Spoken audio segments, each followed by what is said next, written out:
Hey, good morning, good afternoon, good evening, everybody. It's me, Legal Vices, here, welcoming you to whatever it is. It's 3 a.m. here on a Friday morning in Korea, and I have no idea what's going on.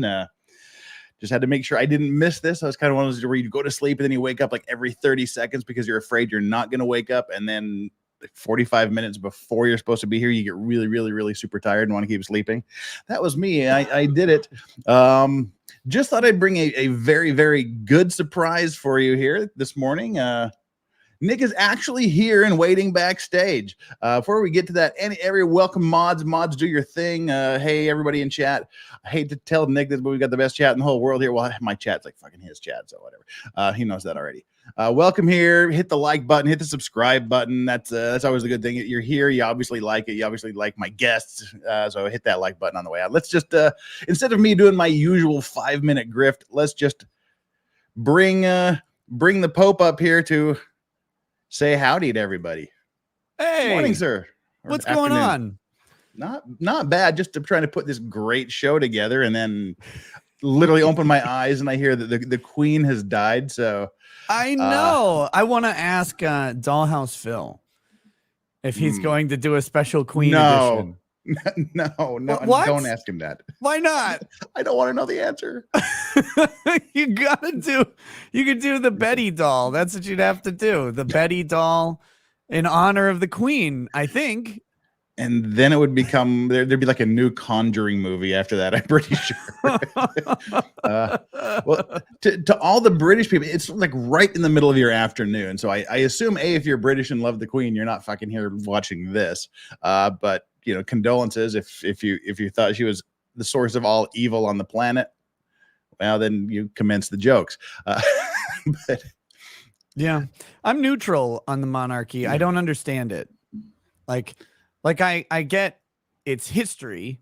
I don't get its present in a Western world. Like it's always been baffling to me that England maintained a monarch, and I can't, like, there's not really any particular reason they did, except they have all these damn castles lying around. They got to do something with them, I guess. Yeah, you can give one to me as long as you pay the taxes. Yeah, but it's like I just don't understand the purpose of it. I know, and the crazy thing is, I know that the British royal family at least was very popular recently, and probably still kind of are. Like, the monarchy is a thing that they like, even though it's like a useless monarch.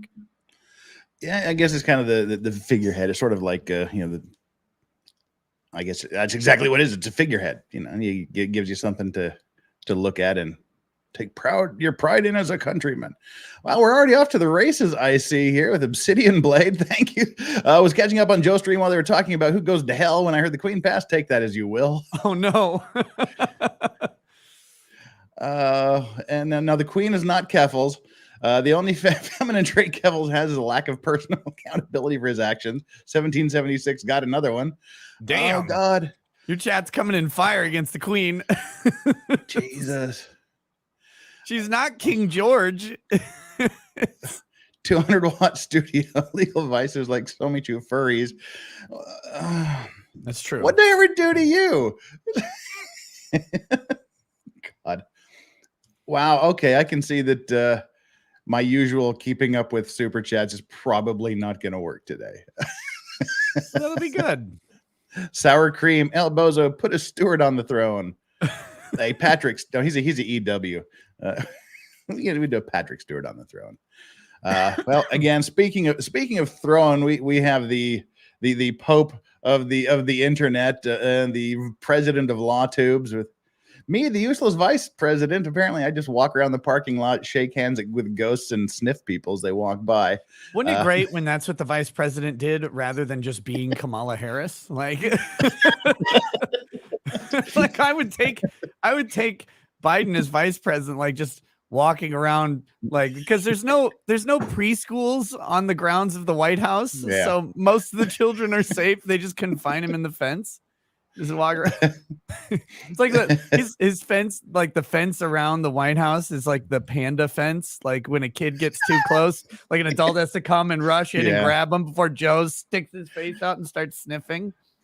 Or just for shits and giggles, just an electric fence. You know, he just kind of touches. Oh, come on, man. Kind of like those little toys he had as a kid that would like with the proximity sensors that would bounce off the wall, turn direction, and walk and roll across the room until it hit the opposite wall. Yes, yes.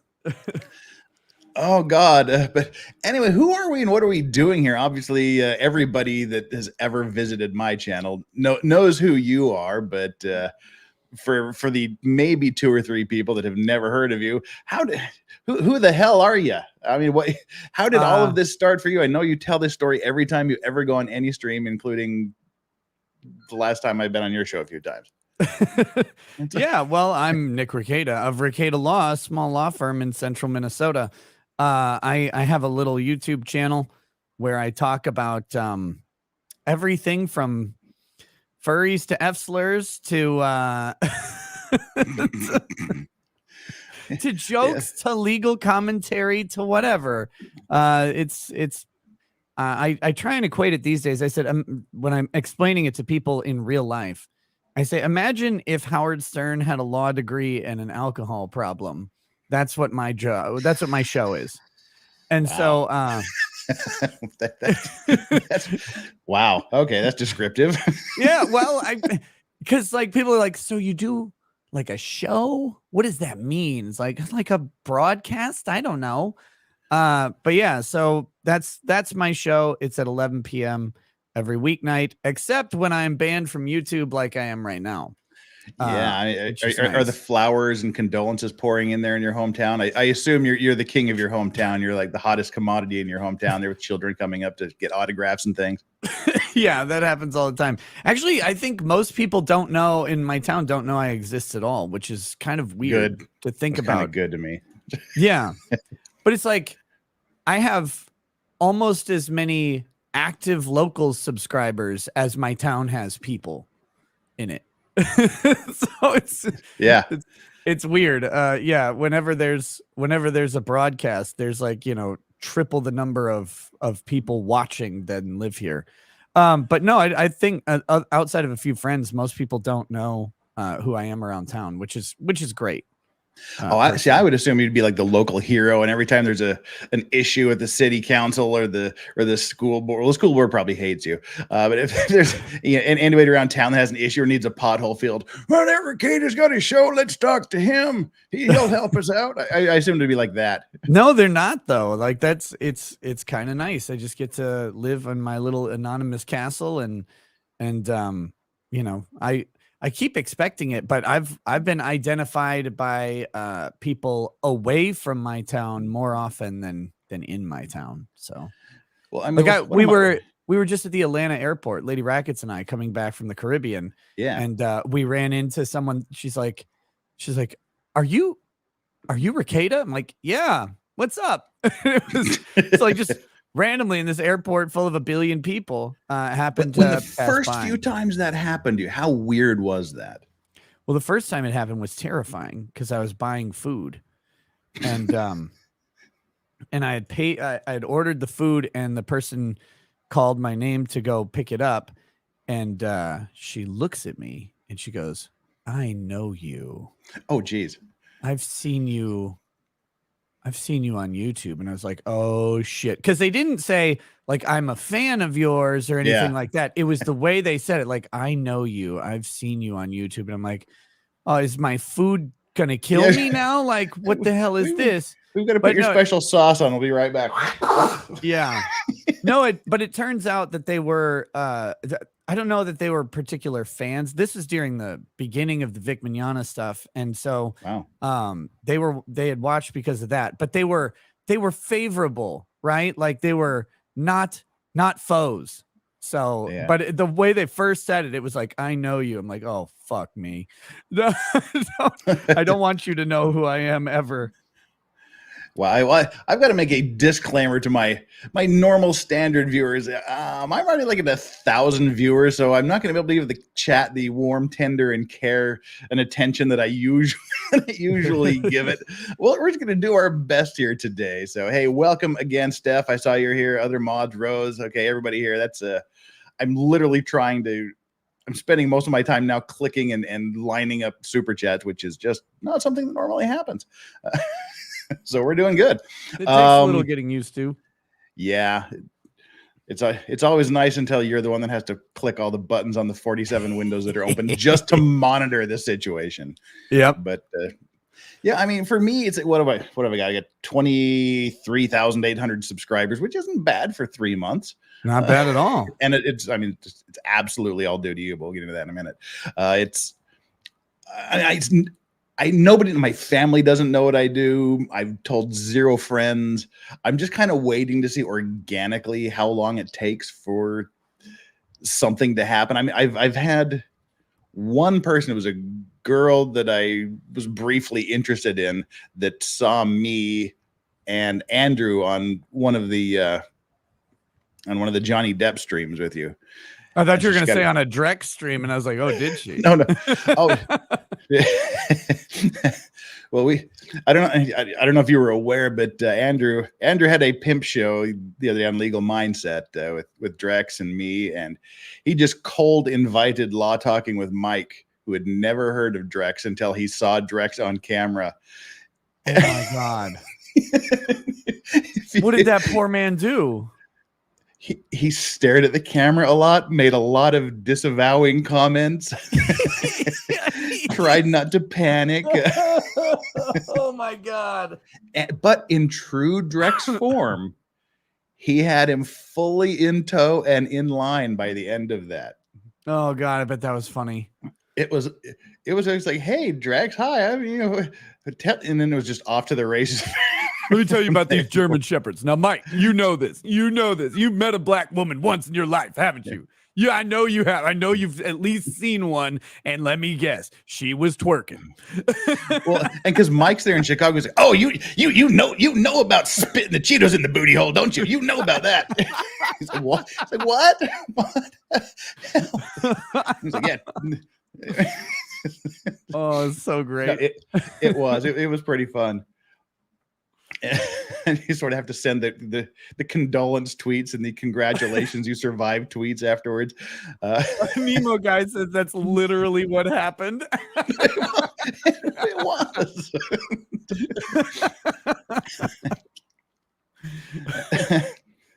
And it was pretty fun. But, no, I mean, like I said, I'm here essentially, as you know, we talked about over because Andrew at Legal Mindset got drunk with me one too many times and convinced me I really needed to do this because I apparently have interesting takes that people would be amused by. But I guess so. But I mean, seriously, I know Joe was blowing smoke up your own booty hole last night with the praises and condolences. And condolences. The what's the word I'm looking for? It's 3:14 in the morning. Praise and praise all holy adulation. Yeah, adulation. Yeah, all glory, laud, and honor to the Pope. But I mean, seriously, that's the one thing that I could never, ever, ever, ever repay or say thanks enough for. I was literally on YouTube 2 days when you had me on the Johnny Depp stream. Yeah. Andrew's like, you got to get this guy on. I'm like, all right, let's do it. I'm absolutely grateful for that because, everybody's bitching to me like, it took me 4 years to get 20,000 subscribers. I mean, it took me like 4 minutes. I'm sorry. Sometimes that's the way it goes, though. It's, and that's what I try and tell people when they're like, how do I start a thing? It's like, well, you start it and you do it no matter who shows up. And then eventually, hopefully someone will. Like that's, and then when they do, when people show up, you grab those pigtails and you start railing away. I don't know what you bring the riding crop and kick it into gear. Well, I mean, I think I kind of had a little bit of an advantage where I way earlier on in my life, I'd done radio for about 5 years, 6 years. So I didn't have the terror of turning on the microphone for the first time. It just kind of went click back like riding a bike. So yeah, I didn't have that. Holy fuck! What do I do? What do I talk about? What do I do? People are listening. How do I have to prepare? What am I going to do about editing? I got just like fucking turn the microphone on and start talking because that's one thing I've never really had problems doing is talking a lot. That's what you got to do. And the crazy thing though is there's so many different ways to do a show, but it sounds like you and I do it pretty similar. Let's just turn the mic on and see what kind of disaster we get into. But there's like a bunch of people who really appreciate that because it's actually pretty authentic, as opposed to having like this scripted, prepared thing with, we had a researcher pull up these topics and here's a summary of each one. And like you get up and you're like, the queen died today. She took the throne in 1952. And man, are we sad about it? It's like, well, the queen died. I wonder if they're going to make a sex doll out of her. That's how it goes. Because that's what I'm actually wondering is if that's going to happen. I don't care that she took the throne in 1952 or whatever. I don't even know if that's the right year, but I want to know pretty close, what horrible thing is going to happen because of it. That's much more interesting to me. Yeah, exactly. It's the fallout. It's not the story. It's what's behind and adjacent to the story that fascinates me. People reacting to the stories. Okay. Well, I don't want to get like 437 super chats behind here. Oh yeah. I'm still to the point where I have to bring them up and pet people and pat them on the head and say thanks and be grateful here. You should always be at that point forever. I am. That's the right way to do it. IWD became the first member of the day. Thank you so much. I just started the members last like 2 weeks ago. Oh, already got some cool emojis there. Got a tinfoil hat and a sailor hat and some cowboy hats and an unbreaded thing. And it was kind of fun. Law Patrol. Hey, good. What the hell are you doing awake too? It's 4 o'clock for you. Jesus. It's strange. I know that she had next to no impact on my life personally, but I feel a sense of loss. Well, you're still one of her subjects. I'm expecting all hell to break loose now as Charles shuffles to the throne. It could be. I mean, I don't, man. I hope not everybody from the UK and its enclaves around the world, I guess, suddenly don't unsubscribe because I say, I wonder if Charles was just sitting there and going, oh, thank fuck. Oh, shit. Or he's like, yes. Oh, damn. It's like that poor guy. I was wondering who was going to go first, actually, like seriously. Yeah. He waited a long ass time. Oh, yeah. That's the weird thing about being the heir to a monarchy with Western peace being largely at issue, like local peace. Like there's no Game of Thrones to kill the queen to assume power over England, right? Like so instead she just lives forever and her heir is in geriatric care in a nursing home by this point. It's okay. Crusaders viewing, thank you so much. I would like to throw my head in the ring for king. Come on, England, let's get weird. I don't think it works that way. It's like a trial by combat. You become king. My Maiden Iron. Hey, long time no see. What's up, guys? I love your YouTube grift tour of 2022, Nick. Yeah, we want to keep him present. I'm like working harder now than when I'm normally on. It's crazy. Nobody. This is the thing. YouTube does not. This is one of my biggest pet peeves. Their strike system is so punitive because they don't let you tell people why you're not there. And like people are like, oh, well, I guess he just quit life or died or went on vacation. And it's so nasty. The reason it's nasty is because YouTube knows exactly just how short the attention spans of people are and how when the thing is not presented to people, they just don't go. And you can actually test this tangibly as your show, like throughout various sizes of your show, by refusing to do a notification you would normally do. So like for me, I post on Locals and I post on Twitter. Before Locals existed, I would announce the show on Twitter or whatever. And I was like, God, I hate this platform. I should stop doing it. And I would stop tweeting and my show would have, at the time, 200 to 250 less people watching, which was a fourth to a fifth of the total audience at the time of the show. And so it's like, oh my God, like And people are like, where were you? It's like, on the show that I'm always on, like every night in the same spot. But if they don't get, for some people, if they don't get that notification from somewhere with the link to click, then they won't see it and they'll wonder where it was. And YouTube knows this better than anyone. So when they prevent people from just saying, hey, I'm not on here because I got a ban or I got a 2-week suspension or whatever, and they don't put it up on your channel, like when you watch a video, by the way, this creator's on a 2-week suspension. They don't do anything like that. So no one knows. And so you got to go around and go on shows when you can and let people know what the hell's happening.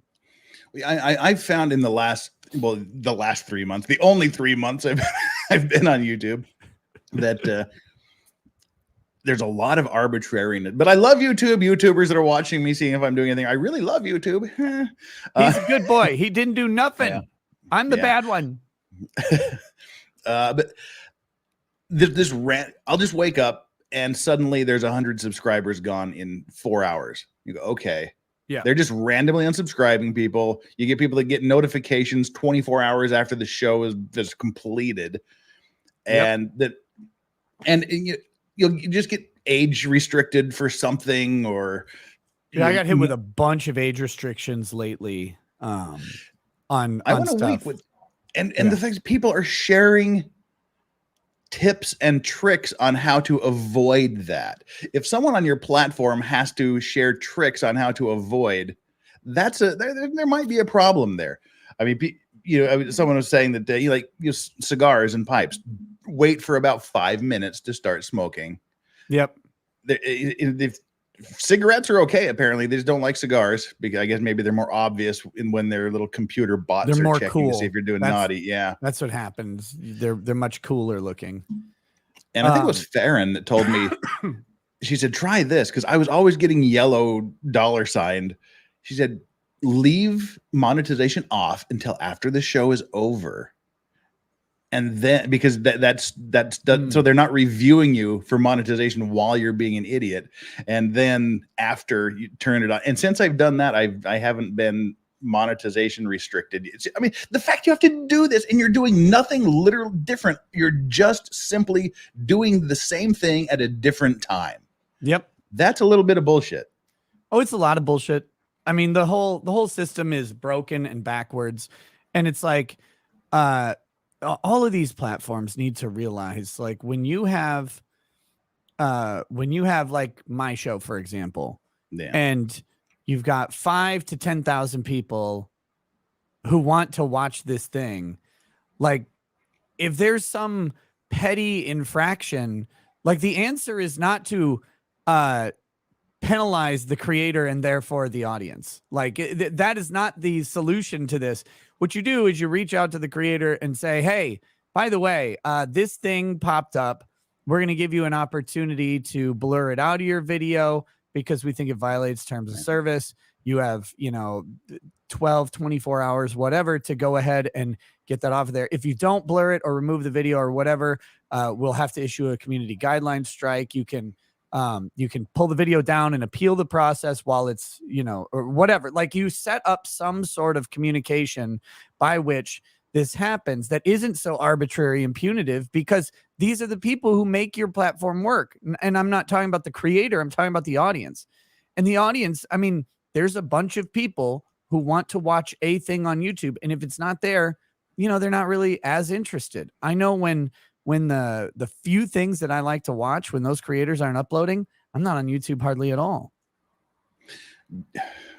Well, and that's the thing that, I mean, for someone that's as small as I am, you can go, all right, look, you don't know how to play by the rules, just fuck off.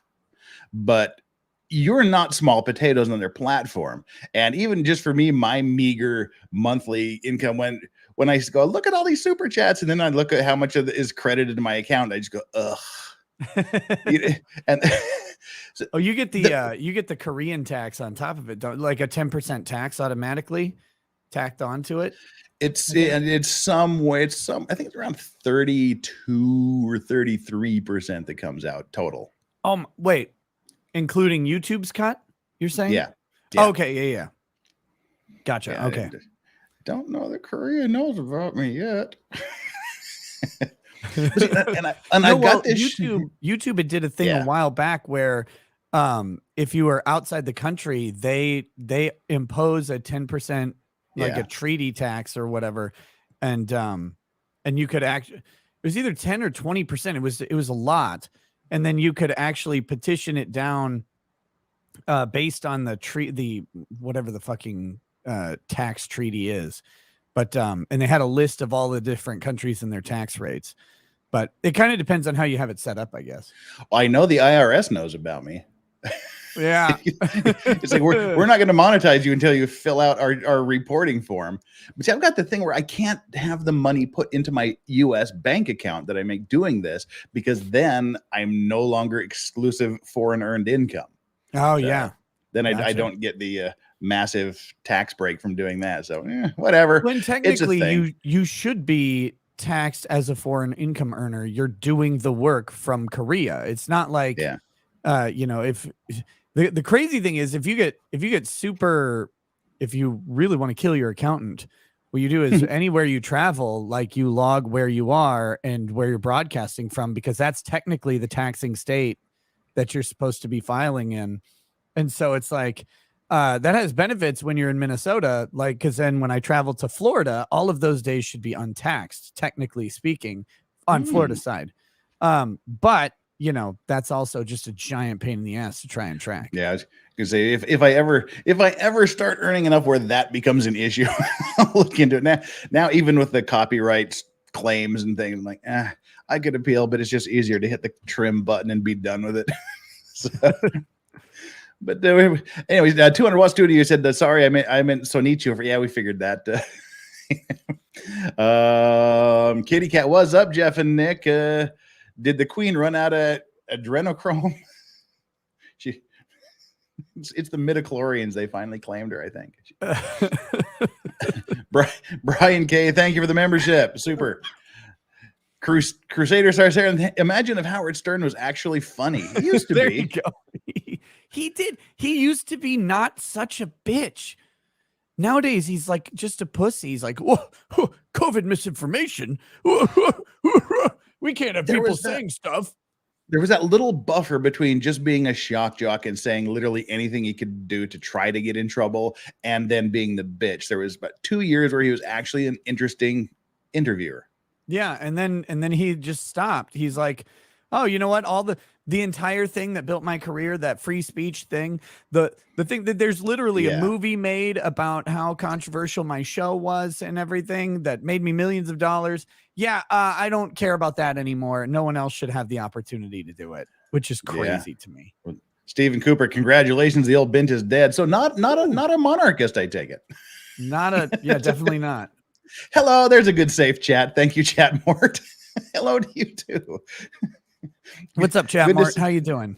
Good to see I can just read straight through. Justin, thank you so much. Don't trust him if he says he eat 2 gummies. I had a death grip on the trash can last night. It was too many for a lightweight. And I have never done an illicit substance or a non-illicit substance now in my life. I just never have. I had an older brother with a drug and alcohol issue, and it scared the shit out of me. Yep. And there's something about me. I don't know if it's because I'm a lawyer, if I've just always been programmed this way. I don't like things that make me feel like I'm not completely in control of what's going up here.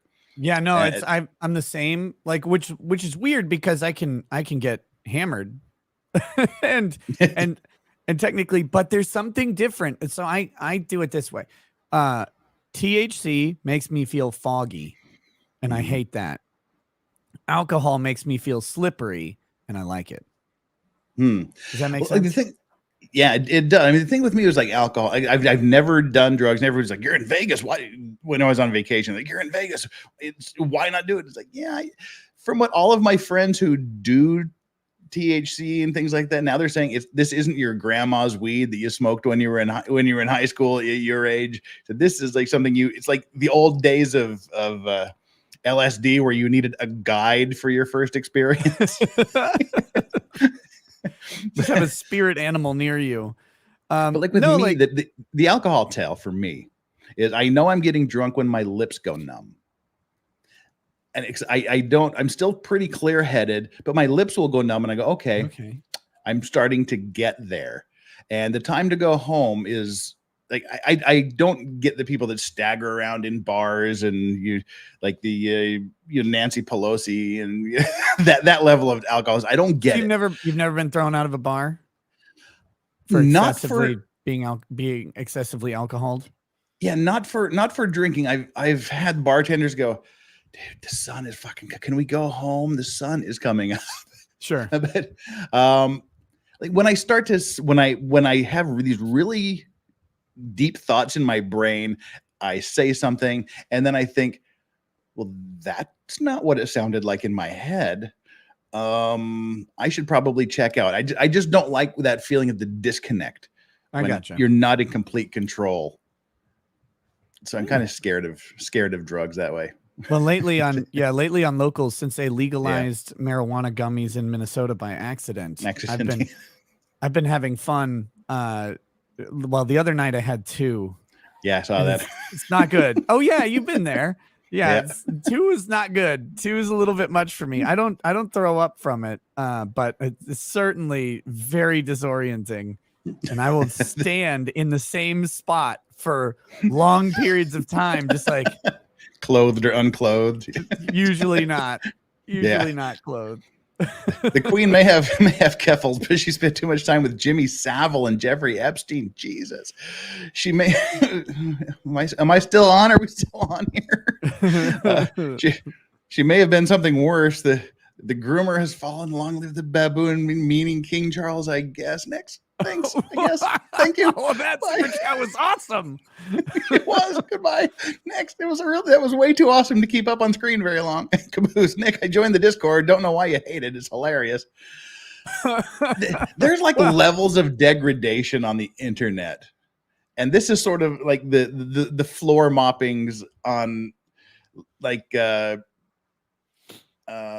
what was that European movie, like the vacationers that went to like Eastern Europe and got sucked into this slaughterhouse? Hostel. Hostel. I kept thinking House, but that's like a totally different show. Yeah. It's like this is like the that's what to me Discord is. It's like the guy that's mopping up the rooms in Hostel. That's kind of the stuff you're dealing with. No, Discord. My Discord is the one where the guy's mopping up the room while masturbating. Like that's mine. My Discord is terrible. It's the worst people on the planet in there doing the worst stuff. And I'm like, why are you like this? Just oh God. Again, my usual care and attention by legal vice is equal to Christianity's bill. I have to admit, I was going to break out some Fanta tonight, but I decided not to. No. Booty Goons, thank you so much. Just me. Mike was traumatized. It was Drex at his best. That is true. It was pretty funny. Crusaders are saying, thank you so much. Nick really practices the saying, have one hand reaching for the rung above you and the other help pulling up the person below you. Absolutely. What standout, stellar guy. Oh, thank you. You could be we'll get to it in a bit, but I mean, you could be a complete literal asshole, but you aren't, and you're funny when you are. Yeah, I was gonna say, don't ruin my reputation here. I am an asshole. Legal Vices has a perfect face for radio. Yes, I do. Oh. Thank you. Just me and Mrs. Drex outed Drex on the wiggling toes in the super chat. Mike's jaw just dropped. Yeah, she called it toe pegging. Yeah, Kat was there. She caught in 4K. She called it toe pegging. 11 Bravo Crunchy. So did Charles keep Princess Di's dresses after the Queen had her killed? Oh, shit. Whoa. See, thank you so much. Vegan maybe it was a good thing. I don't know. It's good. My chat's never been this interesting before. Vegan Lion, thank you so much. Quickly, God, we got to burn through these because oh fuck. Britain must now overcome one of the biggest challenges, trying to remember what to do when a monarch dies. I'm sure there's some little like bent over an 80,000-year-old guy that's got the big book and just dusts it off and goes through it. 3:47 a.m. Ring the bell on the left side of the staircase. That guy that's in every fantasy show. Yeah. Dungeon Master walks in. The lesson of today is.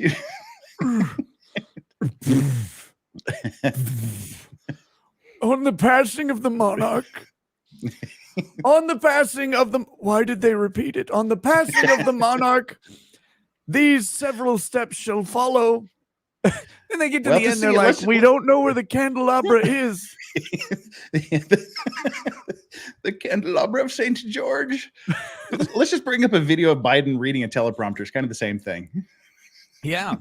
Next line. I want him to do, I want him to do like the, and then, furries. That's why I like Trump's like, would you slow the fucking thing down? I'm trying to read it.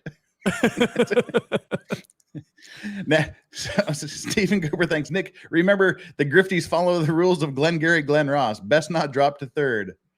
Second place, set of steak knives. Third prize is you're fired. God, it's one of the best movies that exists. It is. Like, it's. Well, it's one when I watched it when it first came out and I didn't understand it. Yeah. It was way over my head when it first came out. And then after doing this job for 10, 15 years, I rewatched and went, okay, now I get it. I love when Alec Baldwin's like, there'll be some guy washed up at a bar. Oh yeah, I used to be a salesman. It's a tough racket. he's like, the problem with Alec Baldwin is I don't care how many people he shoots. I will always love him because of that movie, because his performance as that guy. Do you know that guy's name, by the way? You know what his name is in that movie? Because he says it once. No, I don't. Fuck you. That's my name. Okay. Like, I'm from downtown, Ed Harris. Yeah, what's your name?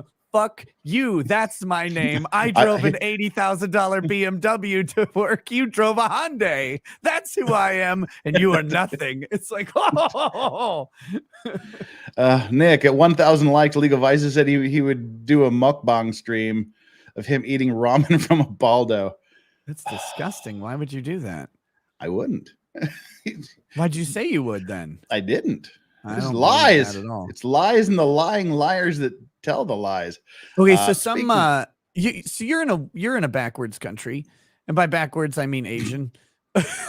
No, I kid. I love the Korean people, but there are strange things there. And someone from the adjacent backwards country of Japan, who I know Korea loves Japan, Japan loves Korea. They're all best friends. Absolutely, peace and harmony. Nothing but kumbayas. Someone from the magical land of Japan sent me a box of like a ramen, and it's one ramen, and it's 4,000 calories of ramen. Nice. It's huge. I don't know what to do with this thing. It says, do not eat alone. It says that on there. It's very clear. Don't do it. Is it just like in a massive package, or is it? Yeah, it's like almost like a little, like a 9x11 pan is what it looks like. But it's, you know, like one that goes in the microwave. Wow. Yeah. Most Korean ramens are about 600 calories for one, but it's one of those like it's 47% of your daily calorie allowance, and it's like 1,970% of your sodium intake for the day. Gotta get that sodium. Yeah. Talking trash and true is low attention spans, but we watch you 6+ hours, no problem. Well, that's probably because of my ADD bouncing the topics around like crazy. Yeah, and that's what's funny, like getting people with that sort of same personality together. My 7.5 hour, 2 hour direct stream, and we've done the way too long shows, and I just all right, it's time to go. Oh, but wait, I just thought about something that is completely irrelevant to anything we've talked about the last 8 hours, and I need to bring it up before we go. It has to happen now. It's not like there's going to be another show. Yeah.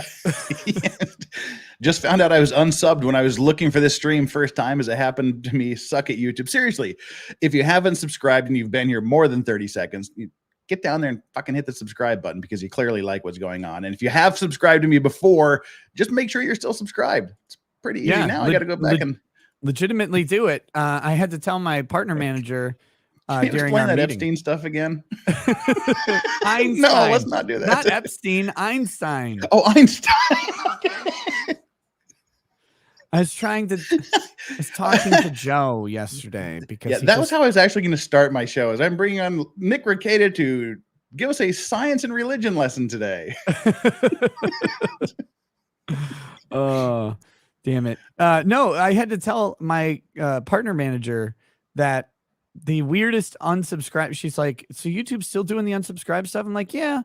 You know, the weirdest ones are when it's a mod who is a paying member on your channel watching the show gets unsubbed during the show. Like, Oh, that doesn't make any sense to me why YouTube would unsubscribe a moderator on the channel who is a monthly paying member. But did she it give you any happens. insight into why this happens at all? No, they have no idea. They don't, the partner managers, they don't even know that it does. So this is like a glitch in the YouTube matrix, or are they just, It's do you just, think it's a that's not their deliberate thing? job. It's, Yeah, I there's all think what it is- compartmentalized. I think what it is this. I think the AI, so YouTube, they have told me that they would get rid of subscribers entirely if they could, because YouTube doesn't really care about the subscriber number. They care about the activity number.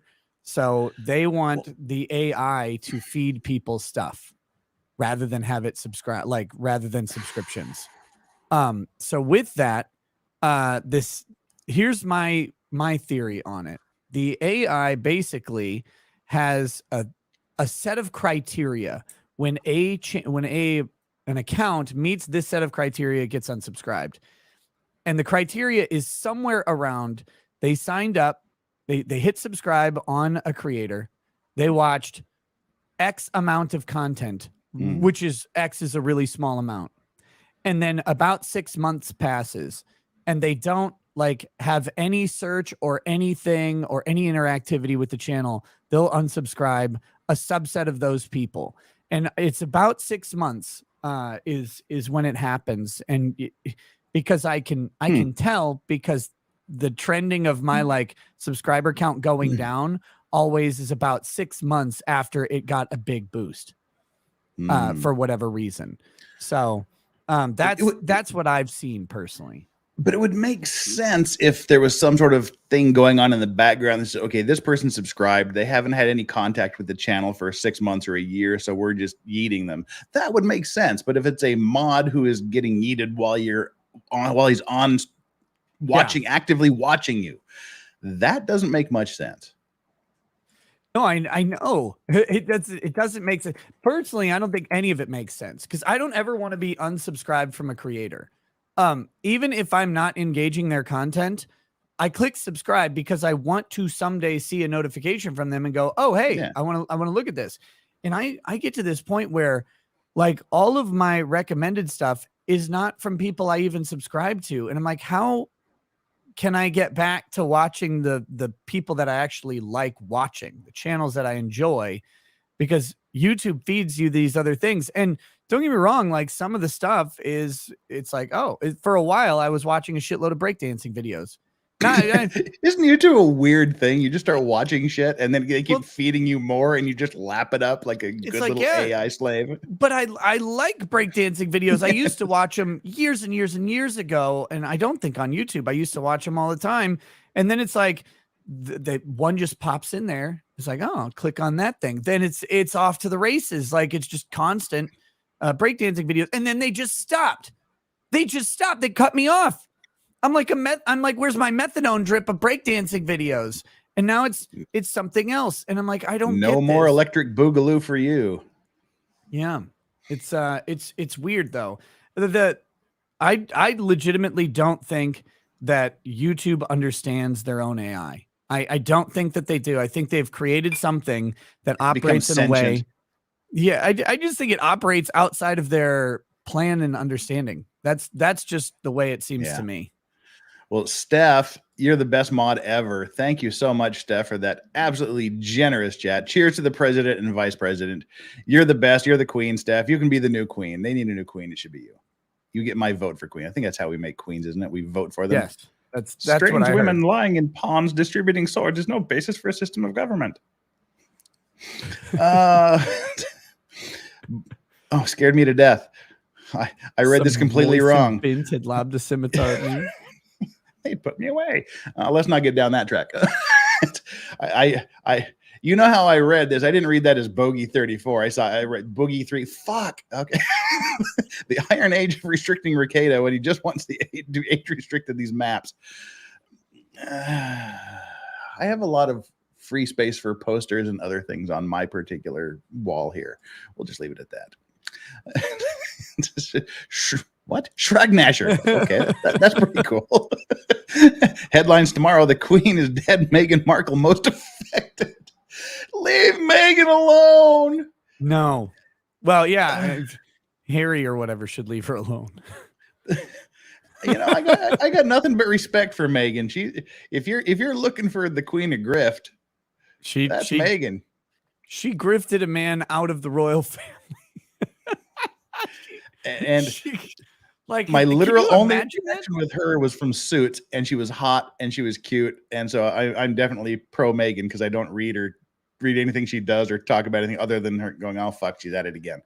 She grifted him out of his own family. She grifted him out of the country that he's literally royalty of, and she grifted him out of his gun collection. Like, wow. And that happened once before when the when the royal family member goes off the charts. Yeah. You know, and the royal family is so unforgiving. They tried that once, and it almost led to the end of the monarchy when someone went off the rails and married a non-royal, married a foreigner. But geez, what do we got here? This is a long one. Andrew Wahoo, $20. Thank you so much. Wadiki wanted me to tell her about my experience on YouTube due to comments that concerned her. DM for details because YouTube won't let me say the rest. Ooh, cryptic. Wodicki? Who's Wodicki? Oh, Susan Wojcicki. Oh. Well, as a Pole, you should be able to pronounce that. Yeah, I just did Wojcicki, but he didn't write Wojcicki. It's you know, it's not like Coach Krasuski or anything like that, you know. Stephen Cooper again, thank you so much. And no, not a monarchist / no masters. Yeah, we gathered that from your epic chat that I'm surprised I'm still here. Sniffer in chief. The local gummy stream was hilarious. I was laughing at Nick's uncontrollable laughing. That's what happens when people start doing this shit together. You get in like a circle laugh. Yes. Sniffer in chief. I commend you for that nickname, Bear Lamb. Quick question to Nick: how are you still alive from drinking last night? You didn't drink much last night. I had an okay amount, but it wasn't like crazy. Joe was the one who was pounding him down. He had like 16 shots or something dumb. Yeah.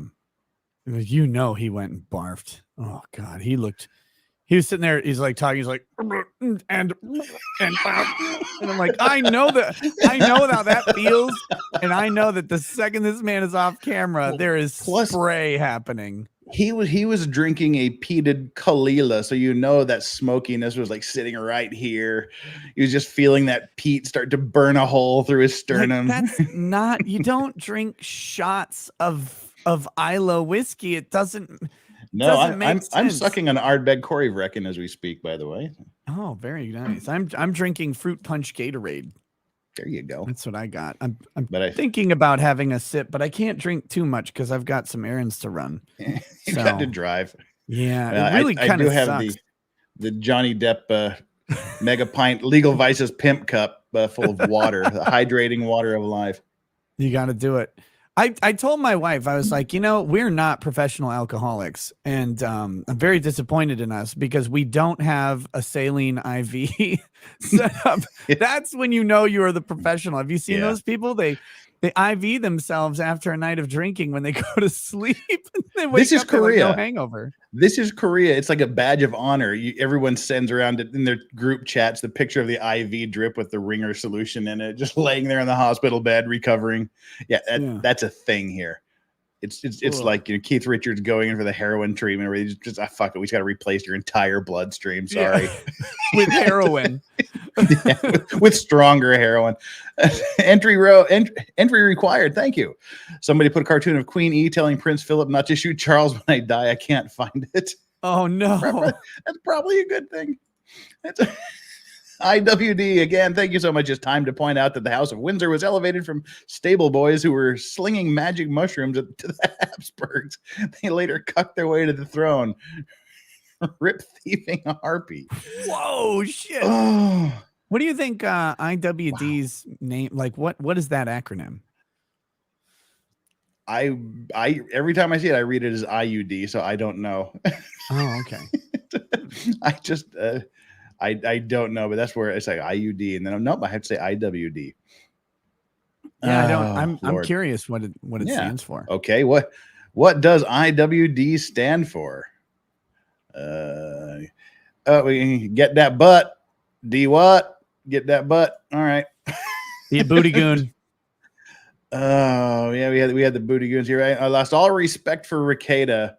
I want my yellow rose back. Breakdancing, yellow rose whiskey, or just another yellow rose? No, yellow rose. He gave me a at Anime Matsuri, I believe. I believe this is who did. Gave me a special edition of yellow rose because I bought a yellow rose and I didn't like it, but it was like they've got the American whiskey. Yeah, the American whiskey, like the. Yeah, it's good for old fashions and things, but the bourbon is good.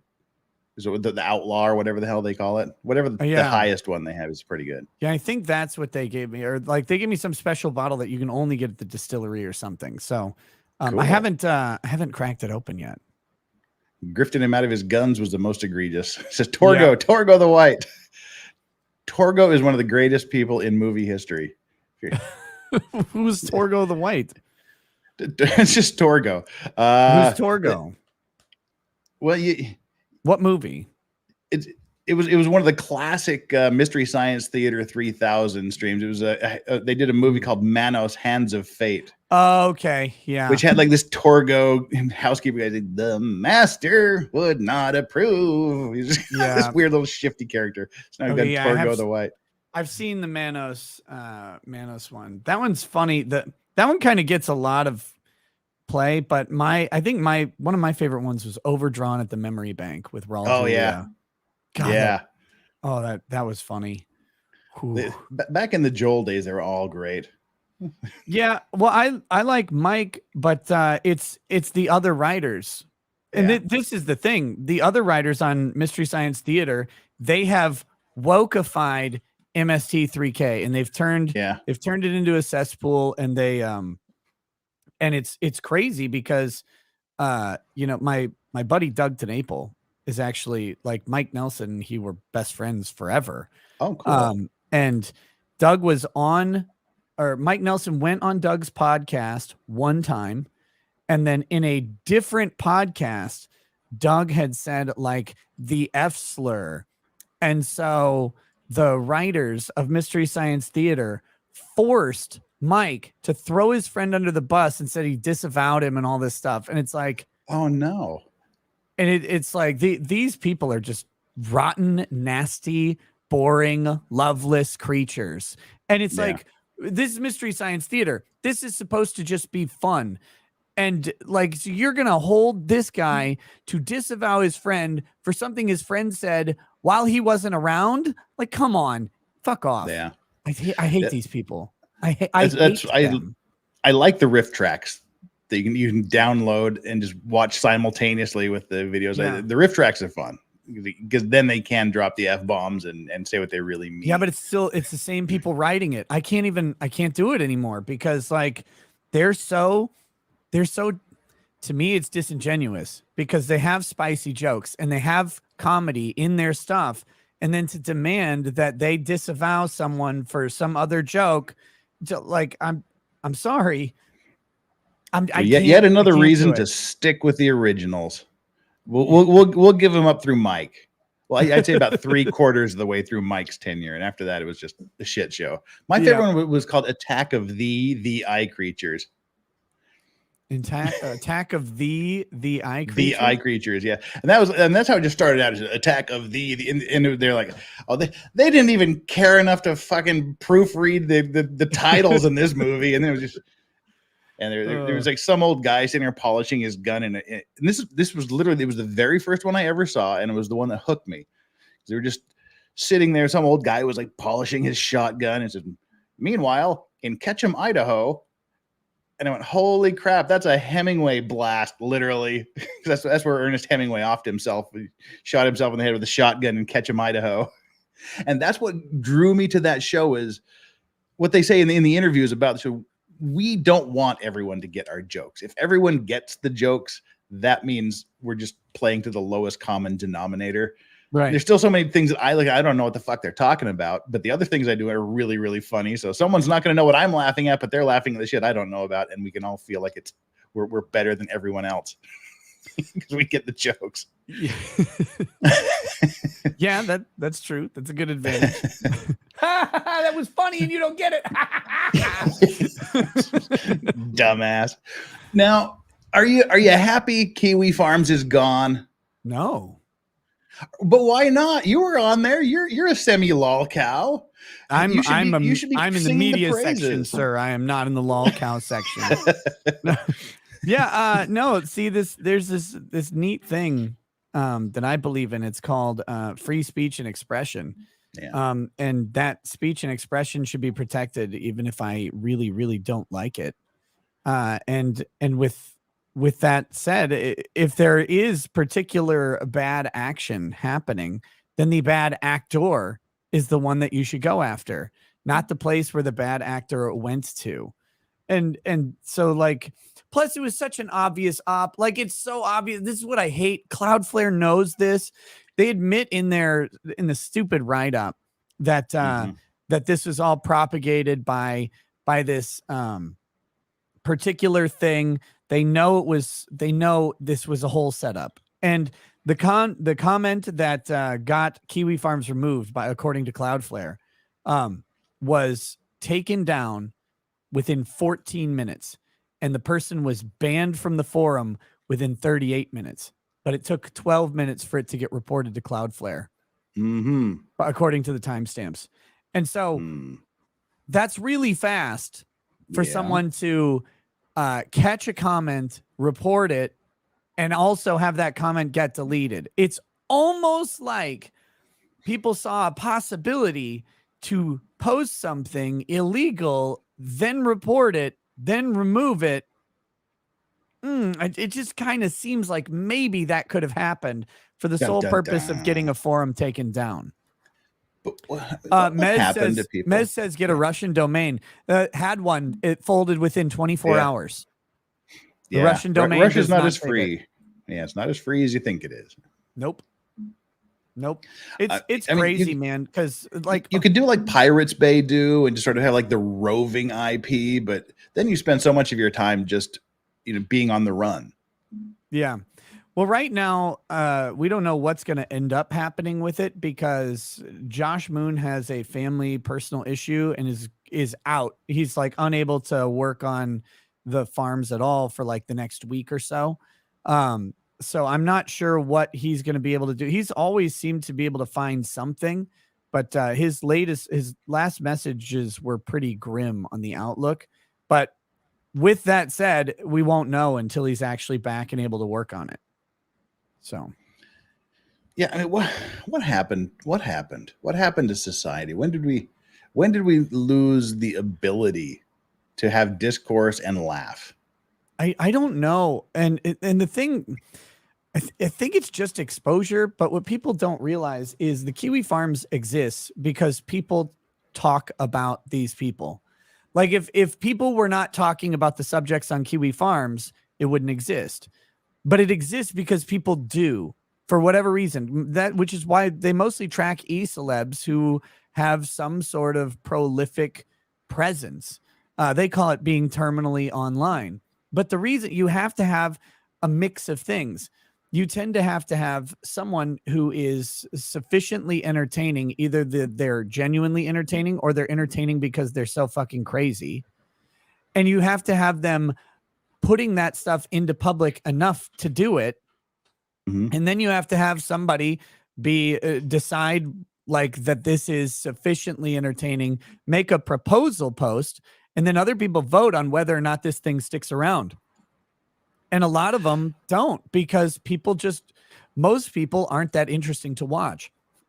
But some people are really, really insane, like Keffels, for example. Yeah. And so people were like, what is this weird person up to? Oh my God, this is what they're up to. And they posted it. That's what made people mad, is things that were said in public, but this person doesn't want people to see anymore because it messes with whatever they're doing. That stuff can't stay on the internet. And that was the goal. They accomplished their goal. But they think it was because of them. They don't realize that they were just a useful tool for a bunch of people who really hated kiwi farms. Well, I mean, I wasn't a huge kiwi farms dweller, but I mean, that's where I went to get my DSP, Boogie, and Chris Chan news. Now I don't know what to do. Yeah. What do you do? It was what you just said. It's a place for people to go to comment and make fun of people who put the shit out there. Yeah. Yeah, that's the thing. And this is a hard thing for people to remember. All of this talk about doxing and everything. What Kiwi Farms people did 99.9% of the time was find public information about a person and put it together. And when I say that, I mean the person posted a picture of the house that they bought on Facebook, and their Facebook was unlocked and open to the public. And so once, they go, and then over here, that person posts like their name or the picture of them in a name tag. Someone goes, oh, okay, here's this person. I'll just type their name into Facebook. That's the same person. There's a picture of them. There's their house. Here you go. Is that doxing?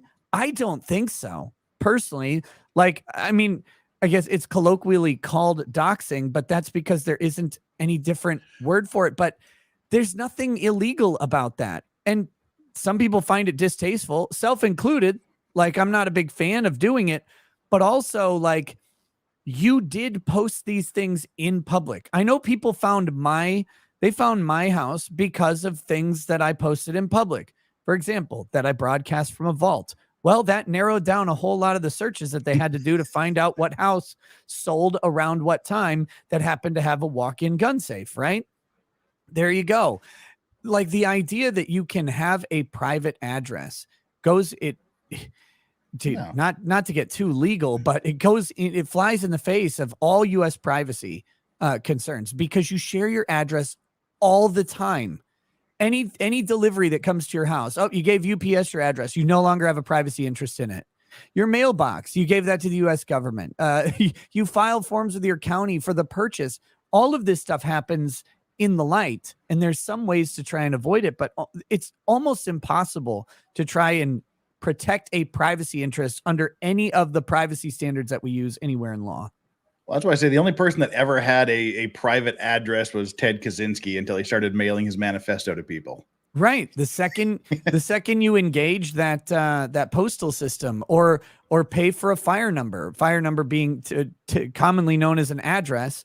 But even if you don't have an address, but it's important because it's not always an address, but it is a fire number. You've shared this, and maybe by law, with your county or with your township or with your city or municipality. And once you do that, you don't have any privacy interest in it. And people have lost that understanding, and they lost the idea that, oh yeah, the phone book used to have everybody's address printed all the time. The phone book was the biggest doxer on the planet. Oh yeah. They never asked your consent. They just put your name in there with your address. And now people are like, someone posted my address. I'm like, yeah, it's all over the internet. It's everywhere. A lot of people, you can Google them and find their address. It's crazy. And they're like, well, but you put it on a forum. So, but again, I'm not a big fan of it. That's the thing. Doxing, I guess, just colloquially means you said something about me that I didn't want you to say about me. That's what it's becoming. And then I think we need a legal definition of it. We need to litigate some of these civilly so we can get at least a body of law saying what doxing is and why it's not. The problem that we get is there are laws against doxing, but as you know, probably, I would assume, the First Amendment gets really tricky when the crime or even a civil action that's going to be enforced by the courts involves some restriction on speech. A bunch of other questions have to get asked. So what always happens is they'll make a law that says you can't post this information. And then the court looks at it and goes, I mean, they can, though, unless we can show an intent to harass, an intent to annoy. But the legal standard of harassment almost never involves anonymously posting something on a web forum somewhere. What has to follow up is usually a manifestation of the harassing action, and that is to take the post and send it to the person with like, I know where you are. I know who you are. You have to pay me money to take this down. You know, you either get like a threat, an extortion, a spam sort of thing. You start sending the post. Like if someone made the Keffels post and said, this is a degenerate monster, and then sent it to all of Keffel's relatives, that's harassment. Like that goes beyond what you can do. But just talking about someone, including saying things like their address, in America, very specifically, is not illegal. Like that is visiting Instagram, visiting Facebook when someone says, please stop looking at my channel, please stop looking at my Facebook, is not stalking. There are rules. Yeah. Just because someone says, please don't look at my publicly available stuff, doesn't mean you can't look at their publicly available stuff. Now you can say stuff like, stop direct messaging me, or, you know, these messages are getting to the point of harassment and I may have to get a restraining order if you keep it up. I mean, that would be the same as if someone kept calling you on your phone or mailing you letters, and you can tell people to stop doing behaviors, but it can't be like just solely the content of someone's speech somewhere is not the basis for harassment or cyber stalking or cyberbullying or any of that stuff. You have to take a further affirmative step to make the act, because we don't criminalize words in the United States. We can criminalize actions, and words can be evidence of a circumstantial evidence of a manifest action, an intent to intimidate, for example. It all happens through words sometimes if there's no physical presence, but those words have to manifest the intent, and the words are just evidence of it. So, and here's how you trigger a lawyer. But you put my address out there, you put my name out there. You can't yell fire in a movie theater. Oh, you can do it. You can do it all the time. See, I told you it triggers lawyers when you say that. The law says you can't yell fire in a movie theater. Like, find one state law that says yelling of fire in a movie theater is unlawful. The problem is that law would not survive the scrutiny test that the court has for speech. It would be shut down as unconstitutionally vague or overbroad. As has the judgment where that stupid line was first mentioned anyway. Yes. Schenck is like one of the worst cases, like for free speech. I know that Schenck was a communist or whatever, and so they really are a socialist. I don't know which one. And so they really like, and it was during this whole like inflating of Russia being really scary, and tensions were high. And so that was the whole point of Schenck, was literally to silence political speech. It was so counter to the First Amendment that it's terrifying. And it was just upheld as conveniently because communism is so horrifying that they would make the mistake. But yeah, the decision was bad. It was always a bad decision. And Oliver Wendell Holmes's line isn't even controlling in the statement. And he would spend the next like 10 cases trying to undo what he did in Schenck. I told you, this is just how you send lawyers into apoplectic fits of just rage. You just say shit like this. It's fun.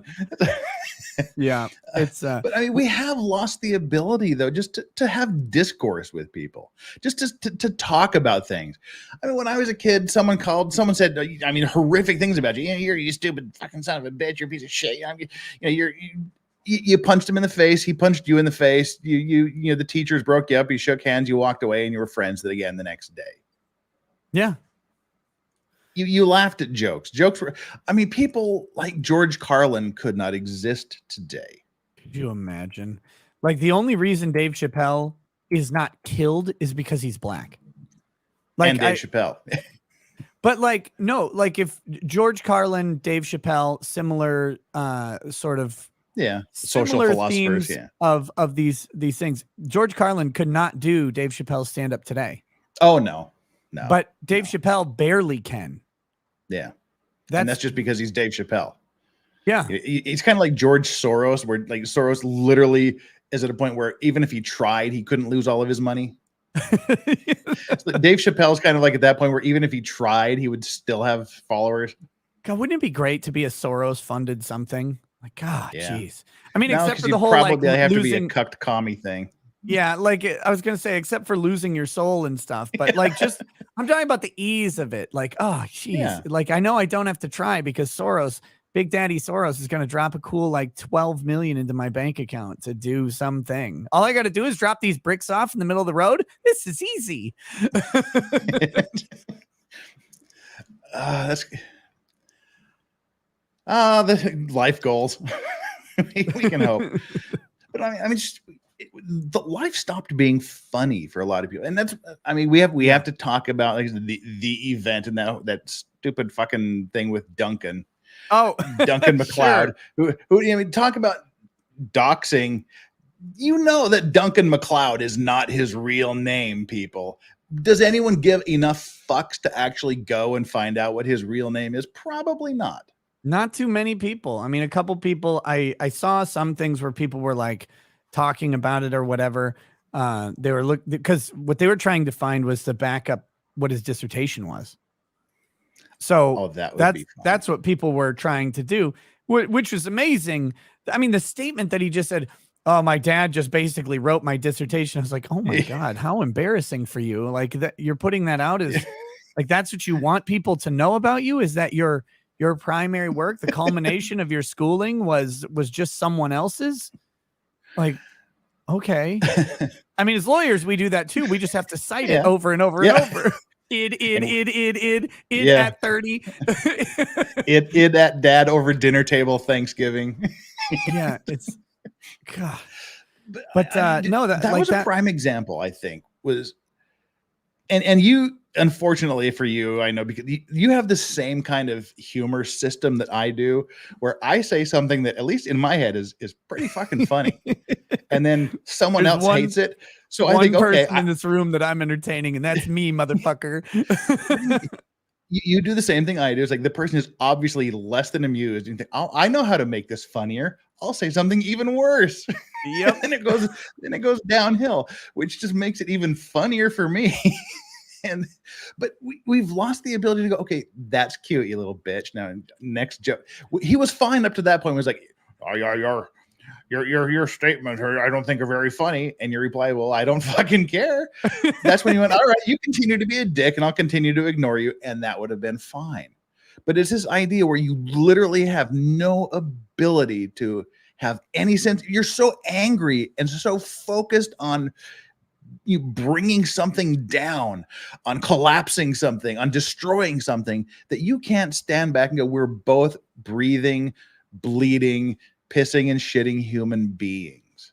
We both are legitimate people. We're both family men. We're both parents. We're both we're just have a different viewpoint about something. You've lost that ability, and I don't understand that. I don't either. And that's something that I mean, I kind of knew it was probably going to go south going into it. But you never know, like, for sure it's going to. You just have your suspicions. But I was fully willing to not have a debate, because I don't like doing debates. I don't like it. Yeah. Wait, also, that's not Gatorade. No. Also, that was so this is if you ever get a chance, there's this Rock Filter distillery in Minnesota. Oh, I heard you talking about that. This is the Rail Splitter bourbon. This is pretty good, but their other one that I had, I mean, is I don't have the bottle near me, is really terrific. I think it's their rye. Yeah, it's called like Fence Hopper Rye or something like that. It's great. But so far, like both of these, I've got one more spirit from them to try, but both of them have been very, very good. And they're not crazy expensive. I think that one's like 70. And not bad. The other one's 50. The really good one is a bit pricey. It's a bit over $100.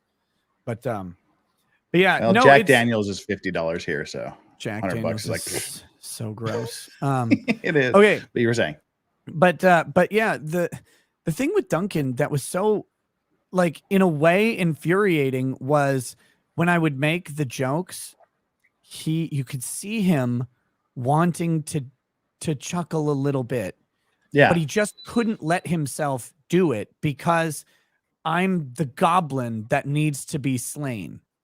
And exactly. that was his problem, is that I needed to be put down in some way.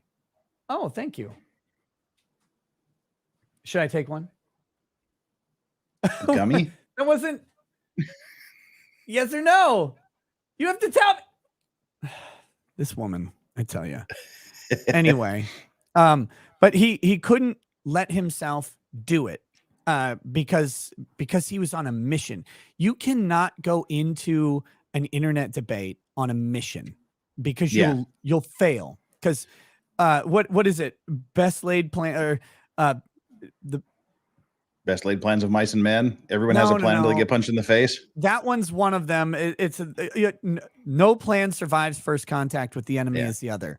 And so it's like, and this is the lawyer trap that actually a lot of lawyers get into, is they write this very brilliant argument, and they lay it out or whatever, their motion paperwork, and then they get really suddenly faced with the fact that there's some other jackass on the other side who's comparably brilliant to you and has a different idea and a different read, and they're going to say something that you don't expect. You cannot go on a mission into a debate to do something. Your mission should always be like, you're going to make your point, but you gotta have the ability to flex with the other person and have some levity in your life, because if you don't, well, you need an agenda. I mean, if you don't have an agenda going into a discussion or an argument, then why do it? But you also have to have the ability to understand that there may be differing points of view, and you may not be correct about some or all of your argument.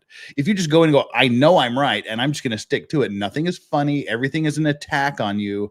Even if that's when you can go in with those types of people, and you can literally agree with them, but use slightly different words, and they think that you're attacking them, and like, no, I'm saying the same fucking thing.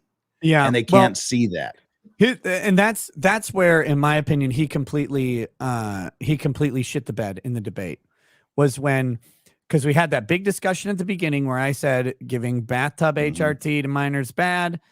And he says, she meant puberty blockers or whatever. And so then we had the long discussion about puberty blockers, which I still will say puberty blockers, terrible for children. And in fact, like the funny thing is, I don't Google mid debate. I find that to be really annoying. But if I would have Googled during the debate, a whole bunch of countries have recently said, yeah, puberty blockers actually do have really long lasting side effects and probably shouldn't be given. But the crazy thing is, I disagree. They've been using them for 200 years. You know? Shut your mouth. You shut your whore mouth. That's complete lie. So, but the problem was, when we actually pulled up the tweet, he had to equivocate and say that Keffels was wrong about what Keffels was saying. And it's like, but I don't know that Keffels is wrong. And first of all, neither do you, because I'm pretty sure Duncan MacLeod doesn't know anything at all. But he had to admit that the prospect of giving HRT to minors without their parents or a doctor was a bad. And so therefore, it's like, at that point, I'm like, then what are we even arguing about? Because that's what I said. Well, in fairness, Nick, it was, well, why the fuck are we even here? And then it was off to the races for the next hour and a half. It's like, may have been a slightly different tone of voice you use. Well, yeah. Okay. But it's a good question, right? Like, the champagne of victory. What are we arguing about at this point? Like, we're on the same page that this is bad. And then he's like, well, she didn't do that though. And then I go, well, then she doesn't go on the wall, does she? Like, because if they're not doing the thing that they say they're doing, then I guess they're not tripping the requisite criteria to be what I would say ostracized from polite society. Because did you go and watch his Twitch stream? No, no, God. The, I did like the next day when someone posted it on Twitter. That was really interesting. I watching that, I knew he had no fucking clue what he was talking about, doing, or getting into. When like his comment was, "I'm going on this this REKIETA guy thing here. I don't know." I'm like, all right, you don't have a fucking clue. You can't even pronounce the guy's name right, you dick. Yeah. And it's, yeah, I don't know. The best part about internet debates is this. This is the best part. Like, if you're gonna do it, you should always run in challenge mode. Speaking you should get sauced and do it, because it's way more fun. Wait, don't make me laugh. I'm trying to pour into a Glencairn here, and they have notoriously narrow openings. That's what she's. Well, notoriously narrow openings are my favorite kind. Is there any other kind? I'm throwing sausages down a hallway, people. Cheers, brother. Cheers. Damn it. No, but people occasionally, I don't like doing this. I really don't. I every time one of these weirdos messages me and wants to do this, I always tell them I don't like doing that. I don't want to do that, because I always get like, people always get mad at me for being mean or something, or bullying them, or making them look like fools. I don't know what they get mad about, but it's happened a couple times on the show. And when it happens, I'm not a big fan of it, because I like to just discuss things. I like to just have discussions and have fun. And I tried to do that with him even after he was being an insufferable catch you next Tuesday. I still tried to like bring the discussion back to levity and jovialness, but it's like you just can't, because they can't get in there. So they have to be mad. You have to be the demon, and they always think that you're a monster, so therefore they will win, because everyone is a knight when there's a dragon around. The thing most people don't remember is when the knight shows up to the dragon's lair, the first things it sees is a pile of bones and armor. And they never look, because they're like, no, I'm the one who's going to save the day. But you're not. You're not that guy. It reminds me of my sociology class, my first year of community college. Sociology professor said, here's the deal. I have about one a year, someone I call a water walker, where they will walk in, they will take every test. They'll get basically 100% on every test. They won't have to do the reading. They won't have to do the work. That happens about once a year. You are not that person. It just starts. He was like a little leprechaun. He wore a green tuxedo with tails, and he had fiery red hair, and he was about 5'3". But he was like, "You're not him. You're not the water walker. You never will be. You gotta read." He's like getting mad, like Lewis Black. Sam Kinison as a professor. But that was like such an interesting and important sort of note as an introduction in college, because in high school, everybody's the water walker, because high school is easy for so, like, if you put in a modicum of effort, you can just go ahead and pass through most of high school really simply. But once you start getting into higher education, sometimes it gets pretty tough. But more importantly, when you get into the world and you're facing somebody else, it's a lot tougher. And you are not the water walker. You are not the knight that slays the dragon just by walking up. That's the emperor of mankind, and the emperor protects. Everybody else, fuck you. I'm pretty sure you saw it in law school, because I know I did, and everybody else I know it did. People in law school are generally overachievers at the university level. God fuck knows how I got into law school, but I did. But generally, it's the cream of the crop that goes into law school or medical school. And such a waste to send them to law school. Yeah. Go solve real problems. Everybody was a superstar in college that went to law school, and then when law school starts, that's why I don't know how the fuck I got into law school, but somehow it happened. Yeah, I'm still not sure. But the superstars, the overachievers, are suddenly mediocre or bottom tier in a group, and more than a few of them freaked the fuck out. Yeah, they didn't know what to do. It was funny. So my friend Ty Beard, this is before I met him.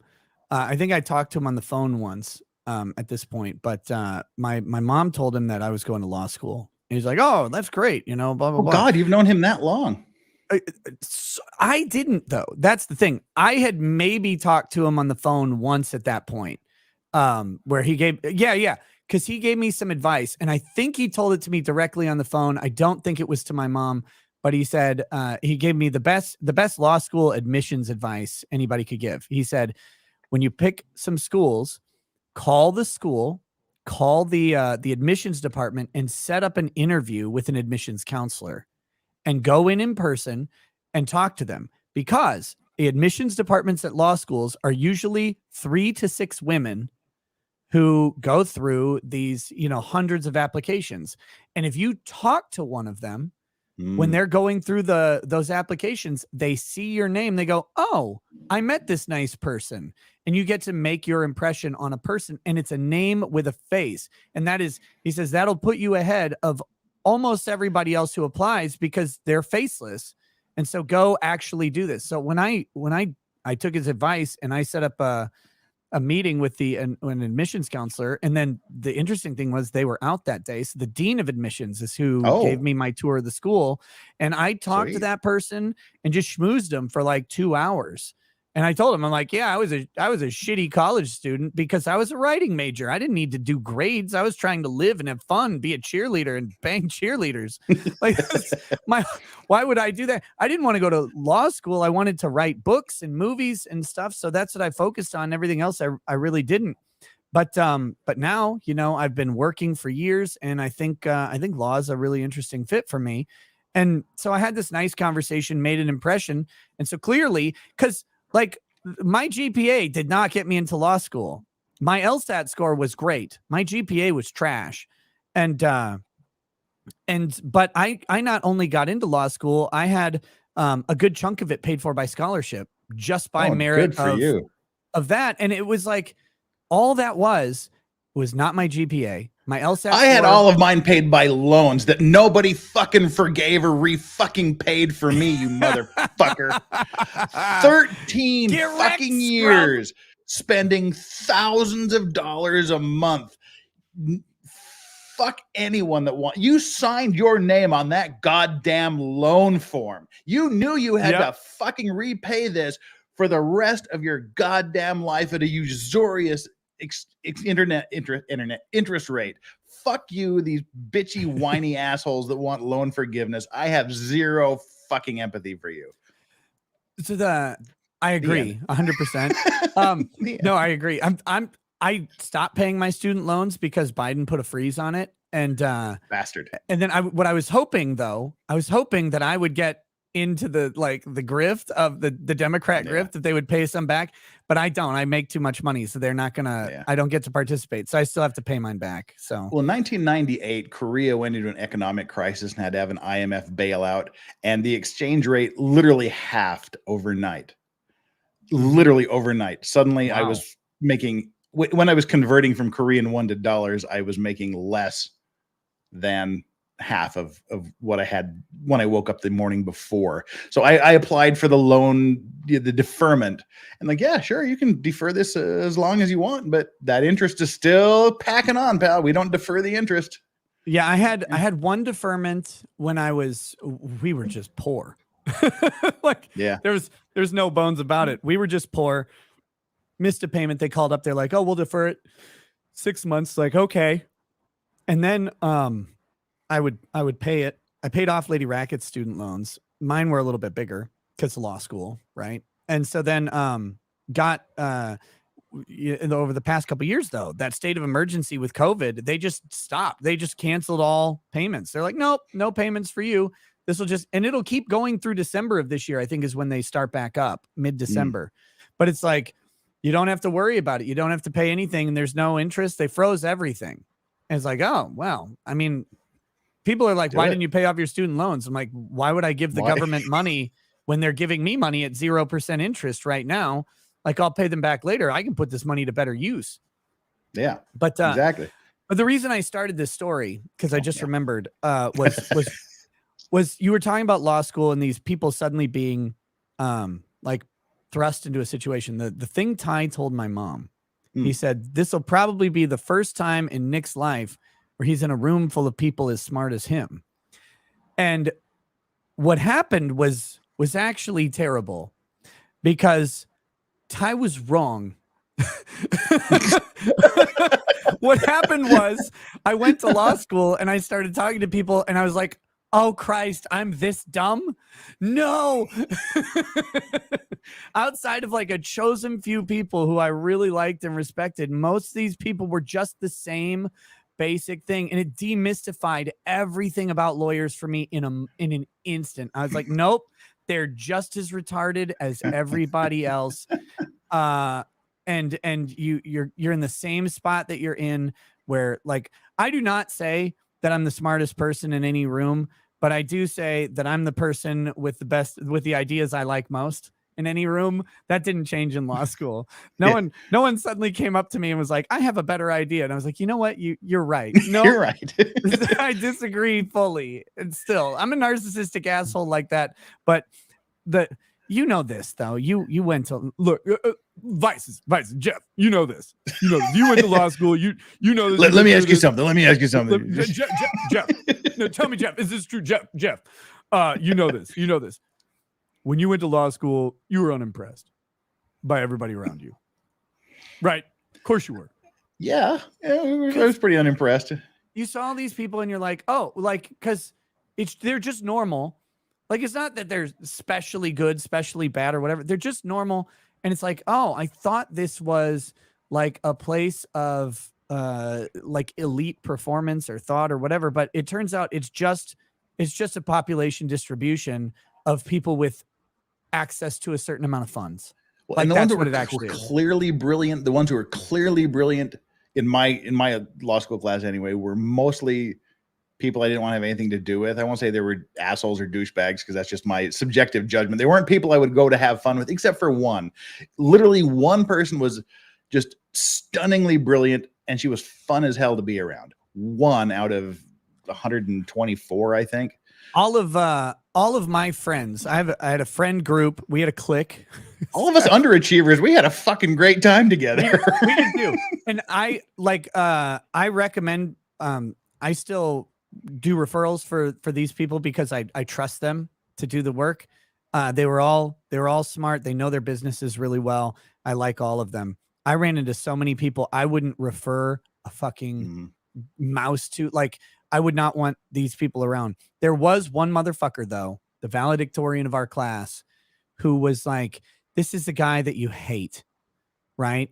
He was a neurosurgeon, Legal Vices. PhD. He had 2 MDs. Now he was graduating top of his class, 4.0 with the JD. He also has 9 children and an active neurosurgery practice. Good Lord. While he was in law school. I'm like, wait, so this guy's going in and he's doing like spine shavings on people and stuff and then going to class at night and getting a 4.0, and he has 9 children. This is obviously a white male.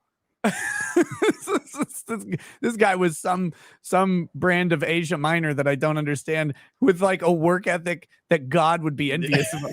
God's like, man, after 6 days, I had to rest on the 7th. This motherfucker would have created day 8, 9, and 10. Well, it was like I was saying, I don't know really how I got into law school. I think it was because of my LSAT score. I applied to Yale, University of Utah, BYU, and University of Arkansas. And because that was sort of my, okay, if I don't get into the other 3, I'm getting into University of Arkansas. Yeah. And my advisor, who was all I was a philosophy major in university, and my advisor was a lawyer before he became head of the humanities and the philosophy department. And he was saying, well, why did you apply to these schools? I told him the same reason, like Yale, just because, Ivy League, BYU, because cheaper tuition, being Mormon at that point in my life, University of Utah, because that's realistic, and University of Arkansas. Well, if you actually only get accepted by University of Arkansas, you may want to consider a career change. All right. But I don't know how I graduated from law school, and I sure as fuck don't know how I passed the bar. I literally, when I took the bar and I came to Korea the next day to start my work, they'd hired me before I finished law school. They were just waiting for me to take the bar, and then I came over here. And when I got the bar results, it was just a bee's dick's length above the cutoff line. But That's the right result, though. yeah, and I was, no matter how I would do the math with what I knew I got right and wrong on the exam, none of it added up to, and I called them 5 times from Korea. I'm in Korea. You understand that if I get on this plane to go to the swearing in ceremony at the state capitol, and if I'm not on that list, they're like, you're on the list, stop calling us. I'm like, all right. But I took my inspiration from a guy. He was a doctor. We had one doctor in our law school class, and he was Mr. Overachiever. But the guy in the study carrel next to him had this big sign that took up the entire back wall of his carrel that said C equals JD. Yeah, I like this guy. We're friends. Yeah. Well, it's you know what they call the guy who graduated the bottom of his class in med school, right? Doctor. Yeah, exactly. That's what I said, talking about our valedictorian. I said, you know what? My degree and license is just as valid as hers. So if people ever want to know like where I ended up in law school, I was exactly in the middle of my class. I think my buddy and I were like the middle 2 spots. I was top of the bottom. Woo! It was great. And I did almost no extracurricular activities because I went into law school with a 2nd child freshly born. I came out of law school with a 4th child freshly born. Oh God. And my extracurricular activities were we'll just say they're pretty simple. They were fucking, and then they were holy shit taking care of children that came as a result of it. Yeah. Like that was it. What all these people are like, oh, I'm doing a practicum over the summer. I'm like, you have a summer? I don't have a summer. I have diapers. What the hell is this? But I got married 2 weeks before law school started. Bad decision. So I think the highest divorce rate in the entire planet legitimately is first-year law school students. Mm-hmm. If I'm not mistaken, that's the actual stat.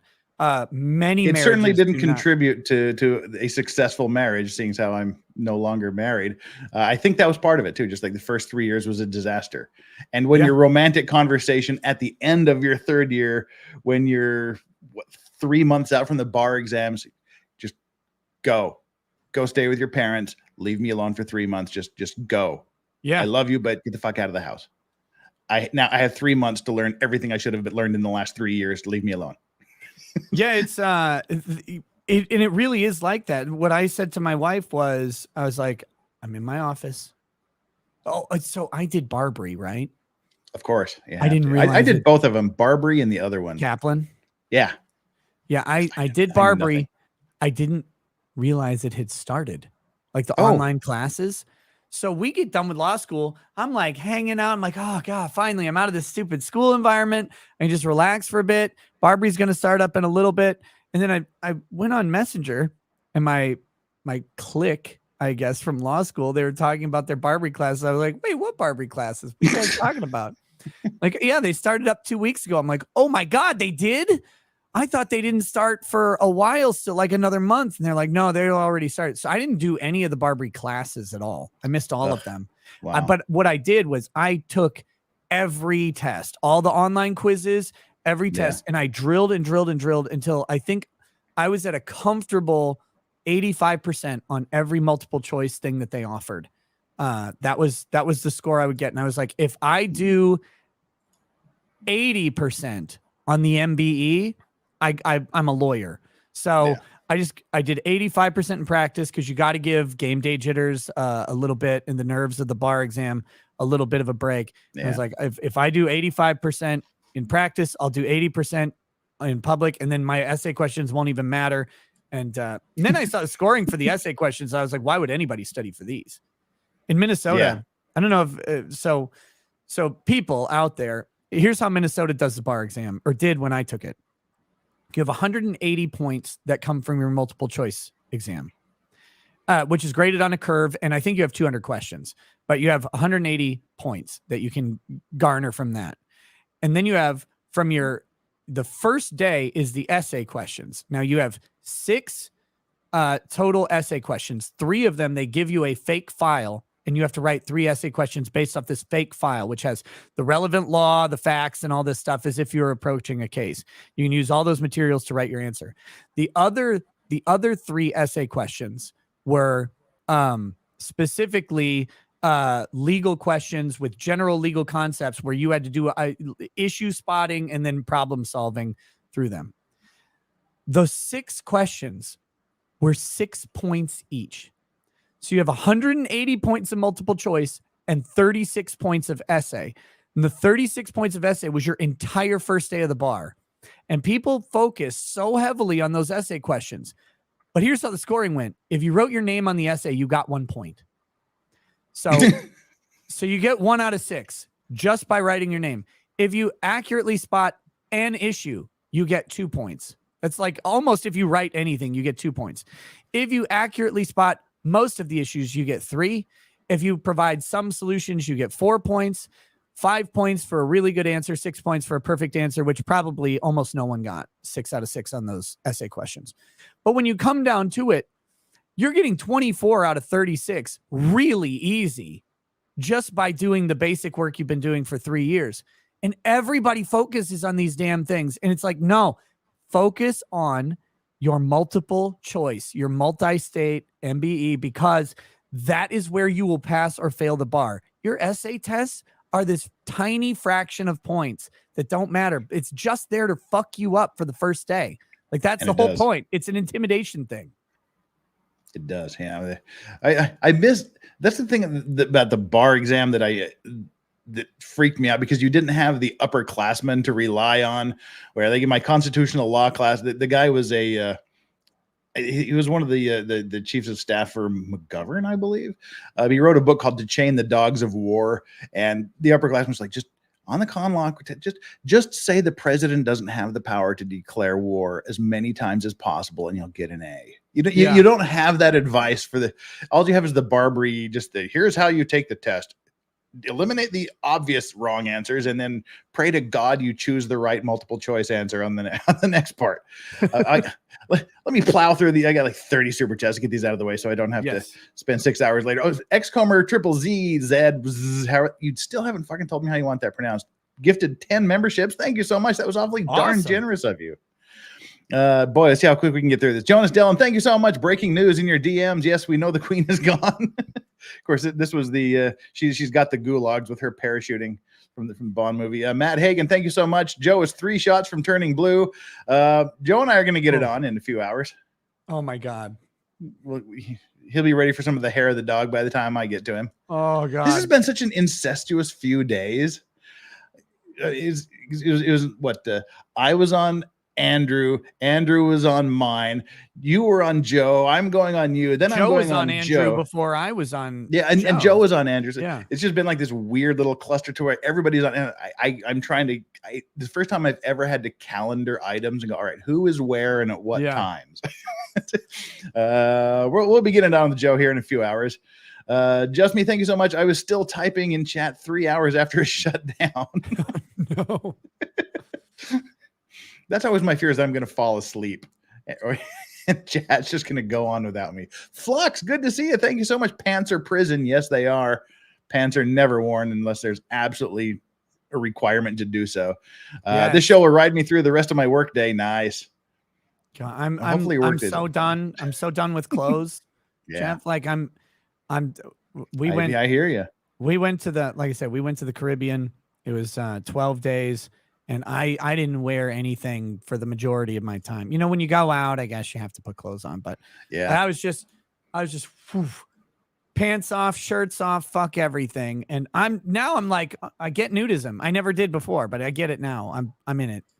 I'm with you. And I don't even have kids around the house to worry about. So yeah. When they're gone, I just have the leather sofa that just gets sticky. When they're gone, I'm going to be naked dancing around the bonfire of my clothing. Yeah. And, it's like,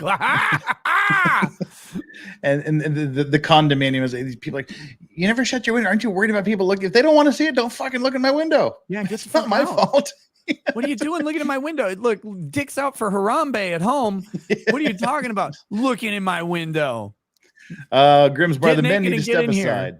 It's time for a woman to be in charge of England. Oh no. Oh God.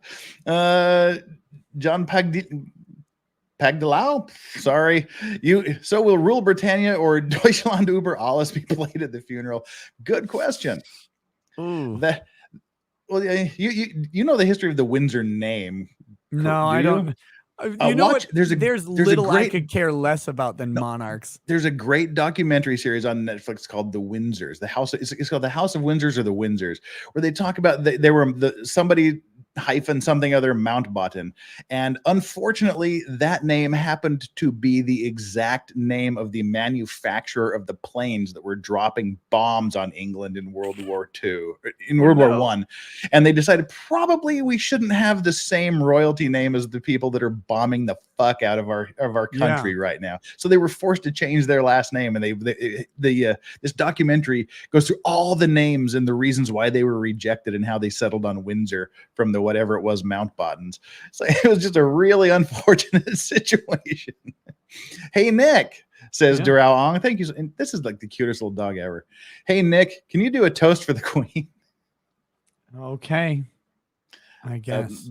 Brian May, Freddie Mercury, the bass player and the drum player that I'm too tired and liquored up to remember. We got to do a proper toast to the Queen of England, Queen Elizabeth II, right? Was she the first? Not John Coltrane. Was she Queen Elizabeth the first or the second? Second. Okay. The original Queen Elizabeth was back a while. To the Queen, an old codger who ruled over England, except not really, for quite a long time. Has to be one of the longest monarchical reigns in the history of the world. It is.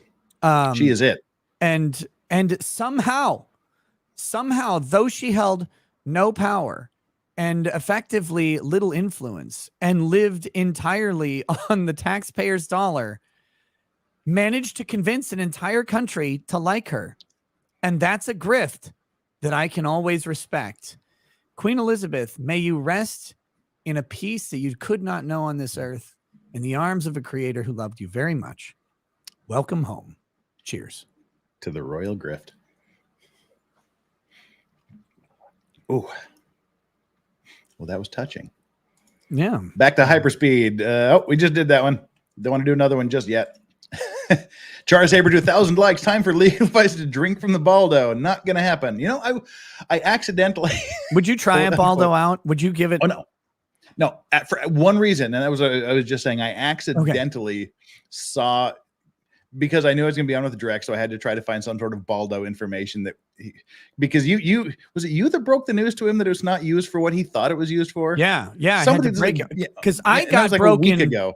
Yeah, I got broken by reality, and I was like, "Oh, Drex has to know this. He's banking on this, and I have to tell him, no, there's no amount of bending that'll work. It's not gonna happen."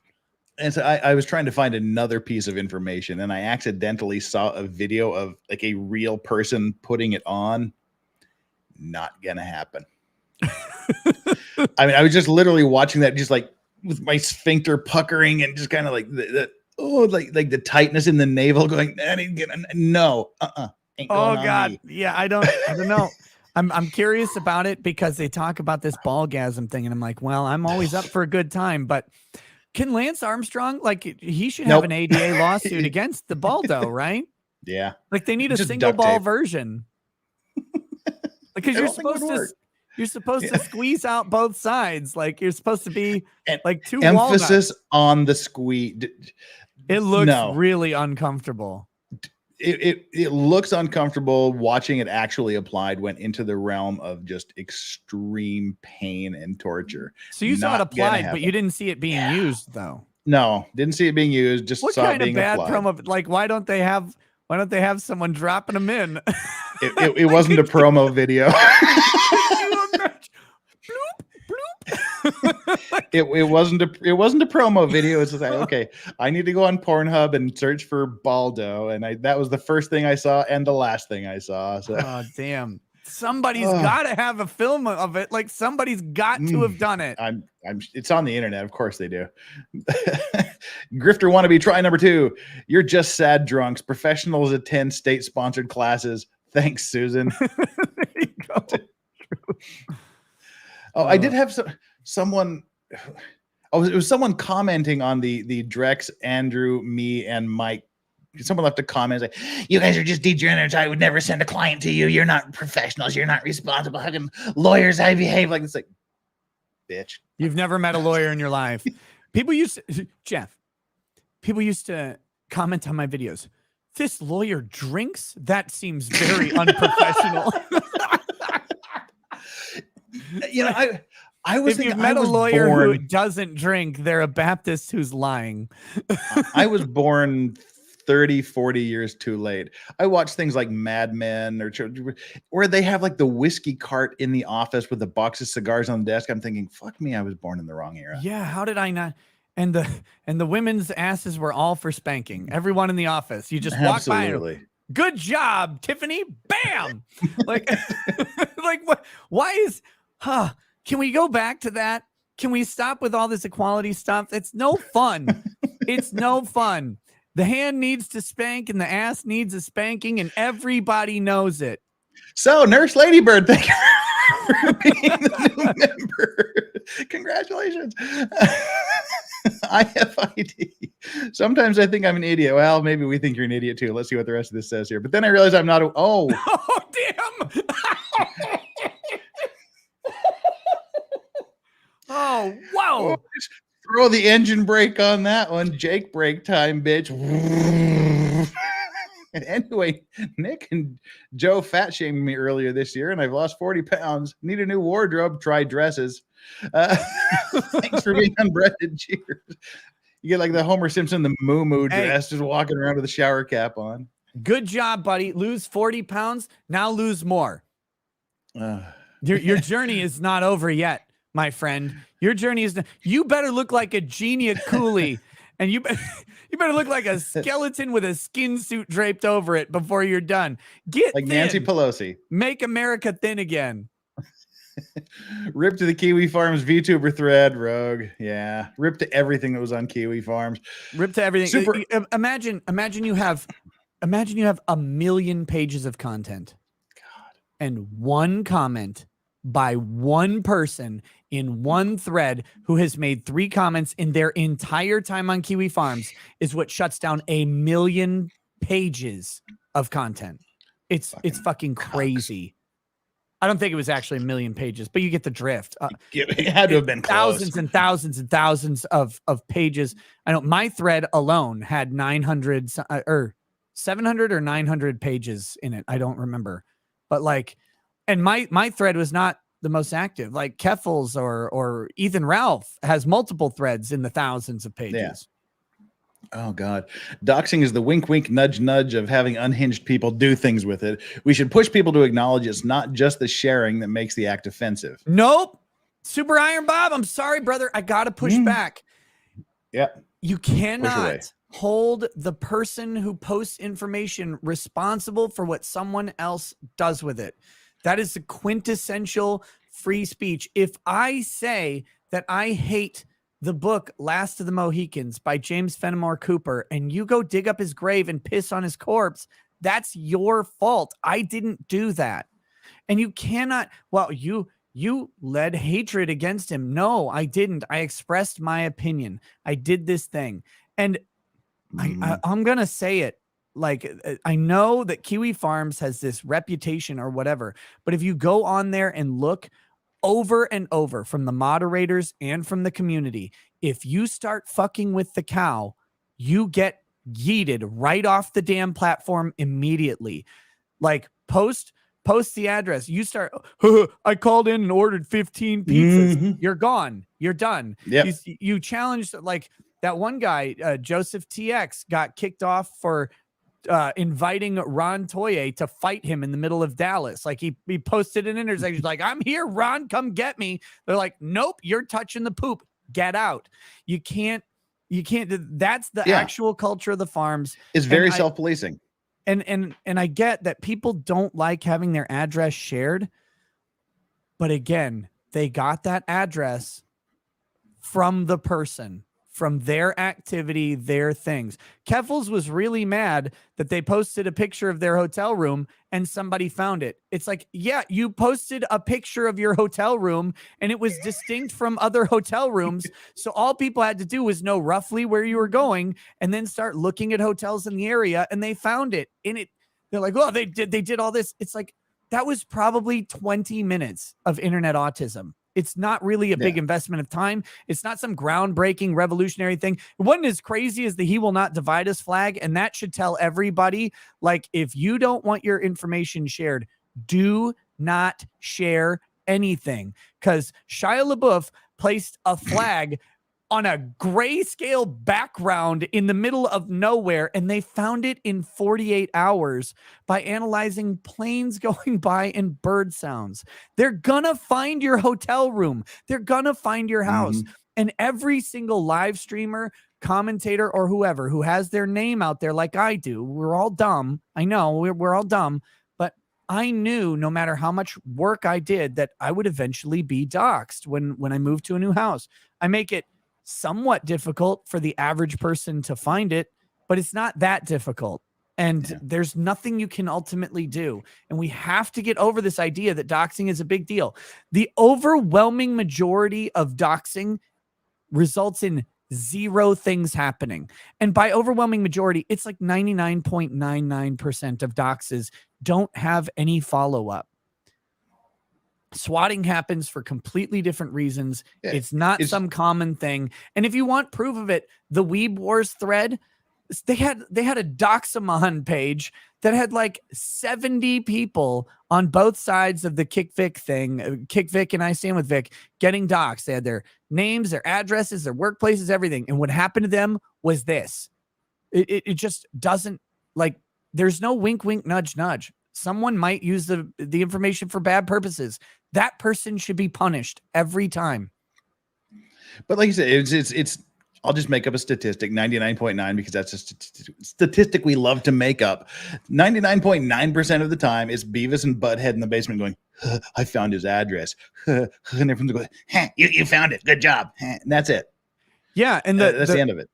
The other thing is to watch the person squirm when they realize that they're not anonymous. Well, we saw that with the DSP bankruptcy thing where he's like, oh, I don't know why I just have all this. And someone in minutes just, okay, this is publicly available information. Oh, perhaps you wouldn't have gone bankrupt if you haven't spent $30,000 a year on WWE phone apps. And then they're calling in as a creditor. And then that person crossed the line.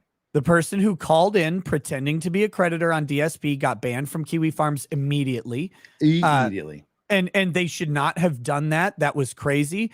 The craziest thing about the DSP bankruptcy was that none of the real creditors did that. When all of that, like, people were emailing like their bankruptcy department at like Bank of America or whatever, which I'm not a big fan of, but people they were sending all this information saying this guy is not bankrupt. He's just trying to get out of the debt. And the creditors went, yeah, we don't care. I mean, what do you do after that?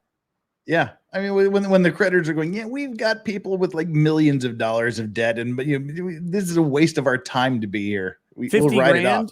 Yeah, the $50,000 that they lost out, their lawyers would have charged more. Yeah. Redneck Ram, thank you so much. Here's a few coins for Vices for having Pope on stream today. Hey, well, thanks for the Pope for blessing me with his presence, and to tell him to tell Rumble to make their app work better while on the go. Yeah, they'll listen to you. I would assume that they are. I haven't talked to Rumble a lot about their app yet. I'm looking to talk to them more about everything. But I know that Rumble is working on making a better user experience, and the evidence is really simple. They just added live stream replays or playback. So when you join a live stream like an hour or 2 hours in, you can go back to the beginning. You didn't used to be able to do that, and they did that in the past week. They're obviously actively developing and listening to their audiences. And if they ask me, I'll give them all sorts of info about it. No, Super Iron Bob, thank you so much. Also, third-party doctrine can get taken out back and beaten with a shovel. It's neutered all of our ability to have privacy in a digital world, and needlessly so. Anything you publish on the internet, anything you put on a computer, you just assume someone has it, anyone can get it, and it's not private. But I fully agree with him though, because Yeah, when we go back through Fourth Amendment stuff and we go back to cats and then we start getting into the I can't, was it like Fitzgerald, I think, is one of the cases about the banking. And the idea that, yeah, just because you shared something with a third party, you can't have privacy. I agree. The third party doctrine is trash and should be abolished, but it is still the law. And we still have the problem of, what makes it unacceptable speech? Like, what is the, like, because it's content based. If we say that addresses are somehow off limits, I'll dangerously say this, and no one should ever do it, but there is a strong free speech argument that I think is actually valid for posting social security numbers or credit cards of people, as long as you did not get them illegally. Posting them online is probably protectable speech. Like, that's, and I know that makes people really, really uncomfortable, and it probably should. But guess what? That's the world we live in, and that's how important speech is to protect. What really should be changed is how valuable your social security number is. That should not be this controlling thing that matters so fucking much. Oh, I mean, that's the one good thing about, well, not the one, which one of the good things about Korean law is the privacy, because there was huge private documents, private information release scandal here a few years ago. The public and private information related laws now are absolutely draconian here.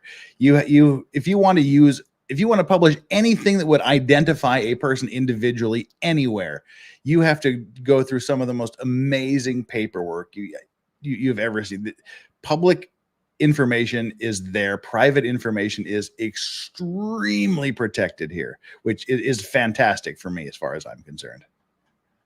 Yeah. Well, I mean, if you ask someone for their social security or their citizen ID number here, you have to file paperwork that shows why you want it, the purpose you're going to use it for, how long you're going to retain it for, et cetera, et cetera, et cetera. You have to prove and substantiate all of this before you're even allowed to ask for the document.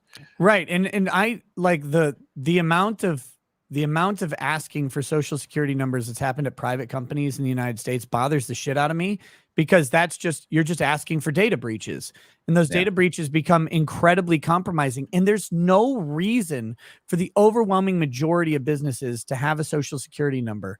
And like the credit agencies, which are all private companies that rule the credit industry entirely, they could have created creditor numbers. They could have created some other thing that allowed some sort of access that wasn't attached to a government identification number.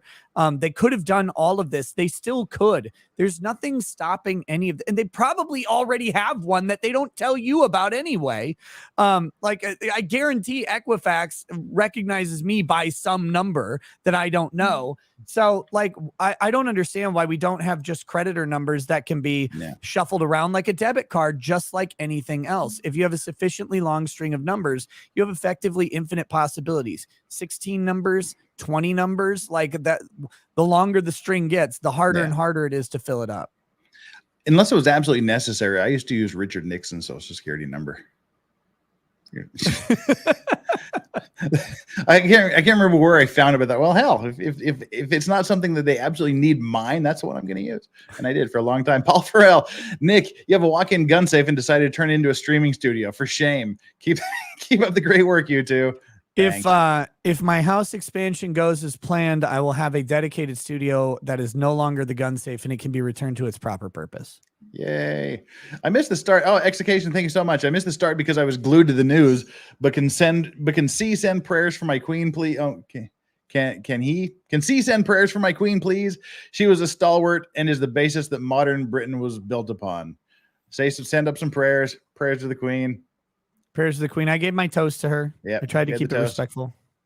Tried to. Did a good job. It was very nice. D-zoned. Thank you so much. Hey, Nick Kurz. Oh my God. Nick Kurz. No! I said. Oh, it's after 2 hours. You're fine. You barely made Nick Kurz. That was a hard K, people. It didn't sound like a hard K. I was cleansing my palate at the moment. Have you had any smug "I told you so" DMs from Ron Toy yet? He has permanently sheathed his remote. He has not sent me anything. If he does, you'll know. But Ron knows what happens when he DMs me. I make a bunch of money. So he's not gonna. Okay. No, I said K. It was a K, people. Bobbit Worm, archive period PH/BT5SH. Thank you. Entry required. Can I say there are only 2 genders in the theater and not be arrested and placed in public stocks? Nope. Go ahead. Scream there are only 2 genders in the theater and see if you make it out of the theater these days. Farron. Hey, Farron. Well, we're only 50 minutes after you sent this, but hey, greetings. Greetings, Mr. President, Mr. Vice President. A toast to Queen Elizabeth II. Rip, will you both be attending the royal funeral? Press is asking. The president never attends. He always sends the vice president to do that kind of garbage. You'll be there then. Thanks. Have fun. And that all-day affair out in the beautiful weather of England. Yeah. Do we need to do another? We'll just rely on the previous toast. I don't think that could be improved upon. Lily Smith, Nick, how long before the Rumble/local starts fixing their UI? We just talked about that, I guess. Also, I joined under Rumble when I thought I was joining locals. I need to know how to cancel the Rumble membership, and I can't find out. Wait, there's Rumble memberships? I don't know how those even work. Well, there's your answer. Nick has no clue. Yeah, I didn't know that there were memberships for Rumbles. I mean, I know you can subscribe or whatever, but as far as like, I don't know that I didn't know memberships existed. So with that said, I don't know, but yeah, locals is a place to join. Exelion says, also, a master's degree is literally often just a bachelor's for rich kids who don't want to work, original research, PhD, or get out. We had a professional student that was in the philosophy department that he had gotten 2 PhDs in one thing. And eventually the university says, you just have to go. Yeah, stop. Just stop. Because his mother worked there and he was basically getting tuition for free. Oh, yeah. And it's time for you to leave. Yeah. Your seat is worth $300,000 to us. Get out. Jessica Reloaded, 2 of my favorite people on one stream. 2 people, 1 stream. Captain JS, Legal Vices. I don't know if thank you for your services in Korea. 2 men, 1 stream is pretty gross. I just got to point that out. I'm not serving in Korea. I'm just working for a law firm here, a maritime law firm. No service from me here, but got some servicing to do this weekend, if you know what I mean. You fled to Korea, Jeff. Yes, I did. I fled from Korea. This was back during the debt argument. I fled to Korea, but the tax man cometh. You can run, but you can't hide from student loan officers. Nope. And that was the most depressing day of my life when I learned that bankruptcy does not clear student loans. Nope. It's terrible. Mary Diaz, I've been paying mine back since I finished college, and now I have pristine credit. I don't think I'd morally allow them to forgive my loans. That's trigger point. Kelly Joyner, thank you so much for the super sticker. I didn't see what it was, damn it, but thank you so much for it anyway. Here's what I'll say, though. Guys, if the government is going to give you money, you should probably take it, because if they don't give it to you, they're going to give it to somebody else. They're going to waste the money. So let them waste it on you, where you can then put it towards something better. Okay, great. Exactly. If they're giving it away, you're an idiot if you don't take it, but everyone that takes it. It sucks in a lot of ways, but legitimately that money is already accounted for and paid. Yeah, it is. That was the thing that I was trying to tell people with the PPP loans. Yeah. If you were an independent contractor and you didn't take a PPP loan, you're crazy. It was just free money, and all you had to do was pay yourself. That was the requirement. And that's why they passed the law. That's why they put out the money. That's why they forgave the loans. It was literally to give the gig economy and small businesses this little boost of income, because everybody else got random boosts in different ways. And they're like, well, but independent people didn't. So here you go. Here's money. It was there for the taking. And some people are like, I'm not going to take it. I have a moral opposition. The government takes your money immorally. You can take it back. Take it. Yeah, if you're paying taxes, you're still sort of paying back your student loans. Yeah. Brandon Lesko, thank you so much. How did I miss the shot fest? Oh, God damn it. Good luck. I'm not doing shots. This is the one and only, Brandon. This is like super peaty, like mega peaty scotch, and this is gonna kill me. And so, fuck you. But thanks.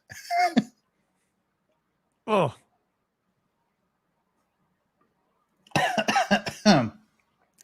Smooth. Whoo, smoke. Thank you so much. Do not do that with an Isla Scotch. It hurts. it's so bad. Shots of Isla Scotches are disgusting. Oh, right there. Okay. I raised this to another shot. D what? Sorry, ain't happening. Do I have anything less dangerous within arm's reach? No, I don't. But I will have another pour. It'll be a very slow shot consumed over time, I think. Thank you so much, D what? Good to hear from you. We're not going to start this again. I'll join a tiny amount, a very tiny amount, but again, this will be consumed slowly over just because I respect the minutes. chat. I respect the chat until the chat's asleep and I leave out the window with my clothes in my hand. Whew, the queen is dead. Long live the queen, says Traveling Tortoise. Thank you so much.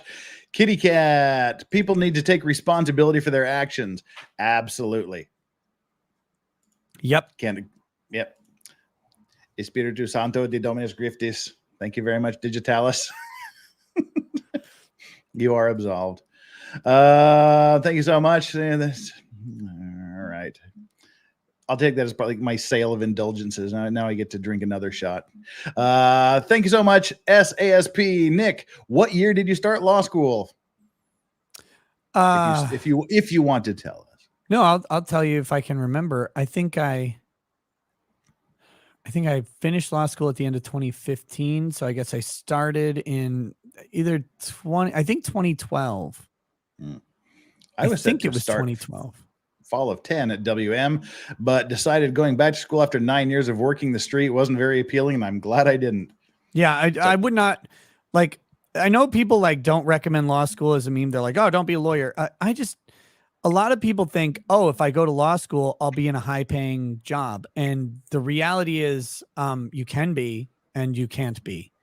Actual conversation with my son. Dad, I think I want to be a lawyer. Maybe practice environmental law. Son, don't make me wash your mouth out with soap. Yeah. Not green soap. Like the good actinic chemical soap. Jessica Reloaded became a YouTube member. Thank you so much, Jessica Reloaded. Very, very nice of you to do that. Welcome aboard. You are awesome, by the way. Had a good stream with her somewhere else the other night on Cool Frog. Fun stuff. Potentially Criminal. Thank you so much for being here. One and two. Thank you so much. I think the Queen apologized to Diana for the murder. They're probably hanging out now. Hey, my bad. Remember when I did that thing? Yeah, in the tunnel. That was rude. I know, my bad. Like it was just a tunnel of love, you know. 200 Watt Studio. This was touching, like when I met Chris Chan, Legal Advice. I don't know what that was about, but stop saying things like that, please. The Redneck Ram. That's what I'm going to be doing over the weekend. Got a friend coming into town, the Redneck Ram. I thought Queen was very old. Yes, you I thought Queen was very old. Royal family liked keeping it in the family for bloodline. So does that mean secret to long life is best? Just go on the internet and search the Habsburg jaw, and that will answer your question. You won't know it till you try it, I guess. Did you see that? I saw an article the other day. It was woman takes DNA test and finds out that her long-term boyfriend is actually her full sibling. Oh, Jesus. Those are so amazing when you read those. It was like that movie. What's the worst that could happen? I think with Chris Klein and Heather Graham, and they're like dating, and then there's like conflicting info on if they're brother and sister or not, and everybody hates them. God, they're like he gets a plane to like fly a banner that says, "Will you marry me? I'm not your brother," but like it gets the words get snagged as the plane's taking off. It says, "Will you marry me? I'm your brother," and everybody's like, "You fucking gross person." That movie's funny. But weird things like that happen way more than they should. It's not an unheard of thing. It happens. I mean, like, yeah, date out of your neighborhood, for God's sake. Pope Rackets Touch Me, which seriously is one of my favorite nicknames ever. Nicknames. Hank, see what I did there? Now apply for third party and undue burden to abortion. See, that's what I've ranted about this so many times. People are like, medical privacy. The only person in America who has medical privacy is a pregnant woman who wanted to kill their baby. That was the only one who is entitled to any medical privacy at all. All the rest of us get fucked. The government gets to know everything you put in your body, every test you take, every pill you break or whatever. Like, that's a great song. When you go to buy Dayquil now, you have to present ID. You have to present ID to buy Dayquil from Target. Yeah. Fuck these people. Fucking happened to me. I bought NyQuil because they don't have anything like that here in Korea. When I was on vacation, I bought NyQuil, scanned it through the self-scanner, and it was like, beep, a customer service agent will attend you. But I'm like, what the fuck? It's fucking NyQuil. And my sister's like, you got NyQuil. I'm like, well, tell me. She's like, well, why would I tell you before you experienced that? That was literally the conversation. Like if you want Sudafed, your name goes on a list because you might use it to make meth. It's like, come on, bro. Like, stop this. Speaking of stopping this, my bladder needs to stop this. I'll be right back. All right. Well, I will plow through the last few super chats here while you're gone. Nick is a former Leo. Can you please stop telling people to stop posting about their lives and criminal activities? Cops are generally lazy, and posting things makes it easier for us to look good and competent. Hey, if people are going to do the work for you, Super Iron Bob, thank you so much. Also, I said the best posting with the. Also, I said it's the posting with the intent that others take the info to be crazy with, but that crazies did things and you're responsible. Not that that's a legal standard, but how doxing is more than just the posting info.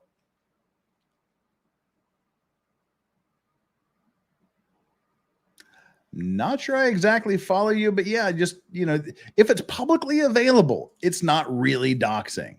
I mean, that's kind of the general statement, I guess, is what we want to walk with. Now I got to scroll up here and clear off the last few that came in while I was doing this.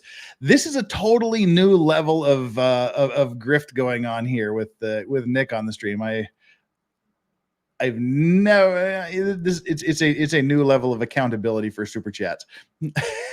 Oh God! Just scrolling back. It's like Godfather 2. Just when you thought you were out, they pull you back in again.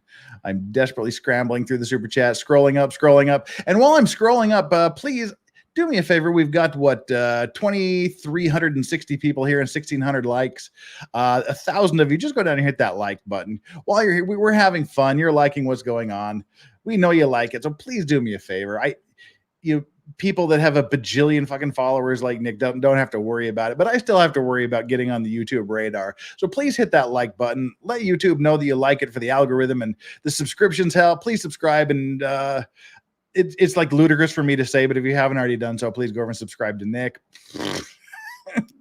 like you would even know who the hell I was without Nick. So do that. Hit the like, hit the subscribe. All right, we have 9 more of these to burn through, and then we're done. Brandon, let's go. Here's to honor. If you can't get in her, get on her. if you can't stay in her, stay on her. If you can't come in her, come on her. So here's to Honor.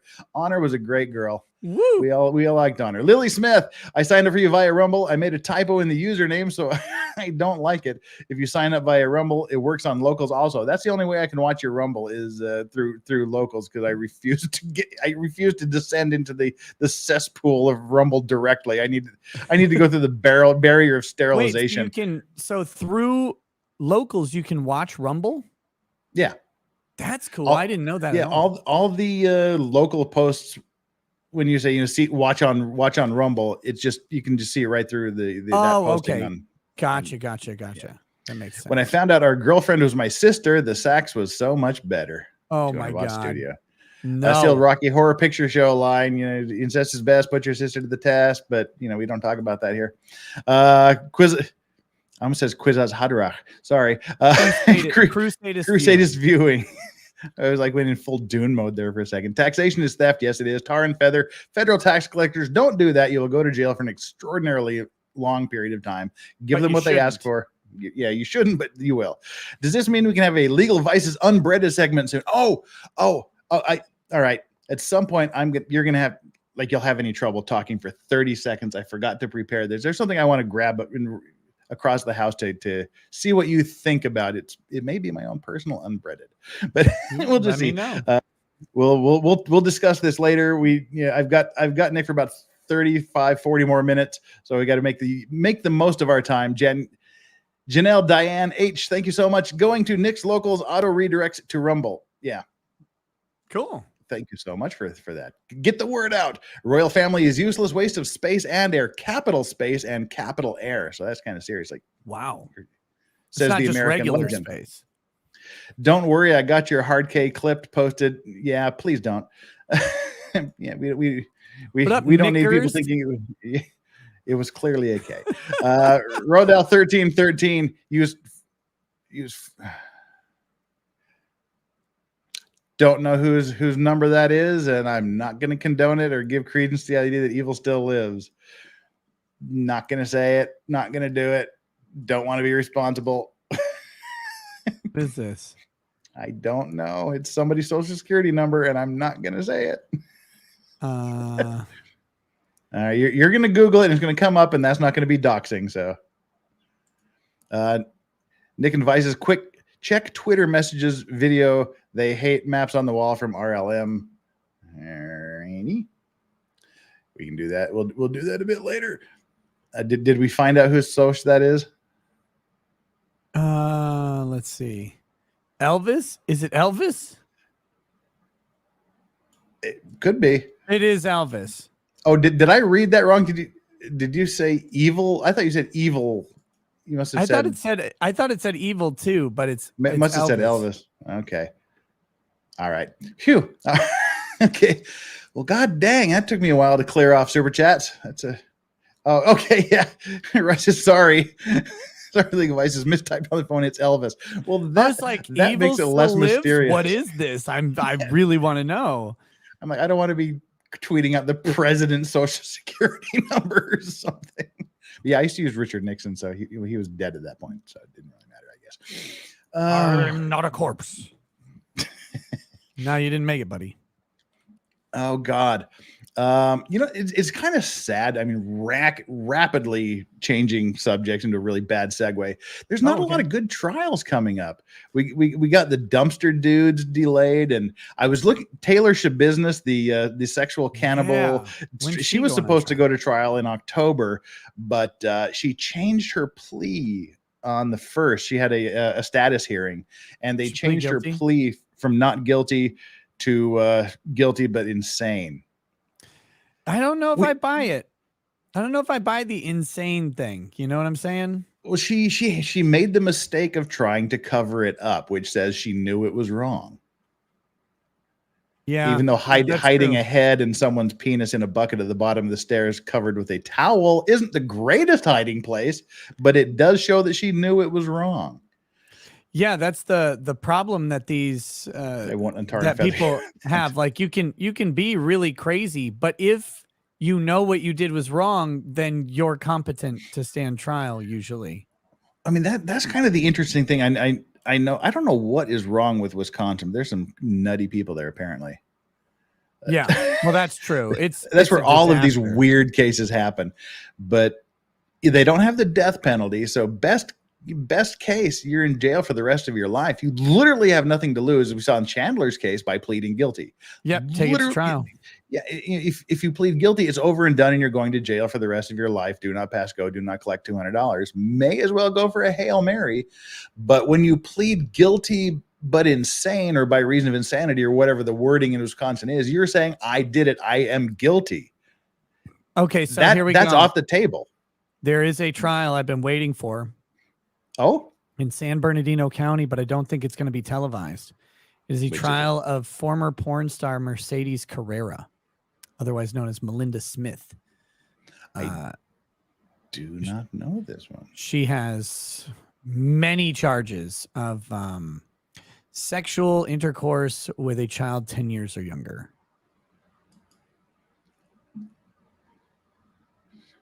Done. The reason that this one was really interesting to me is because Mercedes Carrera was popping in right before this, was popping into a bunch of the alt-right or right-wing talk sphere. She was showing up on like shows like the Kill Stream, for example. She would guest and stuff like that. And so I I have strong reason to believe that she is actually guilty of this and it is not a setup, but I'm really curious what the state will bring. I have a strong idea of what the state will bring as evidence, actually. But I'm really looking forward to what happens in this trial. I think it'll be really interesting because she has set herself up as this darling victim of an oppressive government, and the evidence against her is not, from what I understand, is not weak, we'll say. Wow. But I'm not aware of this particular case. Yeah, it's I've been watching it. She was arrested in 2019. So she has been held for a while. Quite some time. Yeah, her charges were filed. Her charges were 2017, but her arrest, it was filed 2019, February 5th. So she's been in jail for quite some time. Wow. The motion to increase bail was February 5th of 2019 as well. But to be very clear to everybody out there, because this is a misstated narrative on this case, Mercedes Carrera requested the extensions of time. These were not like the government delaying her trial. These were her before, during, and after COVID requesting extensions of time. So I mean, that's kind of always the tightrope to walk, isn't it? I mean, that's one of the first things that you're asked is whether you waive your right to a speedy trial. Mm-hmm. Do you say yes and allow time to mount a good defense, or do you go, no, I don't waive it and force the prosecution to go ahead really quickly with what they've got at that point in time? I tell you what, I wish I would have demanded a speedy trial for my last client right before COVID hit. We didn't know COVID was going to hit. Yeah. But if I would have demanded a speedy trial, I don't think they would have been ready because of COVID specifically. Mm-hmm. And we might have had a chance because my client ended up pleading guilty to that. So I can safely say that my client is guilty of the criminal acts that they pled to. But we would have had an argument that maybe they couldn't prove it if we had done a speedy trial and known COVID was going. If COVID wasn't going to hit, they'll get ready. If you had known COVID was going to hit, but I will say if I knew COVID was going to hit, I would have done a lot of fucking things different. I know, but on a different case. So I learned this in Minnesota. If you have a drug case that involves testing of materials, you may want to do a speedy trial because the crime lab is so backed up, and they use basically one BCA crime lab in Minnesota in St. Paul, and it is so backed up that they may not get your evidence back to the prosecutor in time to prosecute the case. And found that out through a different case where we ended up getting a dismissal. We didn't have to do it this way. But I was like, so they took CBD oil from my client and suggested that it was THC oil. And I said, what evidence do you have that it's THC? And they're like, well, we did a field test. There were all kinds of problems with the field test. First of all, they didn't write down that they did a field test at all. And then later they supplemented their warrant affidavit with a field test. And when I say later, I mean like 7 months later, the guy finally wrote up what happened, and he wrote the wrong test down. He wrote the methamphetamine test when they were looking for THC. Oops. So we nailed him on that. It's like, oh, they didn't even do the right test, Your Honor. But the problem with this thing was they had sent off the substance to be tested by the BCA lab in St. Paul, and it wasn't going to come back for another 3 or 4 months at the time we got the dismissal. I said, Your Honor, my client had legally purchased CBD oil. They decided arbitrarily that this is THC.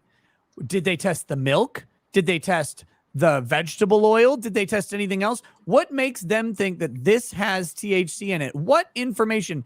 The officer's training and experience that CBD oil has. That shit. They tried. And I said, the officer can have no training or experience that would suggest that CBD oil would be removed from a commercial container and replaced with a THC laced oil. They have to have more than this to do it. And we got the case dismissed because they didn't have any proof, and it was great. But yeah, it was like, in the alternative, a speedy trial would have fucked him too, because the BCA wasn't going to get the test back. Yeah, that whole experience bullshit. I mean, that's the new version of the we don't really know what we're doing, and we really need a pretense to stop.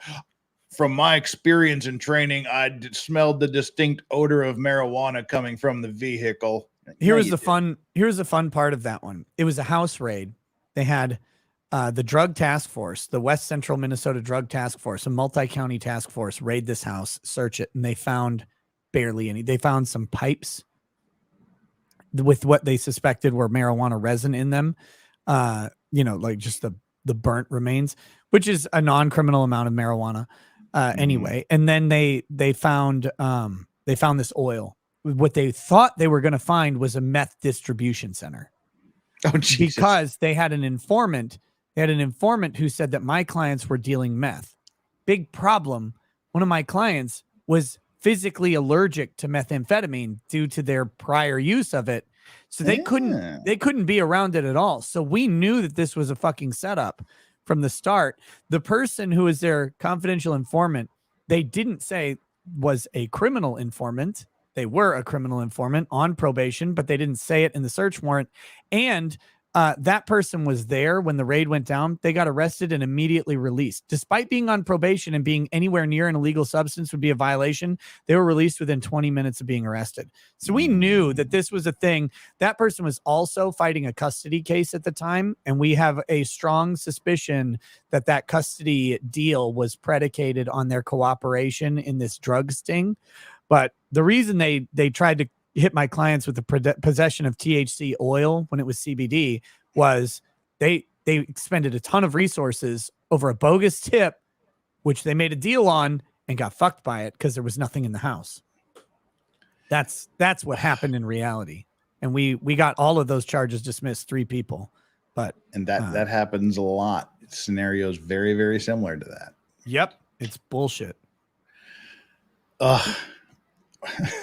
Now, how do we segue out of that shit? Have another drink, I guess. Oh, damn. Not me. I'm done. Well, I mean, yeah, you've got to be responsible in your afternoon. I've just got to get a couple more hours sleep before I start drinking again with Joe. It's the Korean Thanksgiving holiday here now. It's like Friday, Saturday, Sunday, and Monday is a holiday. So that's cool. I got nothing to do for 4 days. Nice.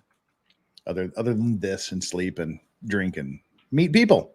But that's kind of the fun thing. Get to take a few days off work and chill and relax, have some barbecues. The last barbecues, now that we're recovering from our big damn typhoon we had the other night. That sucked. Yeah, no kidding. You had a typhoon. In America, it's called a hurricane.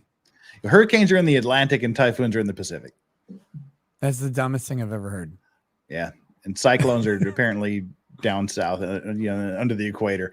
But yeah, that's kind of it. It was a big one.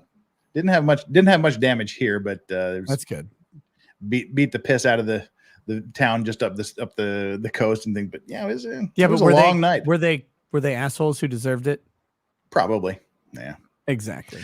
Well, it's interesting because every few years a big one like this was probably the second strongest in Korean history, or maybe the third, but every few years a really strong one will come through, and all of the old businesses survived. All of the new, like, post-COVID entrepreneur business peoples, they were all wiped out entirely. It's like they didn't have the experience to know how to build and design for the waves crashing out of the oceans directly into your restaurant window kind of thing here. That's what I miss about living in the middle of the Rockies. We just had earthquakes to worry about every now and then. No hurricanes, no typhoons, no tornadoes. It was just a nice little. You just had to worry about like snow 9 months out of the year. Of course, yeah. I mean, that's kind of what you worry about too, there, I guess. Oh God, it's so fucking cold. I'm waiting to hate life. Today's actually hot. Today's like 90 outside. Wow. So we got a last hot day because since I came back from the South, it was so hot when we left. I mean, we had 95, 96, 100-degree days. And then I go down to Florida and I'm dying. in Florida. And then I go over to Houston and I'm dying. Houston in July, I'm crying. And then we go down to the Caribbean. It's like, it's so fucking hot everywhere. And then we come back to Minnesota. It's like, wow, it's like low 70s every day. But it ramped back up for a final hurrah here. So we'll see. Oh, well, this was one of the worst vacations I ever had, was the one I had, because it was just so damn hot at the end of July. Yeah. In the States. And when we went to Vegas for 2 nights and 3 days, and it was 121 degrees. Fuck that. It was room, swimming pool, room, swimming pool, room, home. That's literally all it was. Nobody was there on the strip. Nobody wanted to do anything. It was just this malaise, and the only people that were having fun were like the 95-year-old gambling degenerates that are like running 3 slot machines at the same time, but it was just miserable. And one of the city attorneys is a friend of mine that worked in Korea here for a long time, and then he went back and went to law school and he was working there. But had lunch with him, and that was just about it. And we immediately went back and went camping up the top of the Rockies. I went from 121 degrees to freezing my ass off for 2 nights up in the mountains. And I'm just too old for this shit. Just give me some comfort. I can't do that. I'm going to go camp in a tent. Oh, if I'm camping, it's in a lodge. I'm camping in a building. That's how I camp. I don't do it. I can't. Like if you put me up in a tent and it starts raining, I'm going home. I don't fucking care. I'm not outdoorsy. I don't want to be there. Give me air conditioning. Give me a fireplace and a couch. I don't want it. Like nature's great. I don't want to live in it. It's nice to look at in pictures. Do you still have that big mega cigar that you got? Yes. You haven't given it away yet. Do you remember how big it is? Well, I got the 11-inch one that I was showing on stream, but then that's yours is bigger than mine. I know. At Matsuri, someone gave me a 22-inch. Oh, that's just those are just the ridiculous ones. Yeah.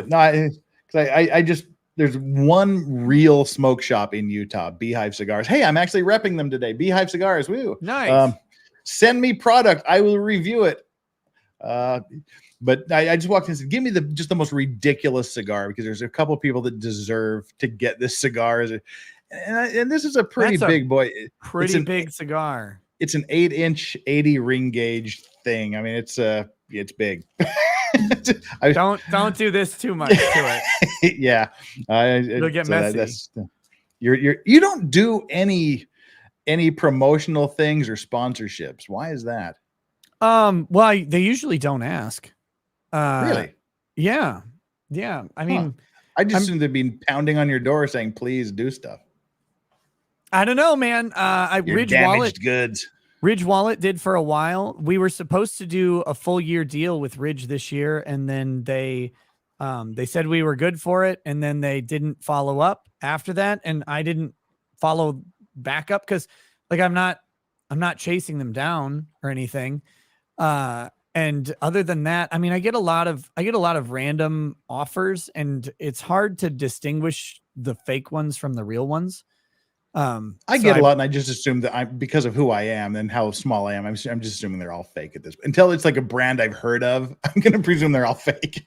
Yeah. And well, like some of them, like you hear the brand, but like you look at the email address and you're like, I don't trust this. It's from like .cz or .io or whatever. And so it's like, okay, this is a Czechoslovakian email address for an American company, and maybe there's a marketing company behind it, but I don't think so. So Czechoslovakia. I don't do too many. I think if I sign my YouTube channel up to Stream Elements, they would, because they give me offers for my Twitch channel with regularity. And so if I hooked my YouTube channel up to Stream Elements, I'm sure they would solicit me for a lot more sponsorships. But I try to do sponsorships from like companies or products that I actually like or believe in. And so I don't know. I would love to do a ton more. Yeah. By the way, like I would love to do a ton more, because the amount of money that you can make from sponsorships of shows is unrealistically high, but I don't have time to like chase them down and vet all of them. which is why I've been trying to get an ad agent for a while. And some people have like offered to do it, but I would like someone with experience, but I may have a solution for that problem really soon too. So we'll see. But yeah, I don't know. I thought, during the Johnny Depp trial, by the way, I was in talks with a company and I'm like, hey, you should probably sponsor ads like now when there's going to be 80,000 people watching. That might be a good idea. And they were like, nah, okay. Like, I don't know what you want. Like, there's going to be live viewers, 50 to 80,000 live viewers a night or a day. Every day you could hammer this and make, like, you will by numbers make back your investment. And they just were like, we'll think about it. I was like, okay. Like, do you think that they didn't take you seriously or what do you think? I have no idea. Maybe they just had too much money, like, already. I don't think companies think that way.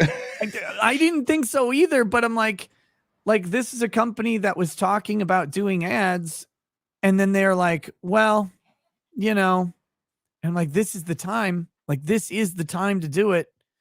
And they just didn't. I don't know what to say. So, like I said, I probably need an ad agent to go like do all this stuff and do the negotiating and do the tracking it down. That would be a better plan. But yeah, I have a pretty decent sized show. I know that much smaller channels get lots of ad opportunities that I don't. I can't figure it out. Was Johnny Depp bigger for you than Rittenhouse? It depends on the metric you're asking about. Like viewer numbers. I think Rittenhouse averaged more viewers than Depp did, I think.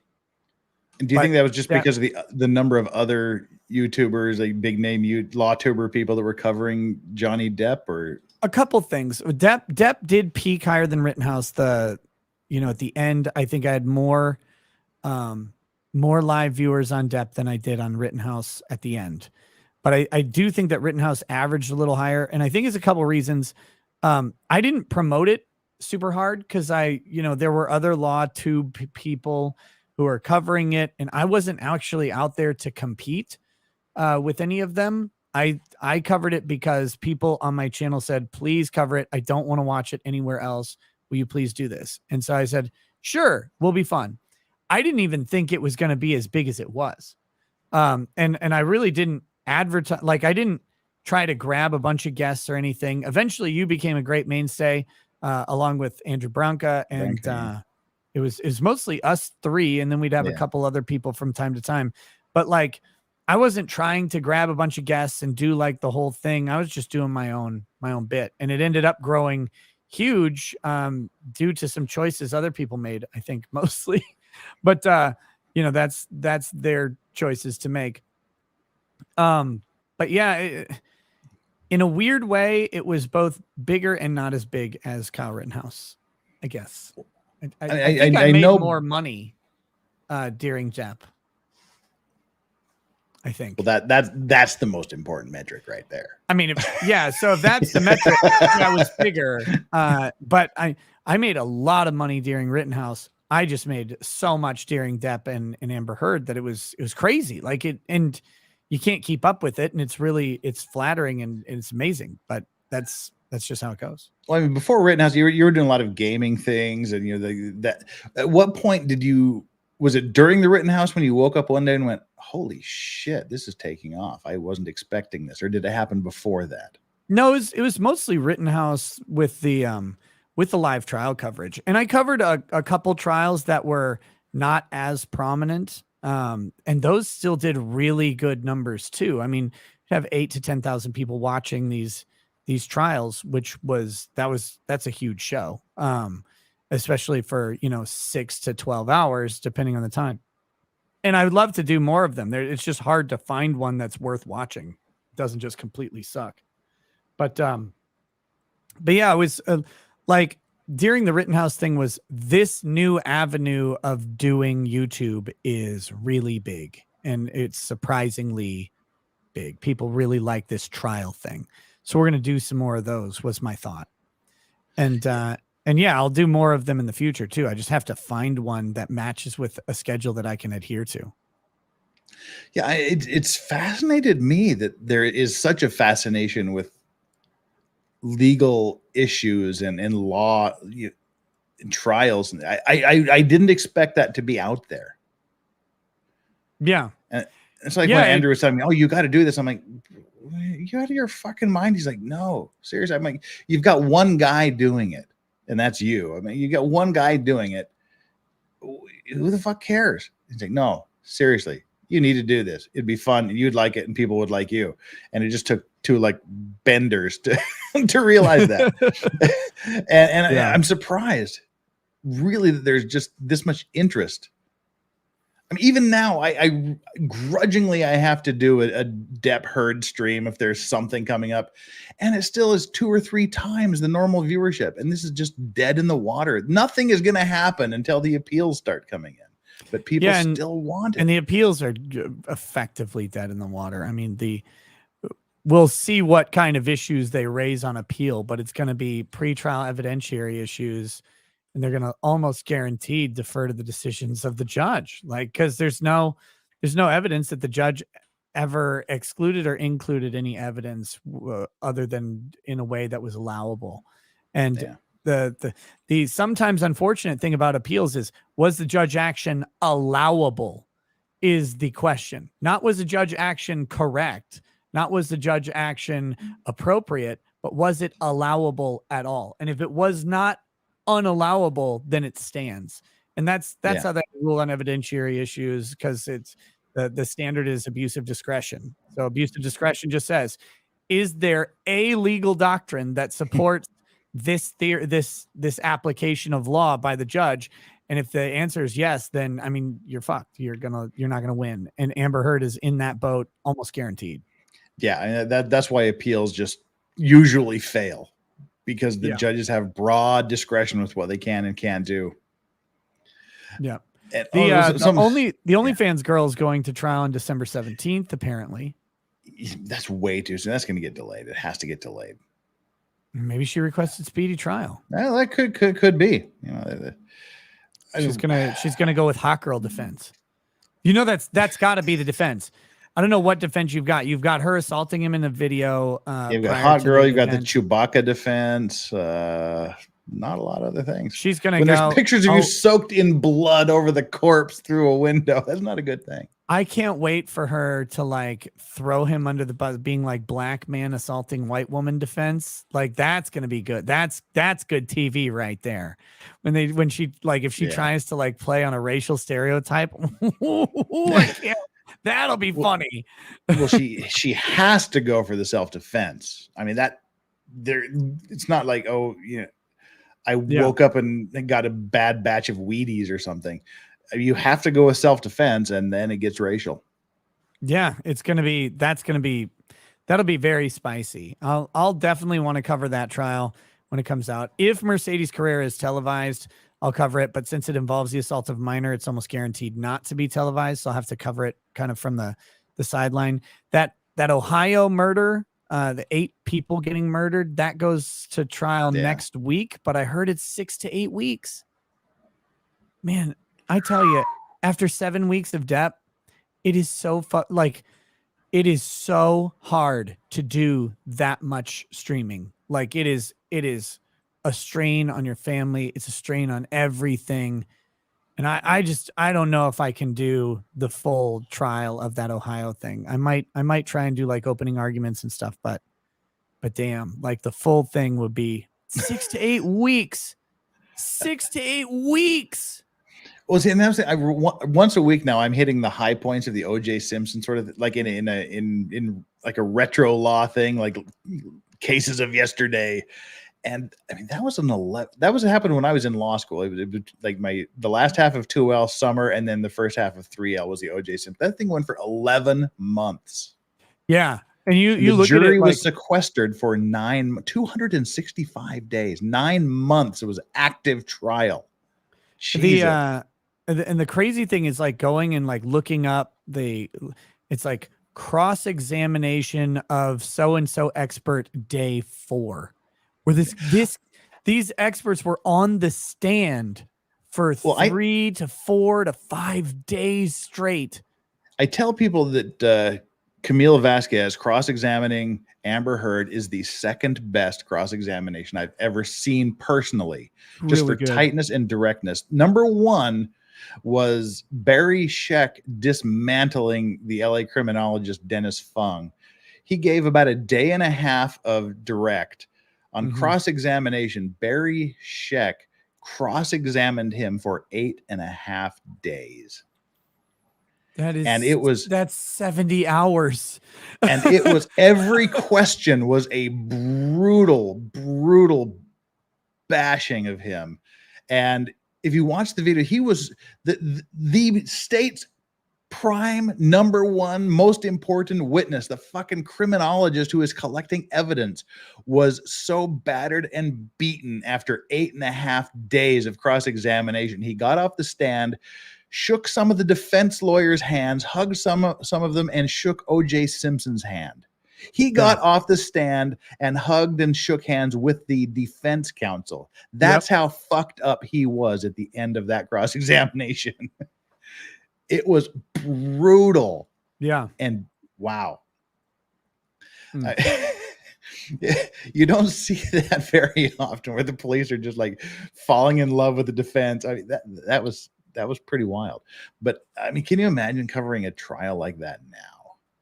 No. 11 months. 11 months of OJ. Like, what would you do? It'd be insane.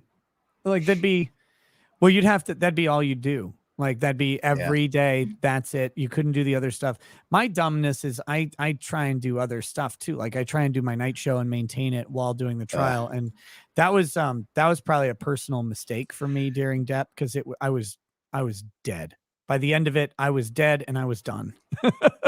It was starting to kick my ass, because I would work the 8-10 hours a day, eat lunch, eat dinner, and maybe do something for 30 minutes, and then be on with you for the next 8 hours until 3 or 4 o'clock in the morning, get 3 hours sleep, and go back to work and do it again. But I'm glad you invited me and let me do it. Oh, it was fun. It was. I have about 8 minutes left. You said you had something you wanted to get. Oh, two things.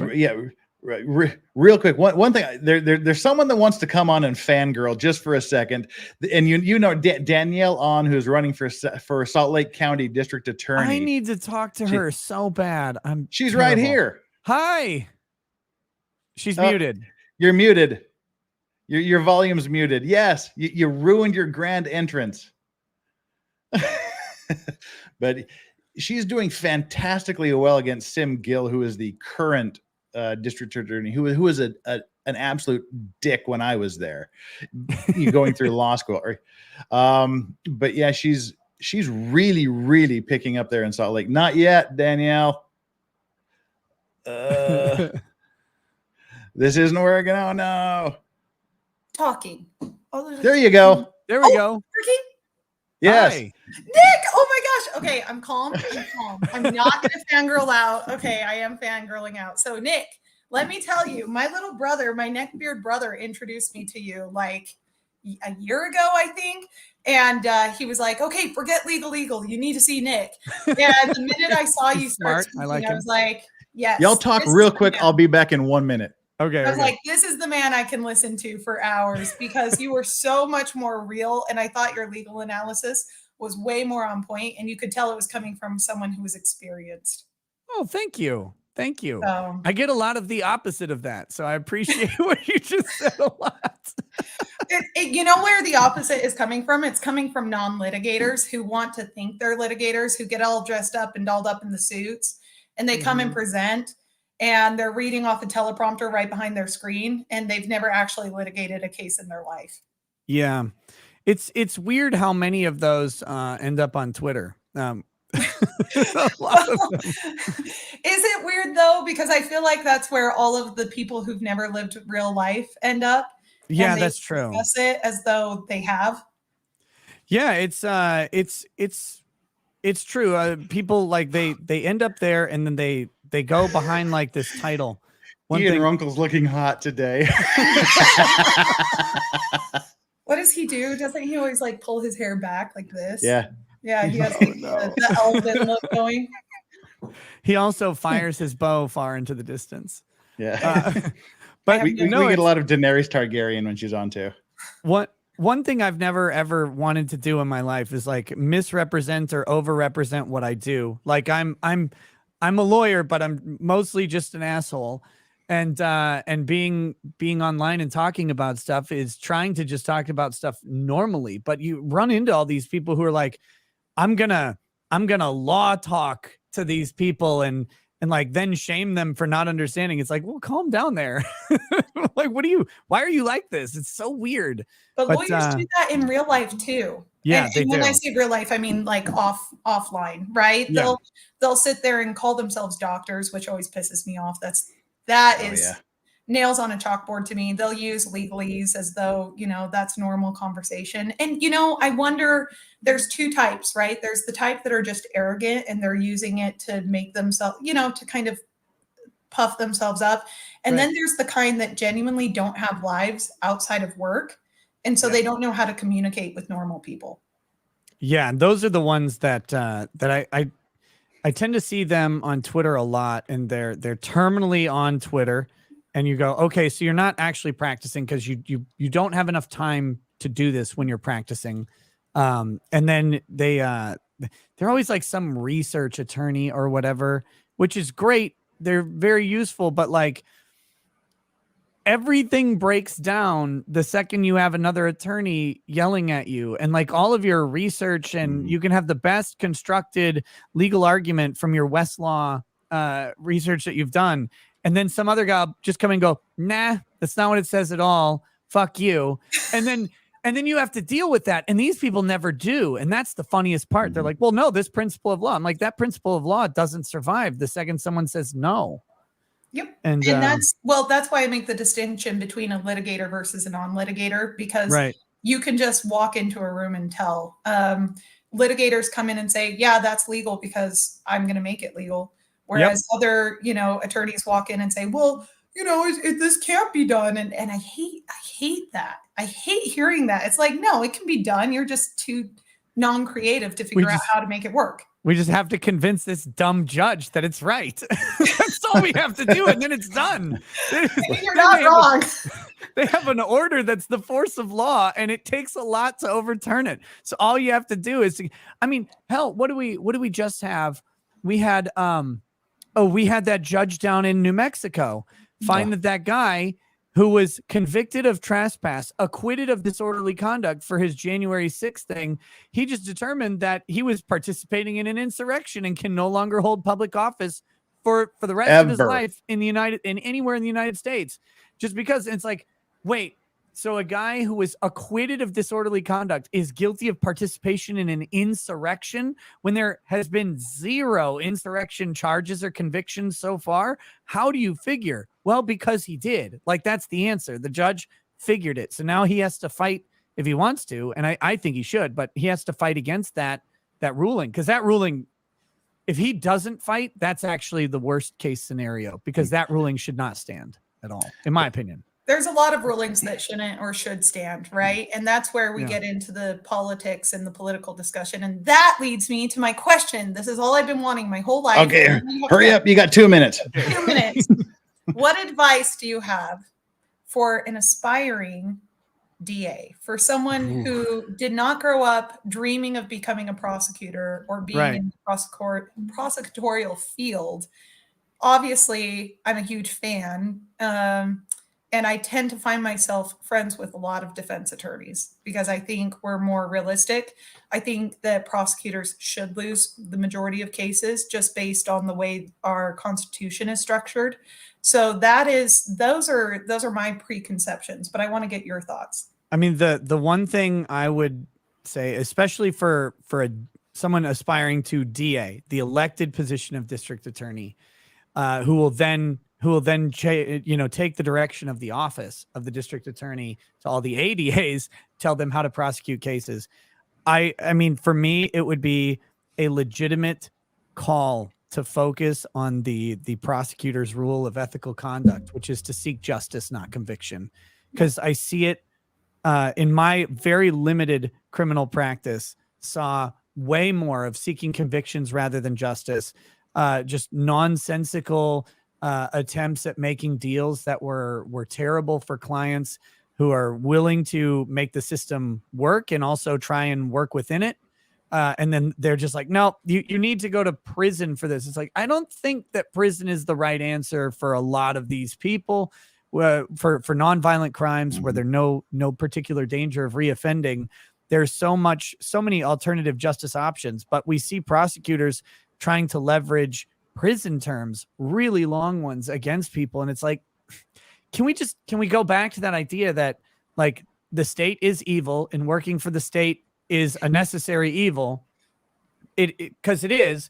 Like, you have to have people work for the state, and hopefully they're good people who try and reign in power. But can we remember that the state depriving liberty from a citizen is not a game for an employment, a game of employment. It is a serious thing. And I think that so many prosecutors get wrapped up in their like statistics and their ideas about what needs to be done. They forget that the person there is a citizen that they're actually in service of. And there's a lot that they can do to service that person without imprisoning them and potentially, ruining their entire life. Now, again, certainly violent offenders, go away. Like, if you're a danger to society, go get out of it for a while. Maybe you need a timeout. I get it. But so many nonviolent offenders get jailed, and it's like, why are we doing this? And a lot of times it has to do with an ego of a person. Oh, I'll tell you right now, real quick, before, how many minutes? -1. -1. No, dang it. Well, I'll just tell you right okay. now. So we have a DA currently, the guy I'm running against, and yes, I'm going to shill, and yes, I'm going to ask for as much money and as much donation and as much time as I possibly can get to talk about this, because we have a DA who refuses to prosecute violent offenders. And these are violent crimes, repeated violent offenders, particularly against domestic violence cases. So these are gang members who've been beating up their wives for years. They break their legs. There's a case last year that I can talk about because it's very public, of a woman who was thrown down a flight of stairs. He broke her leg in January 2021, caused serious damage and trauma to her face. All of this was in the police report. It was handed over to the DA's office. The DA sat on it for 4 months, and she was shot 16 times in the chest. Just the 16, 5 months later. Yeah, just the 16, Because 17 to be ridiculous. That would be overly. But this is a joke. This is a joke for context. But this is the kind of thing that we're dealing with here. And it is a necessary evil. I don't want to be, every time I meet a potential voter, I always say, hey, it's nice to meet you. I hope I never see you again. So that's sort of my attitude towards these things. And no, I don't want everyone going to jail, but I also don't want to set up your clients to put them in a position where they're going to fail just because I released him without charges. And then months later, I decide to charge them on these lesser offenses, but I throw the book at them on the lesser offenses when I should have thrown the book at them on the more serious offenses. But I didn't. So now I'm going to, because now I have to, save face and make it look to the criminals like I'm going to be tough on crime now. When the crazy thing is, like, when charges are justified, they should be brought for sure. That's how the system works, and the punitive element is critical. But they're around here, we have a judge who's notoriously unliked by anyone who goes before her, including like bailiffs who have to bring people before her. And it's the reason is she's like got this idea of being like tough on crime, but it's like, you're not being tough on crime. You're being tough on criminals. And there are like conviction options that allow people paths out of some of this stuff. And again, these are not people who are stabbing people. These are people who have engaged in some sort of theft or whatever. And it's like, there is room here for alternative justice. And we have a whole fucking book about alternative sentencing and sentencing guidelines that allow for this if you'll engage it. And like, the judge won't, and the DAs know that she won't. So they press really hard for some nasty stuff. And it's like, come on now. Like, we can agree that this person is not in danger of reoffending. Can we look at a probationary period for them? Let's stay the imposition of their jail time or their prison time and let them try and rehabilitate themselves and make, I can't think of the word. You know what I'm talking about, where you pay back. Restitution. Jeez. Let them start working on restitution and see if they can actually do this. And if they screw up, well, yeah, then you've already got a jail sentence or a prison sentence that can be imposed on them immediately when they fail, a probationary hearing or whatever. But like the unwillingness of them to work with nonviolent offenders on this, it just blows my mind. But yeah, that's my main thing, is just really harping on that obligation to seek justice, not convictions, and trying to develop an office that does not reward a conviction rate, because there are too many that do. Whoa, wait, you mean like in terms of pay or opportunity or whatever? Yeah, that's terribly unequitable. I mean, even between attorneys, right? Because we're going to have attorneys who are just doing research, and we need those attorneys to just do research. We're going to have attorneys who are going and litigating case. And if you're only rewarding the litigators and poo-pooing everyone else, then you've lost half your workforce that you need. Then you have litigators doing all the work of everyone else. I mean, that's not a good measurement, I don't think, anyway. So good news for you. All I care about is triaging right now. I've got to get in there and stem the bleed. And what pisses me off about these declination letters is, if you're a defense attorney, Nick, what would be the first thing you do if I decide to change my mind as DA and bring charges against your client?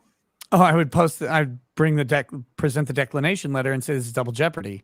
Yeah. Immediately, right? Yeah. Yeah. Thank you. I'm looking for a good defense attorney here in Salt Lake County to speak to this, because that's what needs to happen. Is we need defense attorneys to stand up and say, this is what I'm going to do. This is clearly the legal strategy you pursue. Now, my hope is that if I win, at least then my prosecutors can go to the judges and say, look, Your Honor, this was an inadvertent mistake of the prior administration. This was not intentional. There was no forethought put into this. That's why it doesn't discuss all these other elements of the case. We would like to bring it before you now, So there's some mea culpa there, and there's no real sanctions that could be drawn, but at least the judge can go tisk tisk and let's move forward with the case. Yeah, and I would be screaming the entire time. I'm sure you would. Are you screaming that you have to go yet, Nick? I do have to go. What did you grab? Oh, it's literally not important at this point. No, I was cleaning out a shelf because I'm planning on moving, and I found this ancient old thick document that was emailed. It was faxed to me. That's how old this thing is. Faxed to you. That thing's terrifying. December 6th of 2001. I just had it was written by a clearly mentally ill person, but I'm wondering if this should be like my unbreaded stream. They hand wrote it.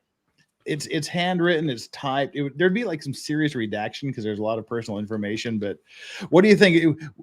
Would this be something that I could? Would I get the Pope's blessing to copy your grift of reading something at the end of every stream where the first page starts out, "Dear C, DK plus G8 Korean family, download me. Please help me. Do you have a California associate attorney? I have much more info from investigations. Sue the G8, CIA, Israel, DK, the Kim clones. They really did clone the Kims and I. Take Jung Kim's family, my ex-temperature. Are they dead? Please get us a fair settlement, $500 to $500 million, or the black hole will eat lunch."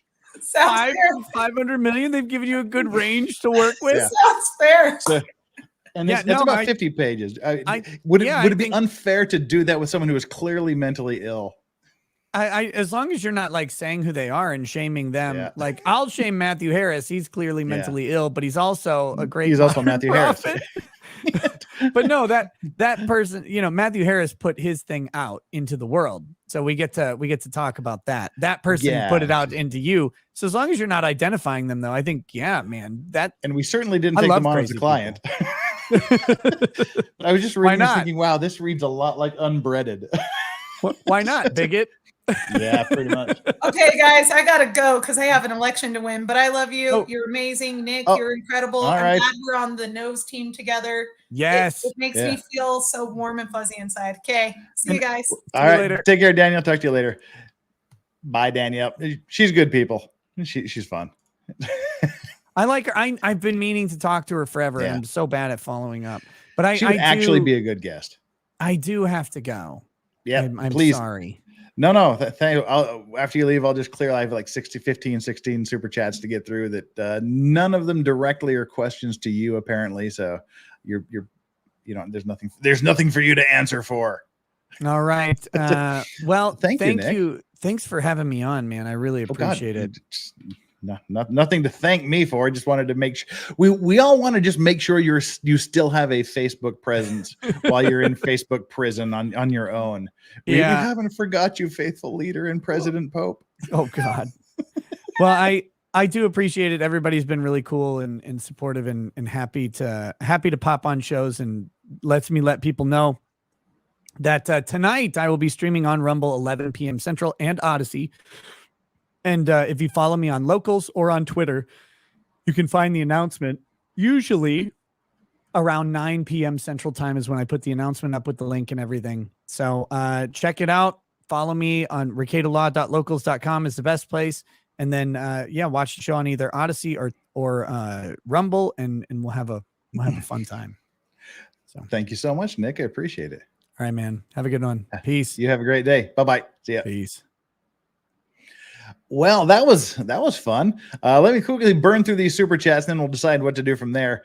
Danielle was welcome to stick around, but she's got more important things to do. Hypershot, thank you so much. Taylor's from South Texas, lol. Everyone knew she was crazy. You know, she's crazy, but she's already grifting from the prison. She's already on the grift, looking for people to put money on her books. This was actually oh shit. Did I deleted it? And we've all been pronouncing her name incorrectly, by the way. Oh, never mind. That's us. Yeah, her name is apparently not Taylor Shabusiness like it says. Apparently, it's pronounced Taylor Shabusiness, like Shabusiness biatch. That's how she pronounces it herself. So we have to go with how she pronounces it, I suppose. This was a thing that caught my attention on a Twitter short the other day. Let me bring this up here real quick. Yeah. Oh, we got to do this real quick here. All right.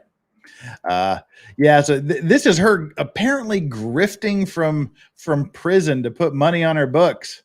This is the Taylor Shaw business.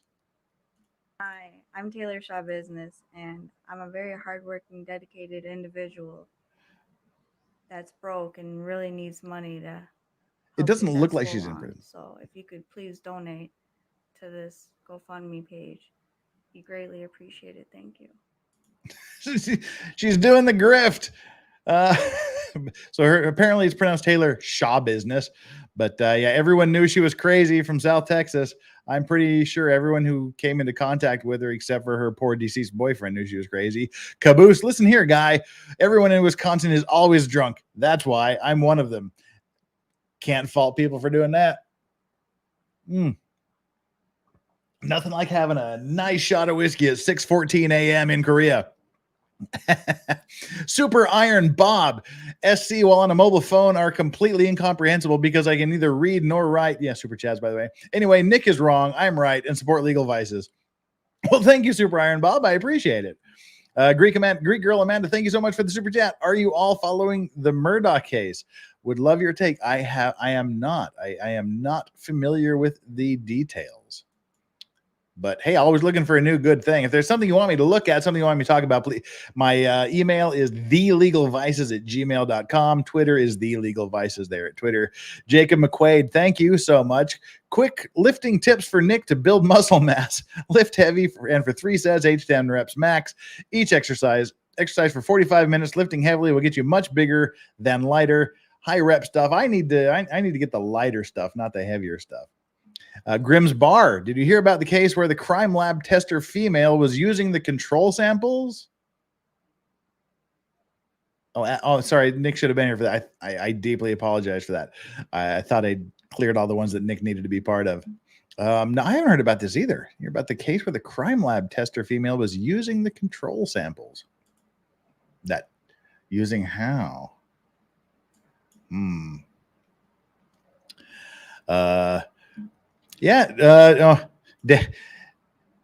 Danny's saying, "Gee, Legal Vice is the best for letting me on with Nick." I know you had to fangirl. I promise you, I'd get the fangirling in. But you're welcome if you're still free and available. You're welcome to come and join for the rest of the chat. You've still got the link. Let me know. Just pop on if you want to hang out for a while.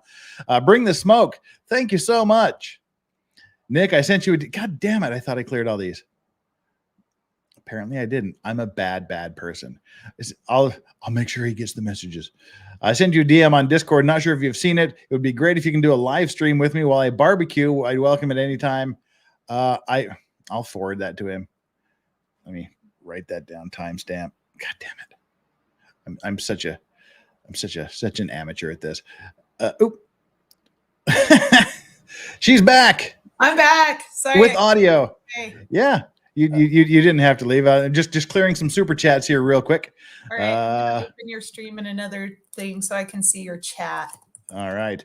Techno Geek. Thank you so much. Nick, what about the sponsor you should be finishing details on right now, unless you weren't able to make it to the post office this week? Nick, what about the sponsor? You got to bring that volume down. I don't need to hear myself. Sorry, the waifu night. Code Knows still gives a discount on Ridge wallets. How are these Ridge wallets? I know a lot of people are sponsoring them. Philip DeFranco did it. Nick did it for a while. These Ridge wallets I'm not a big, thick wallet guy, so I'm looking at it, but I'm always skeptical of these kind of things.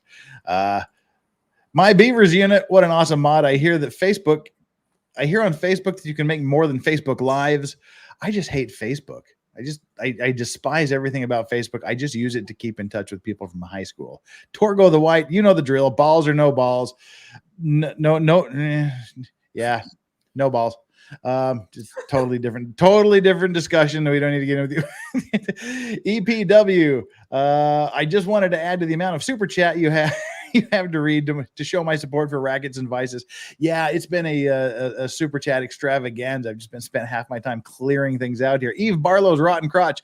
Please be respectful when talking about the Queen. She was a head of state, a monarch, a mother to multiple pedos, and a loving husband to her late cousin. A loving husband to her late cousin. I like that. Rip lizard face. Wow. That was strong. Jillian N. Sounds like plenty of prosecutors go after those they believe are in danger to the state, not those who are in actual danger to citizens. I'll say at least my opponent has done that in the past. He decided to prosecute a bunch of protesters who painted his building during 2020 based on a decision he made to clear a police shooting. And he decided to go and prosecute all of them and enhanced their charges with gang enhancements so that they would spend the rest of their lives in jail for painting his building. Well, you can imagine he got sued by the ACLU because clearly there was a conflict of interest. You can't be the victim in that case and also prosecute that case. So, and my Beavers unit, I have followed you back. Thank you for shilling for me. So he prosecuted the spray painters, but not the shooter cop. Correct. Nice. Yeah. Crusader Saracen. I'll be blunt. Have you taken Soros money? I know she hasn't taken Soros money. She is unbreaded. The answer is no, but I will take all of your money. Please give me your money. And Danielle On for district attorney has the greatest website address ever, da4da.com, where you can get all the information. I'll shield there for you. Thank you. Now Farron Balance has just got back. Who is the new guest? Looks interesting. Farron, this is Danielle On. Bring her on. Farron. Oh my gosh, I'm totally a fangirl of Farron too. Yeah, Danielle lived here in Korea back in 2012 here in Busan, where I'm at. I was here at the time as well, and then she's gone back. She's gotten married, went to law school, did her thing, and now she is running for Salt Lake County District Attorney against someone who doesn't need to be a Salt Lake County District Attorney anymore. Danielle is good people. That's why I enjoy having her on. And we had drinks and dinner with her and her husband while I was back on vacation. Good peeps. If I was still voting in Salt Lake County, she would have my vote. Oh, thank you. But Farron, seriously, come on. I love watching your streams with Oh yeah, Farron, if you're not doing anything, jump on. I'll just I'll send you the invite here just in case you're free and not doing a dang thing. Yeah. Where are we at here? Farron. She's like, I need to get my eyelashes on. Yeah. That's the only thing that always holds me back from jumping on is like you catch me just as I'm getting dressed or as like I'm doing something in my PJs. So yeah, well, I have sent you the link, Farron. You are absolutely welcome to jump on. Jesus Davia, thank you so much for the super sticker. It's a thumbs up. I guess it's not a super sticker. It's a super chat. It's the thumbs up. Awesome. Thank you so much for that. Well, Danielle, you've been busy these days. I see. You're just following up on you. You've got all of these declination letters to go through, and you're doing good. You're picking up. It sounds like you're picking up a lot of new endorsements, a lot of new interest. Yeah. Stuff is chugging along, and I'm just thinking I can, and so hopefully I can. That's ultimately where we're at. I think it is the case that people have really had enough of Simgil, my opponent. They're so over it, and so what is that? What is that? I'll let you read that. I'm assuming that's for you. We just got a super chat. I'll send feet picture sessions. Yeah, I'll be happy to send you feet pic. I'll send you some pictures of my feet, Soul in the Lich, anytime. Don't worry about it. Your wish is my command. I'll send you pictures of my feet. That's the one missed opportunity that I don't understand why men during the COVID lockdowns didn't take advantage of. Like, shave your feet and start an OnlyFans account. No one would know. Just let them get hairy and be like Hobbit feet. That'd be awesome. Oh, I bet there's a thing for that. I'm sure people would have paid. Hey, you have another super chat. Yep, they're slowly coming in here. Jacob McQuaid, hi all. I washed out of law school. Congratulations, good for you. That was like the wise thing. Fell below the mandatory matriculation GPA by 0.05 about 3 years ago. I've tried a number of different jobs since then, and they've all left me wanting. Any thoughts on an alternative career path? Wow, that's kind of a deep question. An alternate career path from law school. Something if you enjoy that, criminology might be a good thing. Law enforcement. You can be one of the good guys. Journalism is like thinking in my head. Journalism is a thing. YouTube is always a good grift, apparently. I was going to say you should go into life coaching, because that seems to be a good grift, especially on like YouTube and that sort of thing.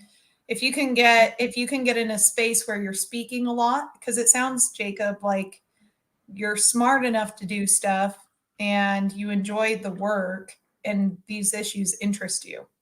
So if you can, I agree with you. If you can get like a specialization in some area of law in the legal field where you can be a practitioner, that's ideal. So like when I did trade law, there's a lot of trade specialists out there. Yeah, I mean, you could definitely serve in like an advisory capacity or a paralegal capacity, somewhere where your expertise is something that practicing lawyers can take advantage of and use. Yeah, we pay really good money to expert witnesses. Yeah, get onto the expert witness grift. That's a really good grift to get going. So what's coming up for you in the near future? Well, elections are 2 months away. Wow. Yeah, 2 months away. If you come down here, you'll see me and my crew out on the street corner. That's what we do. They're called honkin' waves. It's the silliest thing, but it's really great because you get to it's free. It's free advertisement. You stand on the corner and you wave a sign and you wave at people and you tell people to pull over and come talk to you and to honk for justice. That gets them every time, and people get really excited and they seem to really enjoy it. So lots of honkin' waves, lots of radio ads and TV ads. I just did an interview in Spanish. I don't speak Spanish. So I was going to say, wow, I didn't know that. Yeah, no, I only speak Korean. So it was a little bit rough in the beginning, but then it got much, much better. So what are, oh God, sorry. Yeah, no, go ahead. I said, so what are some of the big, issues or things that you are dealing with that people are bringing to you at the moment? The biggest thing that people are bringing to me at the moment are primarily these declinations and then a bunch of botched cases. So particularly issues with cases that went sideways in prosecution. One case in particular where, so in the state of Utah, we have a Victim's Bill of Rights. And in the Victim's Bill of Rights, the victim gets to have a victim impact statement. They get to know when their hearings are, and they have the right to attend those hearings. Well, one victim was unaware that a plea deal had been reached with the suspect or the alleged perpetrator. Wait, what? They're required to be told. Well, they were not informed, and they got a plea deal, and now that perp is out there having sex with other young children. So he's traveling interstate to groom kids, and so that's those. Yikes. And this is, but I mean, that's one of many cases. Unfortunately, when I got a call from this most recent case, I said, "I'm sorry to tell you that you're not alone in this." And it's every day. Every day it's something different. So that's been going on. And then in terms of other things, on a lighter note that I've been dealing with, people keep like giving me really delicious food because we get like invited to all this stuff. So it's been hard to keep my weight down, but otherwise things are good. Well, I mean, I know when you were on here 2 weeks ago, 3 weeks ago. I have lost all sense of time these days. 2 or 3, whenever you were here a couple of weeks ago, you were talking about how people would just come up to you and tell you their stories. Where you were telling me, if I recall, there was the current district attorney has been sitting on a case for a murder case for 9 years, where even the suspect's brother has been willing to testify against him for 9 years, and it's still not going forward. And you're telling me the people are coming up to you and saying, we have these cases that aren't moving forward, or that are, like you said, are just being declined. And you said that you'd picked up an endorsement from the Fraternal Order of Police. What's the official title? It is. It's the state Fraternal Order of Police for the state. And that is so unheard of, to where the police will endorse someone who is not a sitting district attorney, because usually the district attorney is making the police happy and following through with the prosecution of the bad guys. But the situation is there to the point where they're endorsing a non-incumbent candidate. So how is all this affecting you? Like, the people bringing up these things to you every day? It's tiring. I mean, I think I told you last night I had champagne, which I haven't had in a while. I've picked up this once a week champagne habit where I can finally get some sleep, because it weighs heavily on your mind. I mean, it's more than just the stress of hearing the stories. It's also the stress of trying to figure out, okay, once I'm in there, once I win this, how do I stem the bleeding, address these issues, and actually get to a place where we're addressing the issues with the money and the finances that I already have. So obviously I'm going to have to go and beg for more money from the county council, and possibly from the state. But it's only going to increase once I get in there, because I'm going to have to reorganize a lot of what's going on in that office. It's sort of, it's reminiscent to me of the idea. I guess the reason I can't sleep is because I'm trying to figure out how to build a seawall with a tsunami that is ongoing. And so in my mind, it's stressing me out in that way, where I'm trying to say, okay, the tsunami's here. It's already wiped out everything, right? All of these cases have been declined now. And you heard it from Nick, right? The first thing that these defense attorneys are going to do is say, look, this violates double jeopardy, and you can't bring this against my client.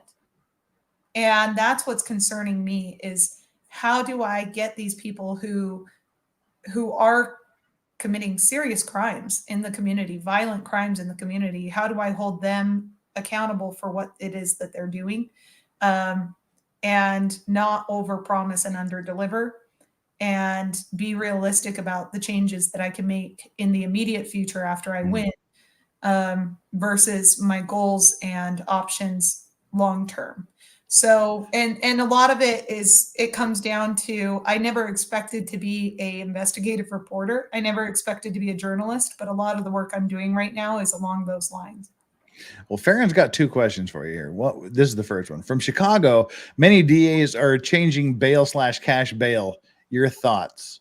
Also, your thoughts on life sentences for marijuana. Curious with Brittany Griner. I don't know Brittany Griner's case. She's the basketball player that was arrested in Russia for bringing in. My opinion on that is, you go to a foreign country. She's lived there before. She knew the laws. She did it. You can't say, oh, but it's not illegal in America. I get those cases all the time where people get nailed for marijuana and things here, where they know it's wrong. They try to get away with it.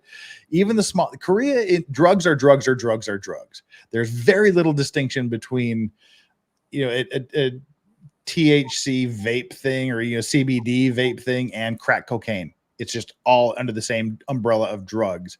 You know it's wrong. You do it. You get nailed. That's on you. But this bail and cash bail thing, your thoughts? I'm not sure with what you Brittany mean. Griner's situation, I actually do know that case. Now that I think about it, I think that there are other human rights violations going on internationally that should take precedent that aren't. And I think it takes away from those cases, and that's a shame. Those are my thoughts, though. I don't speak Russian, and I'm not a Russian attorney. So there you have it. In terms of DAs changing cash bail versus bail. So bail bonds are not as effective as cash bail in having people return back to court.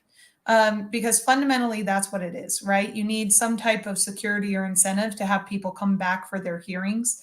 Otherwise, they just don't show up.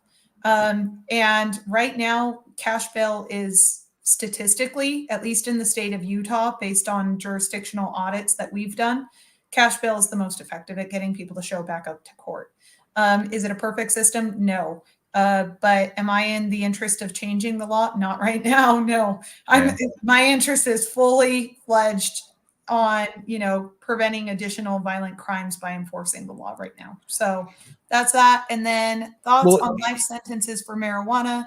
Because I think that here's Brittany Griner is she's facing whatever I think it's 20 years in Russia or something like that. But they're trying to do the prisoner swap or some sort of deal to bring her back here. But yet we still have people in America that are serving life sentences for marijuana. Oh, we do? Yeah, under the old draconian laws, like the 3 strikes you're out kind of things, where people got caught with weed. Their sentences were commuted. I would doubt all of them would be, where there's still the states that are still illegal. Trump and Obama going through with a pen and striking those. Here's my opinion on the marijuana issue from a political standpoint, because that's what I do for a living right now, is I'm a political advisor. I think if either party or any candidate really wanted to win and you were a lawmaker, coming out and decriminalizing marijuana is super popular nationally. My only issue is that we do have issues with, in terms of gang violence. Gangs kill each other over loose leaf marijuana here a lot. And the reason for that is you can change loose leaf, right? There's a lot you can do with it. So I do think there's room for regulation. I don't care to regulate generally in my own heart and soul, but it has no impact on my work or duty as a DA. I have to enforce the law, and my focus is on violent crime. Yeah, and fair enough. Also, the U.S. is trying to bring back Griner from Russia. People who had the same amount of marijuana as Griner serving life sentences here. You've got to change it. Sad. Yeah, you've got to change it on the state by state basis. The laws have to change, and then you have to get someone with the integrity to say, okay, these people were unfairly sentenced, I guess, in retrospect. But that's the problem. Laws are laws, and you have to kind of follow them as long as they're laws, regardless of how much you may disagree with them. I would be interested to see. Yeah, and I think that's the answer, right? Laws are laws, whether or not you disagree with them. That's the truth. And whether it's a just law or not, and whether you should follow it, that's like a Henry Thoreau type discussion that maybe we should have post-election date, because that is an interesting philosophical Well, debate. well, Farron has this question. What will your relationship be like with the media? Farron is a journalist. What would your relationship be with the media? Many DAs I worked with either loved or hated media, never saw in between. What's transparency mean to you? I love the media so long as they're being fully transparent themselves and reporting the entire story. So not just, I think the issue with the DA we have right now is that he's all about influencing juries and tainting the jury pool. That's a problem. You want to keep that jury pool as clean as you can, but most media outlets that I talk to, and most of the people who I know work in the media who are actual journalists, they don't mind holding off on particulars involving a case so that they don't take to jury. But then I'll still give them the story. I think it's important and valuable, though, to have full transparency to the degree that you can, because I like to be criticized. You're always going to have blind spots, right? Like there's things about my appearance, my general appearance. If I turn around, I can't see my own back. So I need the media to come in and to watch my back and to say, wait, you have a blind spot over here. You've been doing these things, and here's an unforeseen or unintended consequence you hadn't considered. So I personally like media. I personally like investigative journalism, and I have a lot of love for it because I'm a constitutionalist. And the only reason that the First Amendment in my mind exists as applied to the media is to do just that. So I hope that answers that question. She's also said, she just said, I wish I wasn't walking Buddy or dog. I wish I wasn't watching the dog. So many questions. Love it. Danielle is awesome. But she still does have another question. Thoughts on charging 15-year-old gang members as adults rather than juveniles? Chicago has it as a major problem when it comes to gangs, still juvies. Yeah, that's a rough I'm going call. to plead the fifth on this one because it would have to be very fact specific. I don't have a catch-all policy when it comes to those types of issues because kids can do really, really evil things. And there's a lot of cases, particularly in Chicago and elsewhere, where you have someone who's being sentenced as a juvenile and they get out at 18 and they go and reoffend almost immediately. And usually those reoffenders escalate their offenses. They don't de-escalate. So if, let's say, for example, it started with a armed robbery as a juvenile, they then go on to fire the gun as an adult. So that's my concern. But that's why it really needs a fact by fact or case by case fact analysis. Well, I think that's fair. I mean, because there's 15-year-old adults and there's 15-year-old children. You need to look at the specific facts of the case, the facts of the incident. Yes. And I've seen the 15-year-olds specific, like a 15-year-old adult in terms of sexual intercourse. No, there's no such thing. That's a minor. No, I mean thinking like being right, like gangland murders, drug dealing, physical assault, things like that. I mean, there's some 15-year-olds that know what the hell they're doing. And a lot of them will do it because they know they're juvies and they think their only risk is being sent to juvie for a while. Yeah, but then there's also the 15-year-old innocent little angels that don't know how the world works and do something stupid once. But there's also 15-year-old kids who that's all they've known. And that's how they've learned to navigate in the world. And it's very difficult because they're 15. Their brain's not even fully developed yet, right? So for the same reasons that I think a 15-year-old can't consent to sex are the same reasons that I hesitate to make any, hard and fast rules about children generally. Yeah, I mean, and that's absolutely fair, I think. There's been more than one of these. Trevor Goyek asked, loose leaf, can you give a little more definition? Like, what is loose leaf marijuana? So anything that comes in its original... A long time ago, we used to actually have marijuana that you would have to cut and de-seed and roll up. Yeah. So loose leaf meaning not quite, what's the word I'm looking for? Not as processed. So In once its you start original form. in its original form, meaning not even ready for, not in roll up. So if you can take the original form and mix it with other substances and then process it into a different drug or into different quantities, sizes, intensities, you know, you name it, then yeah, that's the difference between loose leaf and a very processed product. Yeah. Guy Vermectin says it's weed. Yeah, no, that was all there was. And of course, I never participated because, you know, I was a square religious kid growing up. But it would be like when your friend would bring the little baggie full of like plant buds. Dude, you want some bud? Then you had to like separate the seeds and these, that it's just loose leaf, like loose leaf tobacco, you know. But there was more than one person that asked that. So yeah, it's an old thing we used to do back in the day. Crusader Saracen, how do you fight anarchist orgs like Minnesota Freedom Fund and mass releasing Antifa terrorists? We have it here too. I mean, the best way you fight them is you just enforce the law. You enforce the law equally and liberally across the board. You don't pick and choose based on politics or affiliation or anything else. Well, and Flux, love you, man. You're an awesome woman. Thank you so much for the super chat. Flux, she's good people. So Danielle, so happy Danielle came back. I love that you reserve your opinion until you've heard all facts and how pressed you seem when asked for your opinion. Seriously, run for higher office. Well, let's get this office that's very first. kind. I mean, it's high office for me. Yeah. So maybe I'm just not ambitious enough, but I think it's pretty high office. I mean, it is. I think I've mentioned this before on stream. Most people don't realize that the amount of discretion, just unfettered discretion that the DA has. And our county is 1.2 million people strong.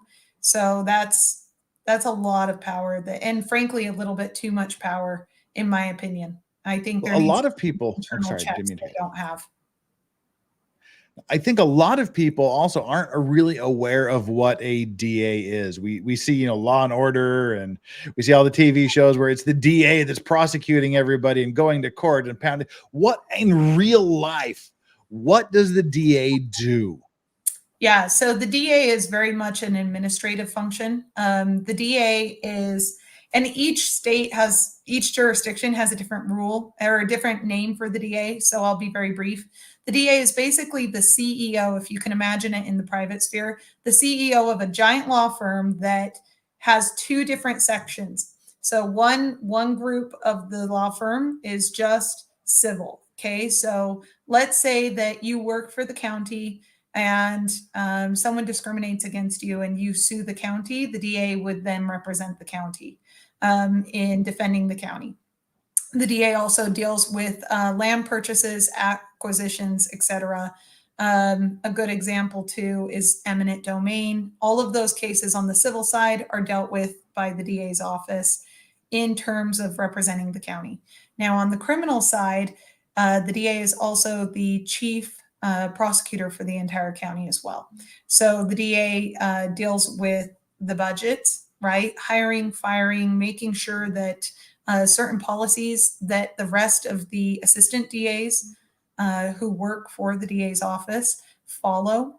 If there are any bright line rules or hard line rules that the DA has put in place, then they are subject to those policies.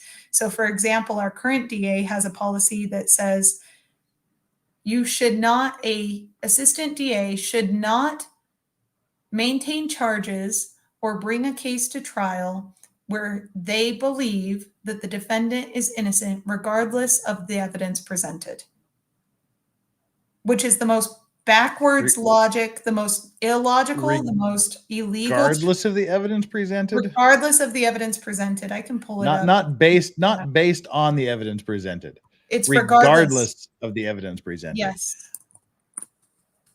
That's problematic. It's extremely problematic, and I'll let you explain why while I pull up the document. Well, I mean, the idea is you're supposed to look at the evidence and decide whether they're guilty or innocent, or whether you have a chance of successfully prosecuting them. You're not supposed to say, okay, well, here's all this evidence that says they are guilty, but I don't think they did it, so I'm not going to prosecute it. That's insane. It is insane, and it's what they have. So let's see. I'm just going to type in regardless in the search. Okay, a prosecutor should not file or maintain charges if they believe the defendant is innocent, regardless of the evidence provided. That's I'll put it in the chat. That's insane. Yeah, no, it is. That is literally ridiculous. It's antithetical. It's antithetical to the legal standards and principles that you and I were taught in law school. Or justice. Or justice. I mean, you're supposed to rely on the evidence to decide whether the person did it or not. Not say, well, even though the evidence says yes, I don't think they did it, so therefore, that's weird. Right. So that's the type of power the DA has, and it's very deeply disturbing. The ways that our current DA is utilizing that power and authority. Well, and Yorick, thank you so much again. Are you a Second Amendment absolutist, or do you agree with restricting firearms for law-abiding citizens? Do you agree maps should be on the wall? We'll ignore the last part of that question just because I like my channel. But do you believe are you a Second Amendment absolutist, or do you agree with restricting firearms for law-abiding citizens? I'm a fan of having a map on a wall. I think that's where maps ought to be. Occasionally we use maps in other ways. So yeah, on a wall is great. The second question. I like my channel. Stop. We're talking about topography, no? Yeah, I guess. I travel a lot, okay? So yeah, that's on that side. Like, look, I have a map in a book right here. Are you a Second Amendment absolutist, and do you agree with or do you disagree with restricting firearms for law-abiding citizens? I disagree with restricting firearms for law-abiding citizens. Well, Utah, what was it, December? They just recently became a constitutional carry state. That is correct. Like 2019, 2020, or was it? I can't remember when it was, but it was very recent, which is a good thing.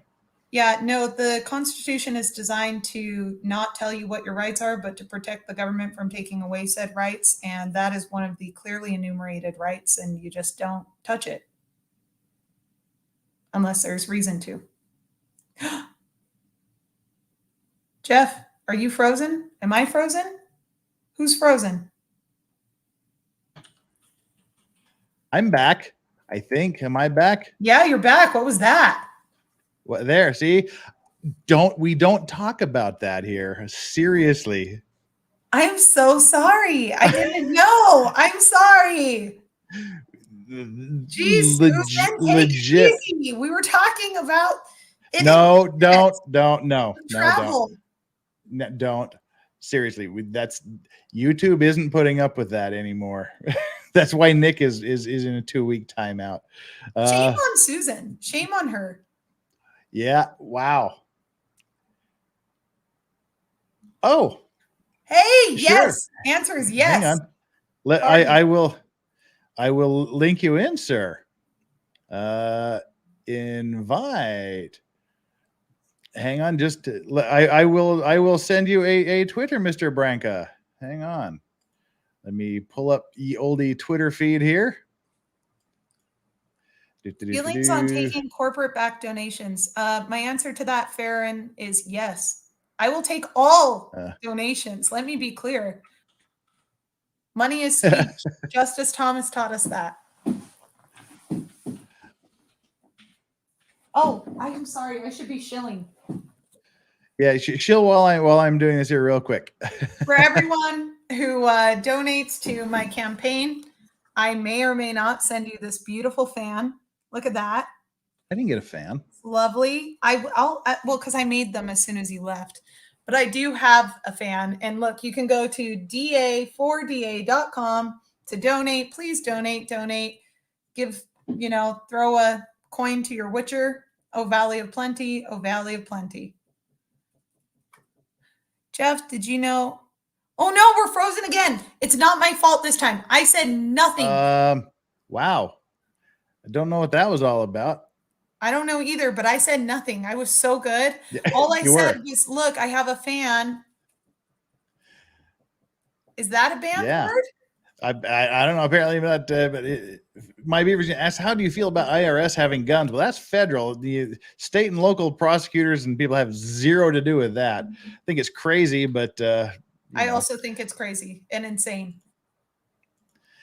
And we got here: the most powerful politicians in U.S. are DAs and sheriffs. Forget higher office, think local. Take back your cities and communities, people. Yes, absolutely. Did I miss any super chat? Oh, Jeff didn't know you were bringing snacks. Joe Sullivan too. Yeah, it's we're going here. Oh, Farron, we got okay feelings on taking corporate back donations. We've got that. Andrew, I sent you a link. It should be there already. Absolutely. You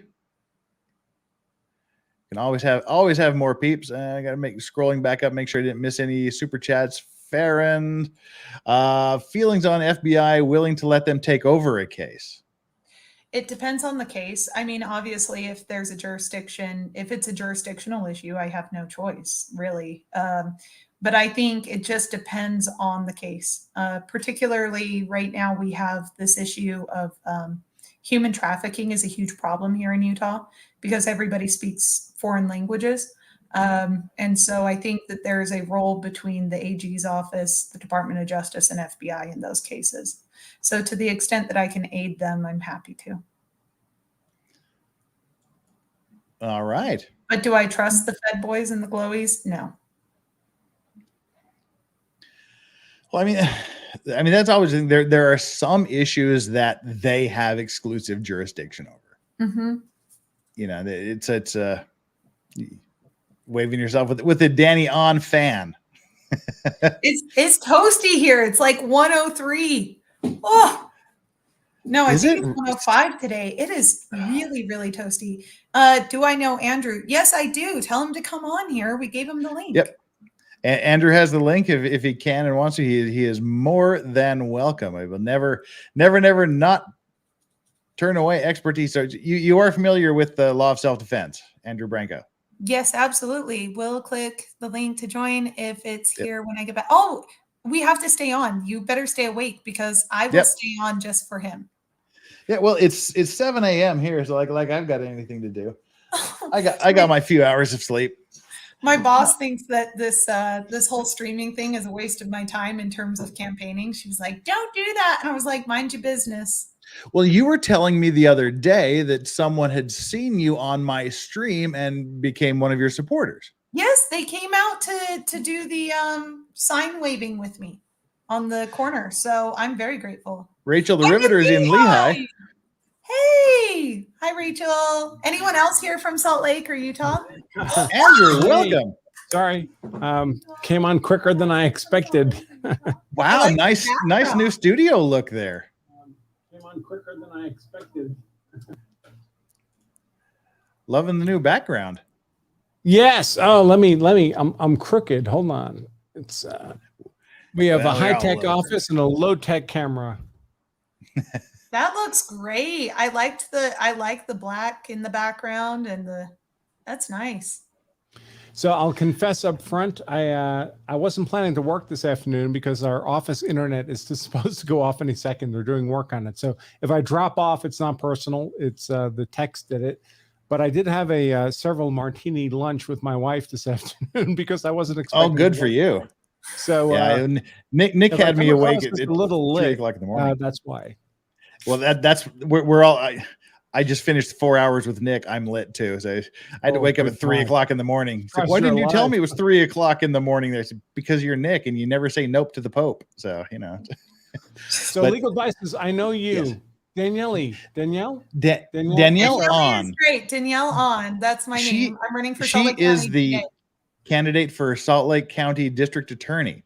They're running against an incumbent who's been there since Christ was a corporal and is frankly doing a really horrific job. That's my old stomping grounds. I was a graduate of University of Utah Law, lived in Utah my entire life before coming to Korea, and I'm fully on the Danielle on bandwagon.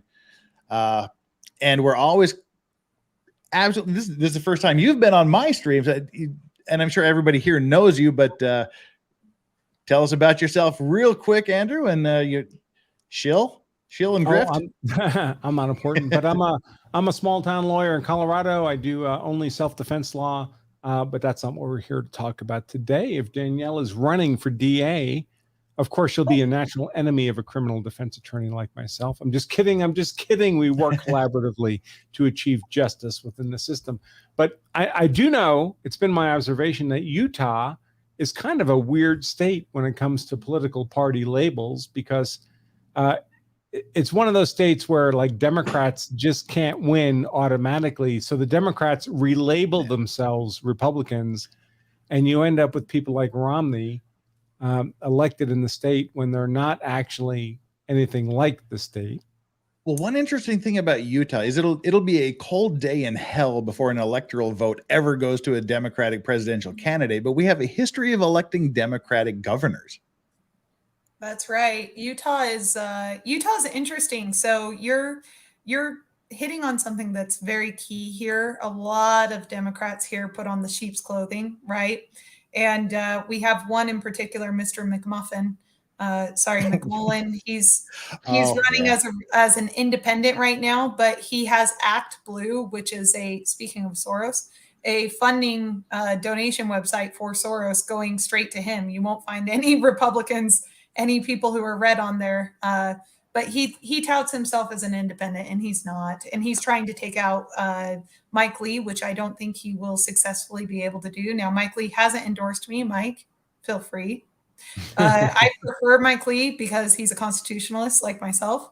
So, yeah, I mean, those are my 2 cents. Utah is weird, though. Whenever somebody says, oh, Utah's hyper conservative or super Republican, I'm like, you don't know what that means here. It's not the same as on the national level. The evangelical type Republican or the more conservative type Republican is not the mindset here. Republicanism goes way back, and it has a lot more to do with the founding of Utah as a political entity, and it goes forward from there. And McMullen is a Fed. He is a super Fed. My understanding is he was it for the CIA, some intelligence community for a while? I guess that would make him a glowy, yeah. Yeah. It sounds like it. But well, and from in Andrew's wheelhouse, I mean, we were just talking a minute ago about how Utah has finally gone to a constitutional carry state, which was an absolute joy to hear when it happened. It's a joy to me because I carry, so I'm very, very grateful. And Andrew, I have to ask you a question. So Utah is looking at adopting a law similar to Florida's self-defense law, where you have to meet a certain evidentiary hearing. There's some sort of evidentiary hearing prior to trial where you have to prove, I think by clear and convincing evidence, that it was not self-defense. Well, so what Florida has is something called the self-defense immunity hearing. It's an option for the defendant. The state cannot compel it, so it's only done if it's favorable to the defendant. But basically, traditionally, if you are charged with a crime of violence like murder, manslaughter, because you shot somebody and killed them in self-defense, if you want to argue self-defense, traditionally, you have to go to trial to do it. You have to argue it to a jury, which means hundreds of thousands of dollars in legal expenses and the always present risk that you'll get convicted no matter how innocent you are. That's just noise in the system. What a self-defense immunity hearing does for you is allow you to make that argument to a judge, not a jury, but to a judge in a pre-trial hearing. And in most states, argue self-defense to a preponderance of the evidence. So if you can show self-defense by 51% of the evidence, you get granted immunity from prosecution or civil suit, which is something that costs it's not free, but it's maybe thousands of dollars instead of hundreds of thousands of dollars. And the imprisonment risk is zero because if you lose in the immunity hearing, you just go on to trial like you would have done anyway. So you still have to say the I did it but part, but the but part is in front of the judge, not a jury. Oh, you've froze. I guess the internet has crapped out. Died. We'll give you a few seconds of intense staring. Oh, you're back. Never mind. There you go. Oh, sorry. okay. Hey, folks, as I cautioned at the beginning. Yeah. Yeah. Yeah, it's happening. Yeah, you're. I'm not taking anything personally. Sorry. I think that's what might have just happened, but who knows? But you're still here. But at the moment, who knows? The technicians are allowing me to keep speaking, which is awesome. But technicians, let him keep talking. Maybe what we do is we turn off his video so he's not paused in an unfortunate, with an unfortunate facial expression, and he. Yeah, we can leave him here as long as it's not one of those faces. Looks like we've finally. Dang it! Just when we were getting to a question I wanted to ask, we'll pull him out and see if he reappears here in a minute. But do you it feel looks like like that standard is high enough, though? Well, I like the idea that a judge would at least be able to make the decision whether or not to prosecute before sending it to like a random group of jurors. I don't know. To me, I kind of like that, and I don't know why. It just feels good to me. No, I like it a lot. Yeah, he's gone. If you can prove, and by the way, just real quick, Andrew, it was great to have you here before they chopped off the internet. You are welcome back anytime. And lawofselfdefense.com is where you can get a free book, which I have on my bookshelf from Andrew, talking about law of self-defense in each of the 50 states. Go to lawofselfdefense.com, see what's there. He's also doing some law school courses, like courses of law school subjects in the style they would be taught with. They would be taught as if you were in law school, but it's not accredited, but it gives you the law school experience and information without actually having to get into a law school. And I'm actually gonna boost what you were just talking about, because I have watched a few of his videos, and it is reminiscent of a law class. The way he's back. Hey, I take back my shield. You can do it yourself. We were shilling for you. It's fine. I'm on my cell phone, so God knows how. Where can we go to learn about self-defense related issues, Andrew? Lawofselfdefense.com would be the go-to place to learn about all this kind of stuff. Yeah. But I'm honestly, I'm not here for me. I'm not here to grift. You have a wonderful young woman running here for office. I'd love to be able to plug her candidacy. Oh, well, grift away, but also, yes, please plug my candidacy. She has the greatest domain name ever. It's Danielle On, so it's da4da.com. Like the number 4, da4da.com. That works out. But now, go ahead, please.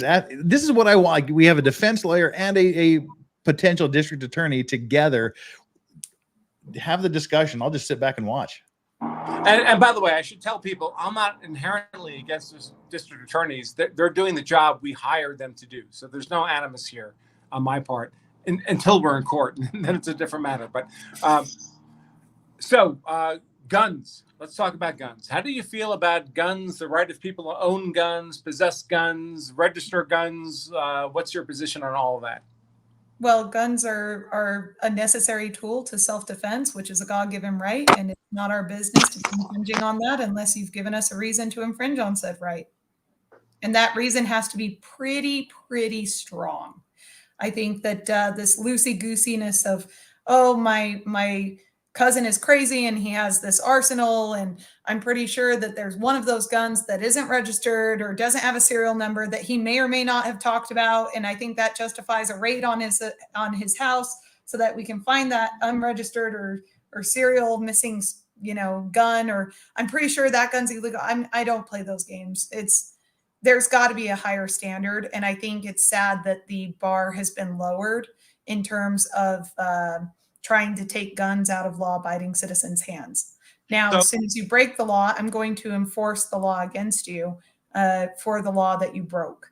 But whether you break that law using a gun, a knife, a spoon is beyond me. I don't particularly care all that much. I don't know what the Utah law is on this area, but let me ask you about it just as a matter of principle. What about these red flag laws where somebody can call the police, say you did something scary, and the cops can show up and seize all your guns? How do you feel about red flag laws? Well, as I already said, I mean, there's other hearings that we already have in law to address situations of severe mental illness and mania. and you have to go through a hearing, and you have to meet a certain burden before you can take away someone's right to self-defense. I'm sorry, but being a Karen does not entitle you to take away someone else's guns. I mean, it's very minority reportish, though, isn't it? We think that at some point in the future, you may have the potential of committing a crime with that, so we're going to take it from you. Mm-hmm. Right. Of course, weapons or just being a human being makes all of us capable of committing bad acts in the future. That's part of being a human being with freedom of action. Well, when does the call in Canada for banning knives start in light of the recent events in Canada? The worst fatal knife attack in Canadian history. I think we need to get rid of knives. Well, they do that now. Yeah. They do it now, and it's a damn shame. I mean, it really is targeting a means rather than targeting the issues, right? Like target the underlying causes, target where you can target, but the tool itself is not the problem. I mean, you could just as easily kill people with any other, means, by any other means that are equally, if not more violent. That's not to say guns aren't violent. I know people are going to take that out of context. They are clearly a violent means of death, but so is a rock. And are we going to ban all rocks? Are we going to ban everything else? That doesn't seem to be the way to go about this. And my opponent, speaking of opponents, he said that he was going to end all plea deals for people who had committed crimes that involved a gun. He has backtracked on that very, very quickly. Not only are they getting plea deals, people who have guns or who have utilized guns as part of their crime committing sprees, but he has just declined charges on them. He's declined felonies where felonies are due.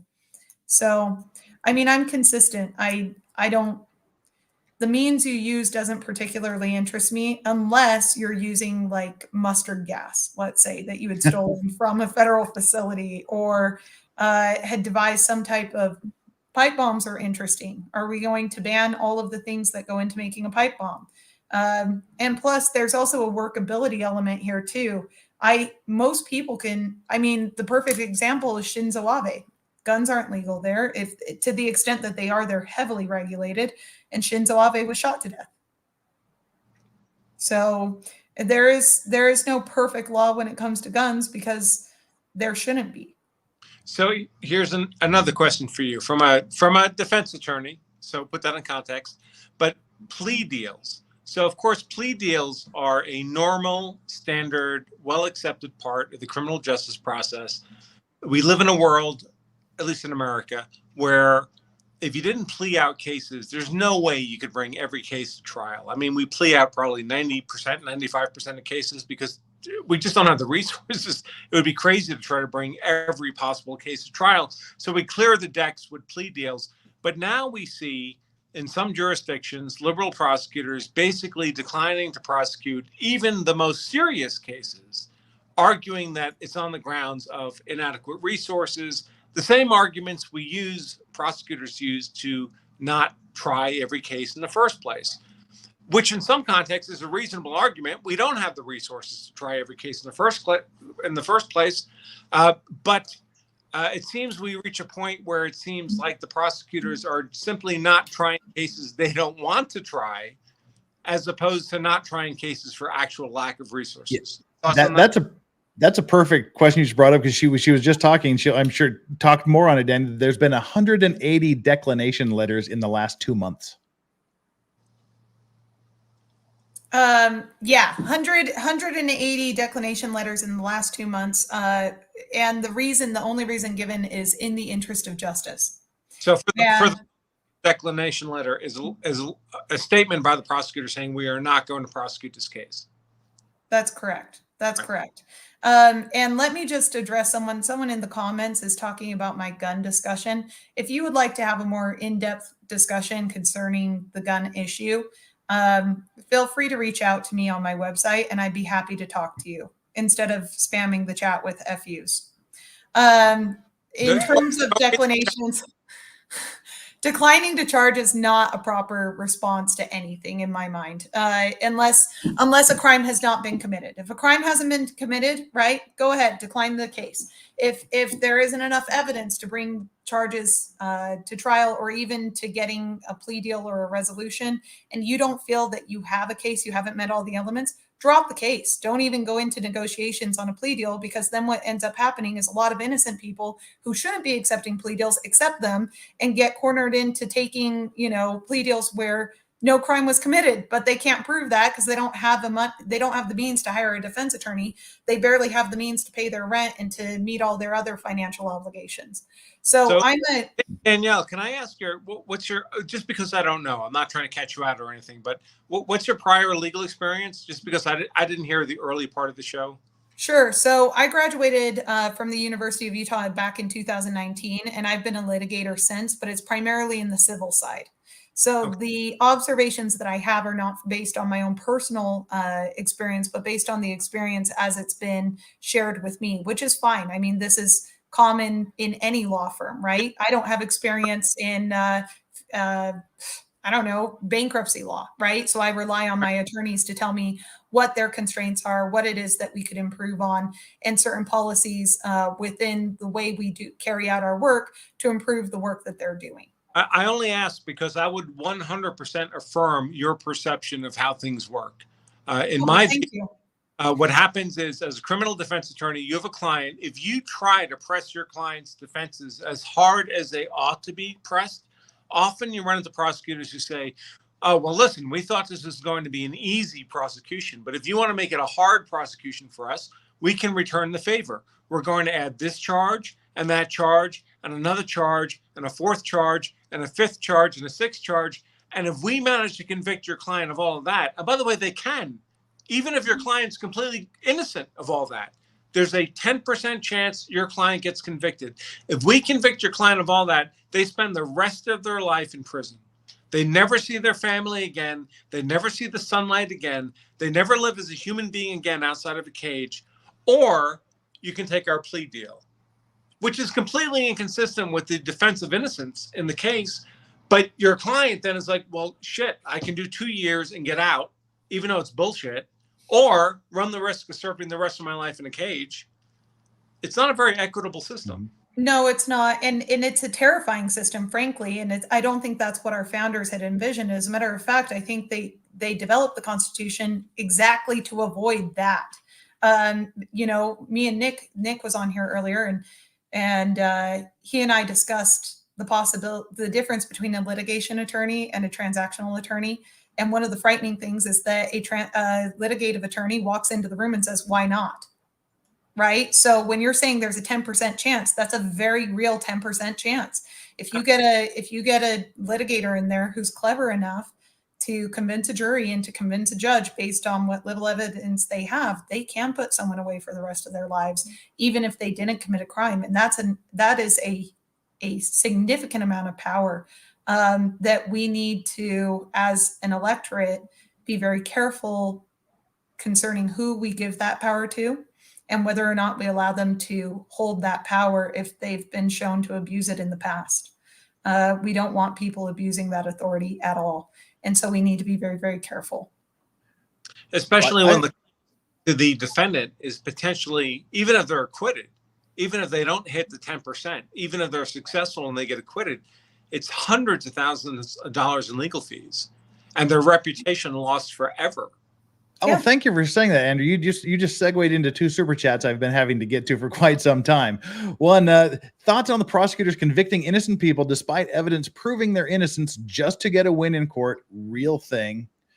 Very real, and it's very much based in ego. It's based in ego and politics, and I don't play that game. I mean, the only reason I'm in this is because no one else is standing up for victims right now, and we have a very serious problem in our county. And Crusader Saracen, ask Rittenhouse. The process is the punishment meant to bankrupt you, even if innocent. Curbing radical Soros prosecutors is a good thing, which also leads to Farron's question: indebtedness to corporations. So, I mean, indebtedness to corporations. I mean, I'm not indebted to anybody, but anyone is welcome to give me their money. I told that to the FOP when they endorsed me. I said, look, you're not buying a prosecutor with me. The only thing you're getting from me is a promise to come to you with a charging decision within 60 days of completing my initial investigation. That's it. That's my only promise. I'm not going to wait 4 years and drag out this charging decision that's firmly within my capacity and within my authority to make a charging decision. I'll give it to you within 60 days because, again, it goes back to that process and making sure the process is fair and equal for everyone, regardless if you're someone who's in law enforcement or just a regular, resident of my county. In my mind, you have the right to a speedy trial and you have the right to know whether or not you're going to be charged. Well, to my mind, that's the key right there is the process. I'm going to shut the window. The sun is coming up and is totally blanking my screen here. Go ahead, guys. Okay. Well, all right. We lost our. No, I'll be right back as soon as I shut the blinds. All right. No worries. Teasing you. But to me, my only concern ever, and of course I work criminal defense, and sometimes the client gets convicted and sometimes they don't. Thankfully, in my case, most of the time they don't. But I have a very narrowly focused clientele. But I care a lot less about the outcome than I do about the process. If the process is fundamentally sound, then if someone gets convicted, well, that's the result from a fair process. What I worry about is a bad process, a corrupt process, because if you have a corrupt process, then you have nothing but chaos in the end. And if a law enforcement officer uses force and is subject to a fair process and is convicted, well, that's what needs to happen. We need to hold people accountable for breaking the rules. But if a law enforcement officer is subject to a bad process and convicted, then we've just demonized all of law enforcement, and we end up with the kind of criminal chaos that we have today. So to my mind, it's the process that's everything. It's everything, because if the process is sound, all the outcomes are sound and the results are sound. And if the process is corrupt, then nothing else matters. You end up with a corrupt system, corrupt outcomes, and a corrupt future. Andrew, what does a bad or corrupt process look like for you? Lack of due process of law. So would arbitrary decision making based on one person's opinion sound like bad process to you? Because it sounds like bad process to me. Yeah, it sounds a lot like bad process to me. So we actually have in America well-established procedures of criminal procedure, of due process. But sometimes those get violated, sometimes in very high-profile cases. I mean, we have very high-profile cases in America where jurors, for example, are given instructions that are fundamentally unsound instructions. They're broken, ambiguous instructions. And I believe the jury being the finder of fact. I believe in that profoundly. But they can only do that job effectively if they're properly instructed. And if they're given defective or ambiguous instructions, you cannot get proper due process out of that jury. It's impossible. And we leave that largely in the hands of our judges when they're subject to the whims of a bad prosecutor, or hopefully we don't have to leave it to the whims of a judge because we have a good prosecutor who's willing to win or lose the case on the actual law, properly instructed jury. Yeah, not my interpretation of the law, not your interpretation of the law, but the law itself. And coming to an understanding of what that means takes some debate, right, on both of our parts. It takes some discussion in court before a judge to say, look, this is not just my interpretation of the law. This is what the law says. And I think it takes a lot of character for a attorney to step back and say, I could, as a litigator, get this law to say what I want it to say, so I win, versus I can just look at the law objectively. I can look at the legal history. I can look at the legislative intent and take my hands off of this and walk away. And that's unfortunately a lot of situations that I don't think most are willing to do. So I will add one thing, which I think, of course, is a bias. So I started my career as a criminal, the public defender's office. I've never been a prosecutor. So obviously I have a biased perspective. But my perspective, and you don't have to agree or not agree, it's just my view. But I always feel like the state has really all the power. The state has unbelievable destructive power. That's why our Constitution puts the burden on the state to prove people guilty beyond a reasonable doubt. It's a very, very high standard. But we put it on the state because of the power the state has. And sometimes you'll see defense counsel do silly things in trials to win an acquittal for their client. They'll do the, if the glove don't fit, you must acquit kind of nonsense. That's brilliant. I don't think that's nonsense at all. I always say, as an attorney, you use exactly what you have and you hit it. You hit it hard. And especially if your background is mostly civil cases, it would be exactly the same. I would do that every single goddamn time to win an acquittal. From my perspective as a criminal defense attorney, the prosecutor's job, with all the power of the state they have, is to overcome my games and my tricks to prove my client guilty beyond a reasonable doubt. The job of the prosecutor is not supposed to be come up with their own games and tricks. That's not their job. Their job is supposed to be justice. Their job is supposed to be prove my client guilty beyond a reasonable doubt on the facts and the law. And if they can do that, I'll shake my client's hand as they go off to prison. The prosecution did its job. But until they do that, my client is entitled to be a free human being and not locked in the cage. Well, I think it's important. I mean, now you and I may disagree about pretrial conditions, but on everything else you said, I agree. Oh, what do you mean by pretrial conditions? You mean like bail? Yes. Yeah. I think bail is a necessary evil. That was wild.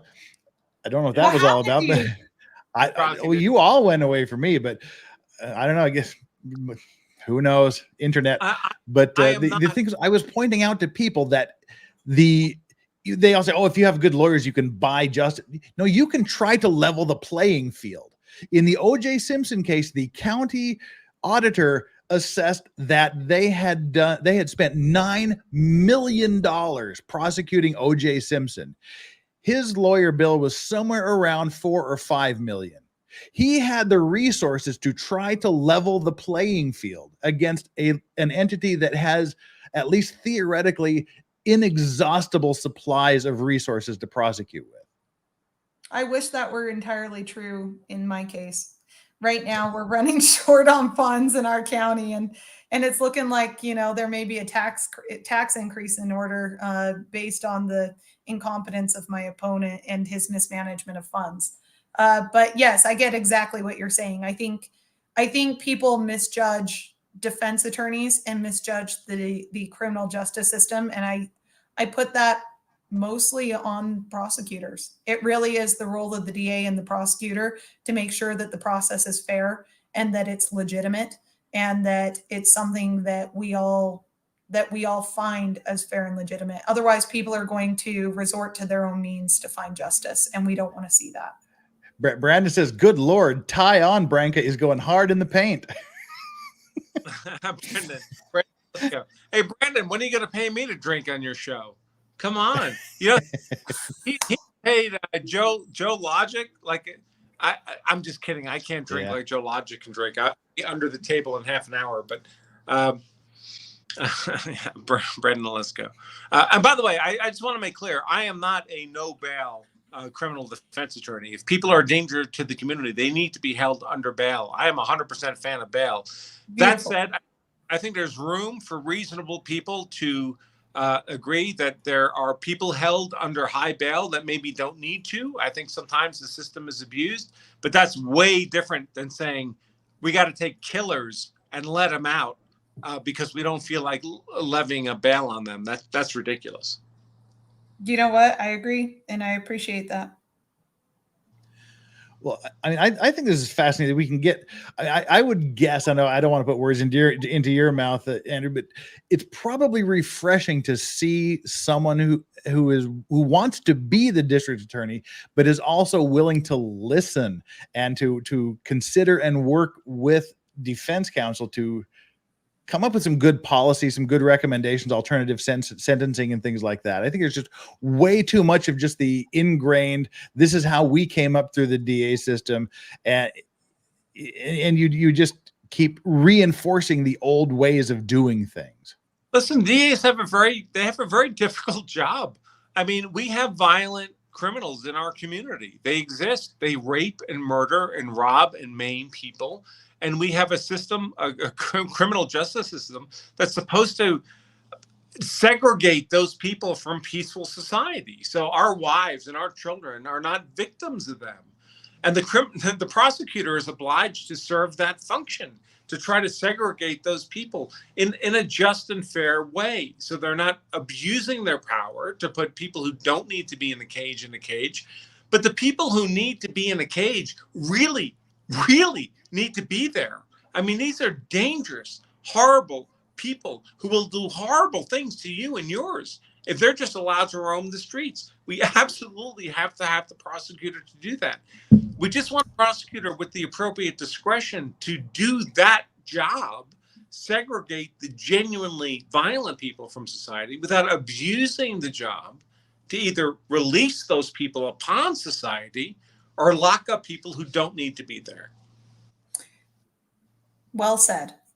Well said. And that very much is my approach. You know, I think the constraint that I anticipate facing is that once you're in there, there is sort of this fog of war mentality, you know, in the trenches. And this is just based on, again, my observation, where you're screening, when you're spending like 6 hours of your day screening case and then going to court, screening a case and going to court, screening a case and going to court, it's very, very difficult to screen appropriately and to make those decisions on the fly, day in, day out, 8-hour days, listening to the most horrible cases you've ever heard. And then the not so horrible cases, but then also having to go and dig up, you know, their entire history, because the court can't do that on their own. And I'm not going to name names, but we have a court here who refuses to utilize their own online databases to pull up a criminal defendant's criminal history. And they rely on the prosecutor's office to do that. And that takes time because we have multiple systems to do that. And so when you're looking at the scope of it in practice, in theory, I agree with you 100%.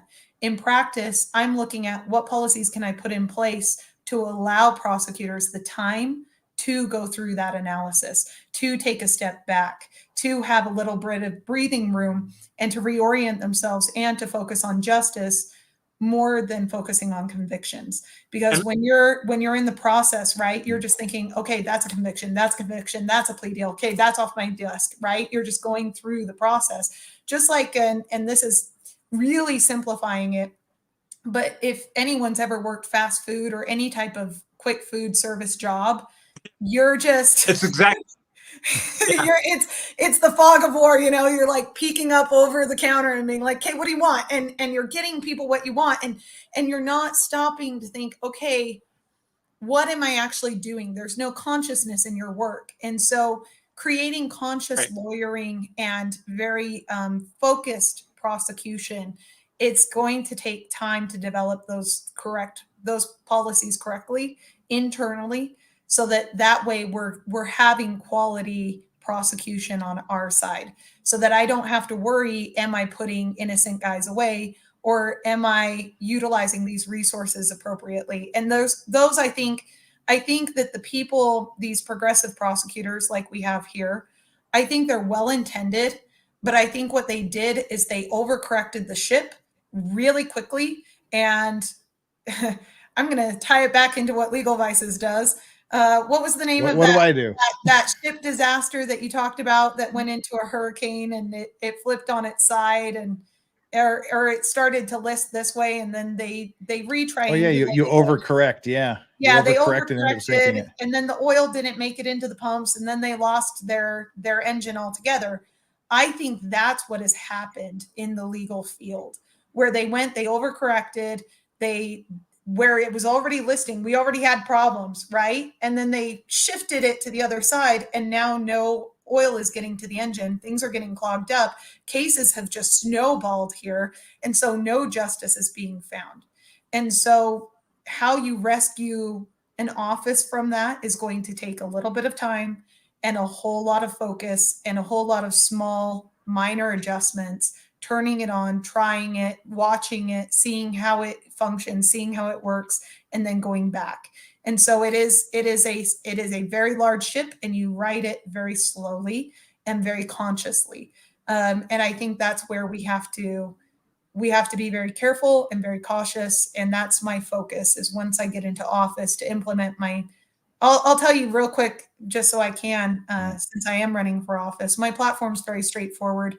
What I would like to do is end plea deals with repeat violent offenders. So if you hit your wife once, okay, maybe alternative justice is the right path for you, depending on the case, right? But if you go hitting your wife again, you need to spend some time in jail. A little bit of a timeout goes a long way, in my opinion. That's my policy. That's based on, the data that we have. It works. It doesn't work all the time, but it's the best alternative that we have to alternative justice. Second, I want to. Yeah, go ahead. That used to be the normal. The normal is, first, you had a pretty good chance of getting into a diversion program where if you kept your nose clean, you didn't end up with a conviction at all. But if you kept doing it, you ended up doing time. Exactly. And it's sort of a no-brainer. And so I'd like to bring that standard back. Like I said, though, even that is going to take a minute, right? That's going to take a little bit of coercing, a little bit of time, a little bit of implementation on my part. But I would like to see that done within the first 6 months in office, if I can. So that's policy one. That's platform issue one. Platform issue two is I'd like to rebuild our relationship with law enforcement. The vast majority of these law enforcement cases get farmed out anyway to a special prosecutor. And so I think that there is value in having a good relationship with our law enforcement partners. So going on ride-alongs together, understanding each other's constraints, working together, working alongside our law enforcement partners so that they're not getting themselves into trouble, right? They have a better understanding of the law beyond just one CLE or one post-credit course that they take because they're required to. And then two, yeah, go ahead. Because most law enforcement, in my experience, is not adequately trained on use of force law. They're trained to a level sufficient to protect their department from civil suit, maybe, but they're not trained to protect themselves from criminal conviction. So these cops perceive their vulnerability and they get scared and uncertain. And that's how you end up with a lot of these bad use of force events. They don't actually know what the rules are. Absolutely. And what you have is you have a bunch of people who just leave because they don't know the rules.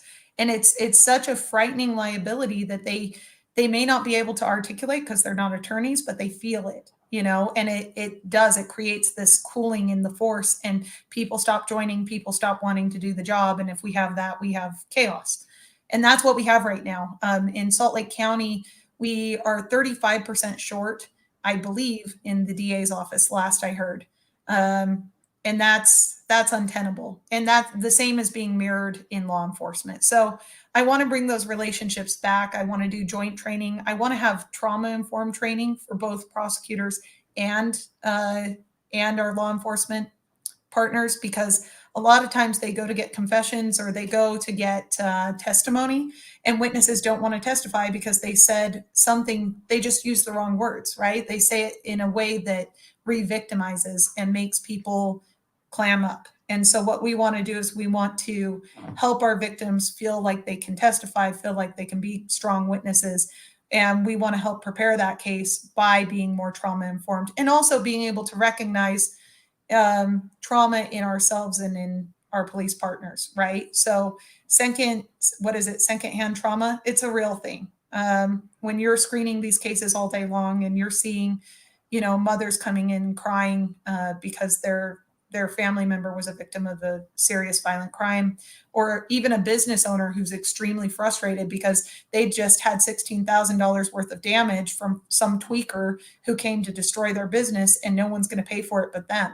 And it basically bankrupts them. I mean, that's infuriating. And so being able to take a breath from that, take yourself back, right? And emotionally re-prepare and re-engage in a new case with fresh eyes is really difficult. So we need to have more of that, those resources available to our DA, to the DA's office, and also to law enforcement. And then finally, I just want to give a voice to victims. And these things all play on top of each other, right? If we're doing those first two things, then victims have more of a voice. They have more of a say. At least in the state of Utah, in our jurisdiction, we have a Bill of Rights for victims. It's not being respected under our current DA. Victims have the right to know when the hearings are going to be. They have the right to attend. They have victim impact statements, and they're not even being notified at this point. And it's terrifying because we do have violent criminals who are being released without charges on pretrial release, no cash bail, no bond bail, nothing. And they're going right back and re-victimizing and finishing what they started. And so we need to focus on victims and victims' rights and victims advocacy here in Utah. So yes, am I correcting course? Absolutely. But am I doing it in a way that is measured, that is cautious, and that is focused on delivering justice more than delivering some policy outcome or public outcome for me? Absolutely. Because I don't want to stay in this for the rest of my life. I have no problem saying 2 terms is the max for me. I'm done. Like, I didn't wait. I didn't go to law school to be a DA. I went to law school to go make money. I'm doing this literally as a public service because I want to have kids here and I want to raise kids in this valley. And if I want them to be raised in the Salt Lake Valley, I want them to feel safe. And I want to know that if something happens to them, at least I'll get some justice. Well, I would note that lots of people talk about things like term limits, but nobody term limits their own politician if they like their own politician. And if you have a good prosecutor in your district, you do not want that person term limited out to be replaced by some Soros funded politician.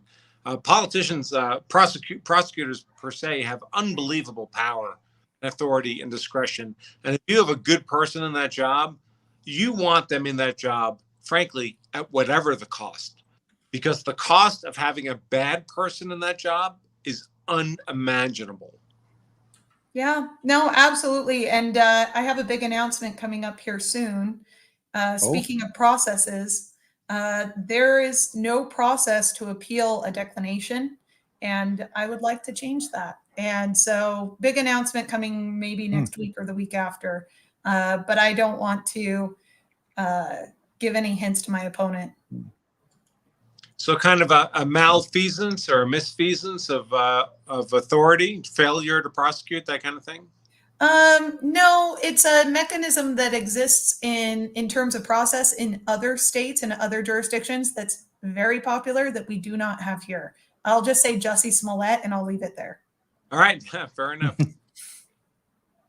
So, well, listen, I hope I haven't come across too nosy or too confrontational, but it's just my nature to ask direct questions. If this is you confrontational, I'm terrified of you in court because I would very much like this. You would totally lull me into some kind of trap. You're very delightful. Well, that's very kind. And I think, as I was saying, it's good to have someone who does something on both sides of the fence here talking together, because this doesn't happen a lot, where you get a DA or a potential DA and a defense lawyer actually having normal civil conversations like this together outside of a courtroom situation. I mean, make no mistake, I'm a criminal defense attorney. I have clients. If my clients are going to be put in a cage, that prosecutor will be compelled to prove my client guilty beyond a reasonable doubt. That's my job. That's my mission. That's what I'm paid to do. That's my moral obligation to my client. But I also am a father with 4 children and a wife, and I don't want them growing up in a chaotic society. If there are violent people out there in the community, I want them prosecuted. I want them convicted. I want them sentenced. I want them locked up. So me and my wife and my children don't have to deal with those people. But to do that, you do have to prove them guilty beyond a reasonable doubt. If you do that, I have no trouble with them being in jail. You know what? I absolutely agree with you, Andrew, and I can't wait to see you in court. You sound like a worthy advocate. I can't wait. Like, I love adversaries, worthy adversaries, people who know what they're talking about, know what they're doing. And I think you feel the same way. And my hope is to train up the next round of litigation DAs, at least litigative DAs, so that they are prepared and ready to make you earn your hours the right way. Hey, does Legal Vices have a mailing address for you? I can get it for you. Yeah. Are you going to give me your book, The Law and Self-Defense, and you're going to sign it? Of course, of course. Thank you, Andrew. And everyone go out there and buy it. I was saying just before you came back on, I've actually watched a few of your videos and have really appreciated them. You have this sort of cadence that's very reminiscent of a law school law class, and I felt like I was back in law school in a good way, not in a oh my gosh I'm having a nightmare. Or just Socratically pounding people into submission. Well, and they don't even do it well. The vast majority of law professors don't understand the Socratic method, so they'll just stand there and like keep asking the same question in the same way, expecting you to answer differently. Supposed to be a seduction, not right. Yeah. So go check out his videos. Go get his book, everyone. Well, I appreciate that. It's unnecessary, but very kind of you. But if you have a mailing address, obviously you don't want to put it on the internet. But if you have a way to get it to me through Legal Vices or elsewhere, yeah, I'll tweet it to you. Yeah, that's fine. We'll be happy to send you a book. I'd love for you to have one. Thank you. I'd love to read it. All right, what else can I do to help? Great. Well, thank you so much, Andrew. It's great to have you here with the insightful questions, which I think need to be asked of someone who is. I mean, you as you said, you're a criminal defense lawyer, but you're also a voter, and you're one of the people that are voting yes or no for the particular candidate. So it's good to have the questions as a theoretical potential voter, if you lived in Salt Lake County, as well as someone that's in your profession, asking, not the softball questions, not the questions that the layperson asks, but the insightful questions from someone in the business. I really appreciate it. I appreciate the vetting. And Andrew, other ways you can help is please donate to my campaign. It's da4da.com/donate. And any amount helps, any and all amounts. The maximum I can accept is $6,000. And it cost me about $6,000 to send out 20,000 mailers. Mailers are great because I have direct impact. I know exactly who it's going to, and so are text messages. So to the extent that you can help me out there, I'd sincerely appreciate it. And if I lose, God forbid, I honestly don't know what would happen to this county if I lose at this point. I promise I win. I promised I'd win for the victims who keep coming to me. And Legal Vices and I talked about this off air and on air. It's daily. I've got to tell you, Andrew, it is daily. I have victims come up to me, call me, message me saying, hey, what's happened to my case? Hey, they declined charges against this guy. He's still following me. What can I do? Is there anything you can do once these charges are declined? What options do I have? And it's just really heartbreaking. And so I have to win for them. But in the sad event that I don't, you will see me back on air quite a bit. And, yeah, hopefully we can hang out again. Well, for folks who don't, single most important factor in all of this, the parts of the criminal justice system that touch law-abiding people most directly is the prosecutor, is the district attorney. It's not the cops, it's not the judges, it's not anything else. It's the prosecutor, because the prosecutor determines whether or not that bad actor is going to be fed into the system and subject to criminal justice, or just let go back into your community again. The prosecutor decides that. They have unlimited discretion on whether or not that person is held accountable. The person who punched your wife in the face and stole her purse, that guy. The guy who raped your daughter. Or raped your daughter, or whatever, held accountable, or that hour let back out into the system. That hour, the hour after he's arrested, is let back out into the system because he didn't commit a violent act. They'll say it was just sexual assault. That could have been a mean look. The prosecutor determines whether or not that person is charged or not. That is Did you hear the Salt Lake policy on that before you got on? I'm sorry? Did you hear the Salt Lake policy on prosecution before? Any jurisdictions. Read that, Danielle, again, if you still have it up.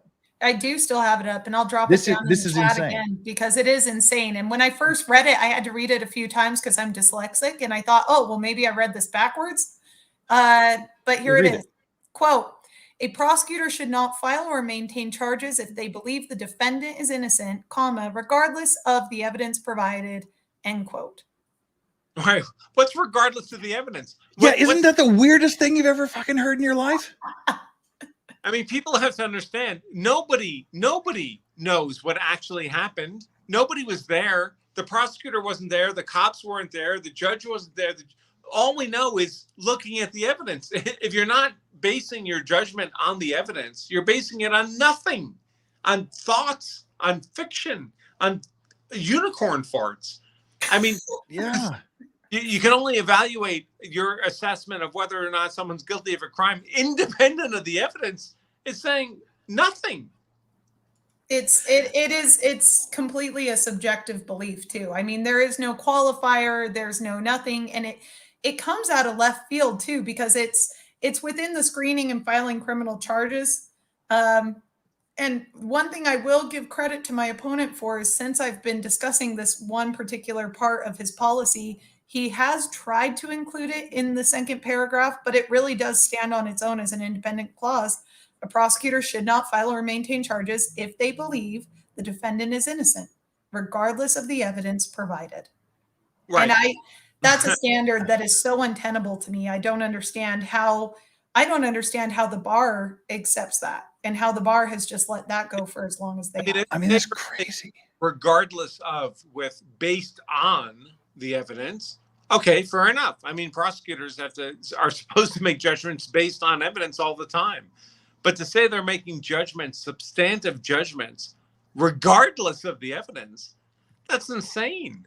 That's insane. Decisions about driving down the road in your car, regardless of what you're seeing with your eyes. Don't believe it. And the fact that is the official policy is insane to me.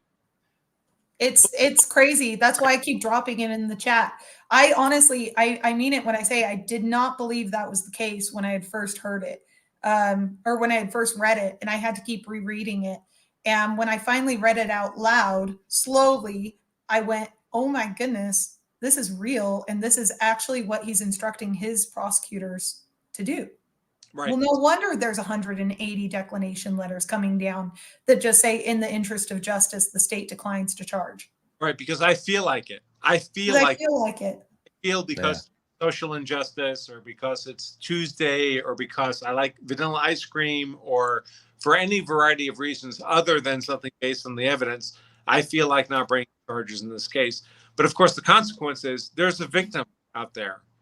There's someone who is raped or maimed or robbed or beaten or domestically abused, and their aggressor is just being treated as if they were a law-abiding citizen and let free to go about the community. Well, and to me, what it does is it sets up your clients, right? It sets them up for failure, because you know that they're going to go out and reoffend in your heart of hearts. And so you're sitting here trying to negotiate with the judge. You're telling the judge one thing, right? You're agreeing with your client on the other, and the prosecutor's just saying, we'll see you when we see you next time, right? Well, and it's a total setup. In my cases, what I see in my cases is that abused woman who called the cops on her abusive spouse, and nothing was done to him, and he was let free. She kills him. And then it's a self-defense case. She stabs him with a knife. She shoots him with a gun because he beat the crap out of her, put her in the hospital. She came home, and he was home before she was home from the hospital. Jesus. And she kills him. Oh. And that didn't have to happen. But it happened because the system did not protect her. The system let her aggressor, her violator, gave him more liberty than he gave her when he beat her into a hospital. And now it's a life or death self-defense case where she could spend the rest of her life in a cage without possibility of early release. And none of that would have happened if there were adults in charge of the system. Mm-hmm.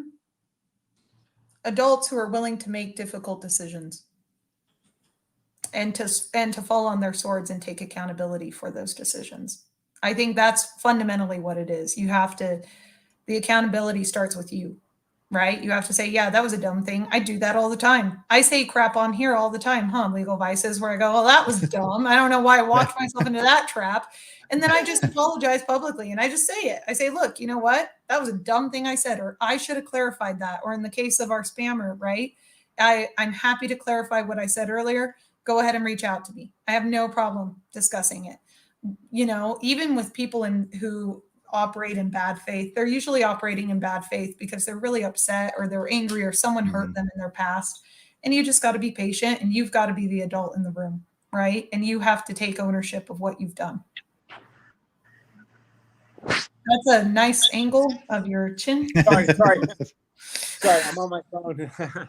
But I'll let you guys go, because I do have to go. I have to go and wave signs and get people to vote for me, and all that jazz. So please check me out. Do you like my pretty blue, by the way? We do. You've actually got a few super chats here, Danielle. Oh, okay. I'll wait. Before you run, if you want to stick around for the super chats, you're welcome to. I have Andrew. Andrew, you have to. I have to. What? Brandon talking about the was this the criminals or the prosecutors? They also pillage when you were giving the laundry list of things that they do. They also pillage. Yes, we can. Best channel on YouTube, Legal Vice. Well, Diamonds and Henna, thank you. And as I just apologized in chat, I accidentally blocked you when I was trying to block a porn bot, but you're back. Sorry about that. Brandon again, what pants are you wearing with the blinds open? Legal Vices, none. Pants are prison. LGN Shorty, Danielle, I'm in Tooele. That's way out in the western side of Utah there. I wish I could vote for you. Salt Lake County needs a lot of change. You're always welcome here. Tooele loves you. Oh, I wish I loved Tooele as much as you love me. Well, they do have the lovely Dugway Proving Grounds out that way. So Dugway Proving Grounds, Andrew, is where we test all of our, so like nuclear bombs, all of our mustard gas. There was an accidental release that killed a bunch of sheep back in the 60s. May or may not have killed a bunch of people. Interesting case. You should check it out. It's basically where the CDC sends the shit they don't want anywhere near them. They send it out to the Utah desert. Narrowly missed the MX missile bases, and it's right next to Area 51. So anyway, we have UFOs out here, and they are very real. And I can't wait to talk to you about them after the election. Legal Vices. After the election. Arian the Vegetarian, thank you so much. Tell her my roots there and why I'm pissed and why I moved. Danielle, are you familiar with the city manager in Centerville, Brant Hansen? He's my brother. I'm not. I'm so sorry. I didn't know they had a city manager. I thought they would have had. Huh, that's interesting. No, I'm not. I apologize. But I'm sure he's a great guy, unless he's an asshole to you, in which case I hate him. And I hope he grounds. McMuffin, a.k.a. McMillan, the third-party candidate in Utah. Congress, you're running for Congress or Senate? He's running for Senate against Mike Lee. Okay. He's going to lose, and it pisses me off because his signs, he keeps trying to put his signs in front of mine, and someone keeps stealing my signs, which is illegal. It's also illegal for our signs to be on the front of a right-of-way, so it's fine. So I can't really complain, but still don't touch my signs. So he's stealing your sign. MB, y'all make me miss Utah. Grew up in Happy Valley.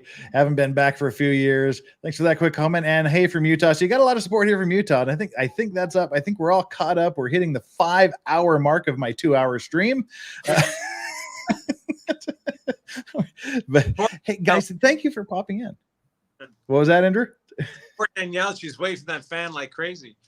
You're saying it's like 100 and what in Utah right now? I think it's 105 right now. Let me double check, but I'm pretty sure it's 105. Bryce Canyon will be cooler. Yeah. You just did your ride through there recently. You got there just before it started to get hot. That was a good time to go. Yep. Oh, you went to Bryce? I love that so much. Andrew, next time you're in Utah, give me a call. I'll give you my Utah Grand Tour. Every year, come through on the motorcycle. You have to, oh my goodness. Yeah, next time let's hang out and I'll show you all the great spots. I mean, they're all great. It's hard not to find great spots, but I have a lot of really good spots. And by the time it's pretty spot, then it has a lot of desert. Yeah. That's why you have like beautiful North Mountains, then you have the beautiful South Desert. Like when I got there on my vacation just after you, by the time I got to Vegas, it was 121 in Vegas. It was like pool room back home. There's just nothing else to do. Never been hotter. Hey Josh, thank you for putting my sign in front of your business. I'll bring you a bigger one. And then the Beaver unit, my Beavers unit person has a super chat. She says, read it. Oh, really? Yes. Who was it again? I don't want to read this because I'm positive someone's going to clip it. A recent super chat? Yes, it's my rodent unit. I've just got Andrew. I shill you. I want a signed book from my Beavers unit mod. I think that's it. Is that it? But yes, the mod. Is that it? That must have been it. Oh yeah, it's my Beavers unit. Andrew, I shill you. I want a signed book. Any Beavers unit is free to have to do it through my wife. So contact support at lawselfdefense.com. They'll redirect it to Miss Branca, and she'll be happy to deal with whatever beaver questions you might have. Trust me. Be armed. Yeah. Have you driven through Beaver, Andrew? Here? Yeah, Beaver, Utah.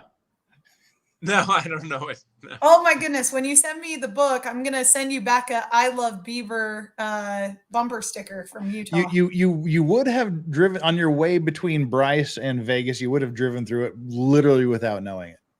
Oh, it could be, but it's fine. I'm not sure I need a sign there. I'm pretty sure you do. You need one.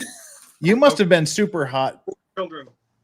Yeah, you must have been super hot because you are clearly from you're in all the gear all the time kind of rider. So you must have just been suffering going through there. It's fine. I've been through. Yeah, it was hot. I think when I went into Vegas, it got close to 120. Yeah. And I was in an air conditioned room and hating it. And you were in a sweaty gear outfit there with this. But at least you're on a nice. Better than a good day at work anywhere. Yeah, at least you had a good air cooled. Or is your bike it's water cooled, isn't it? The new one's water cooled. Yeah. Yeah. When I used to ride Harleys, you're just sitting on top of a furnace all day long. Ugh. He got a bit old in the desert. But guys, thank you so much for being here. This was an unexpected twist. We started out with Nick and ended up with a very long, interesting discussion with you two.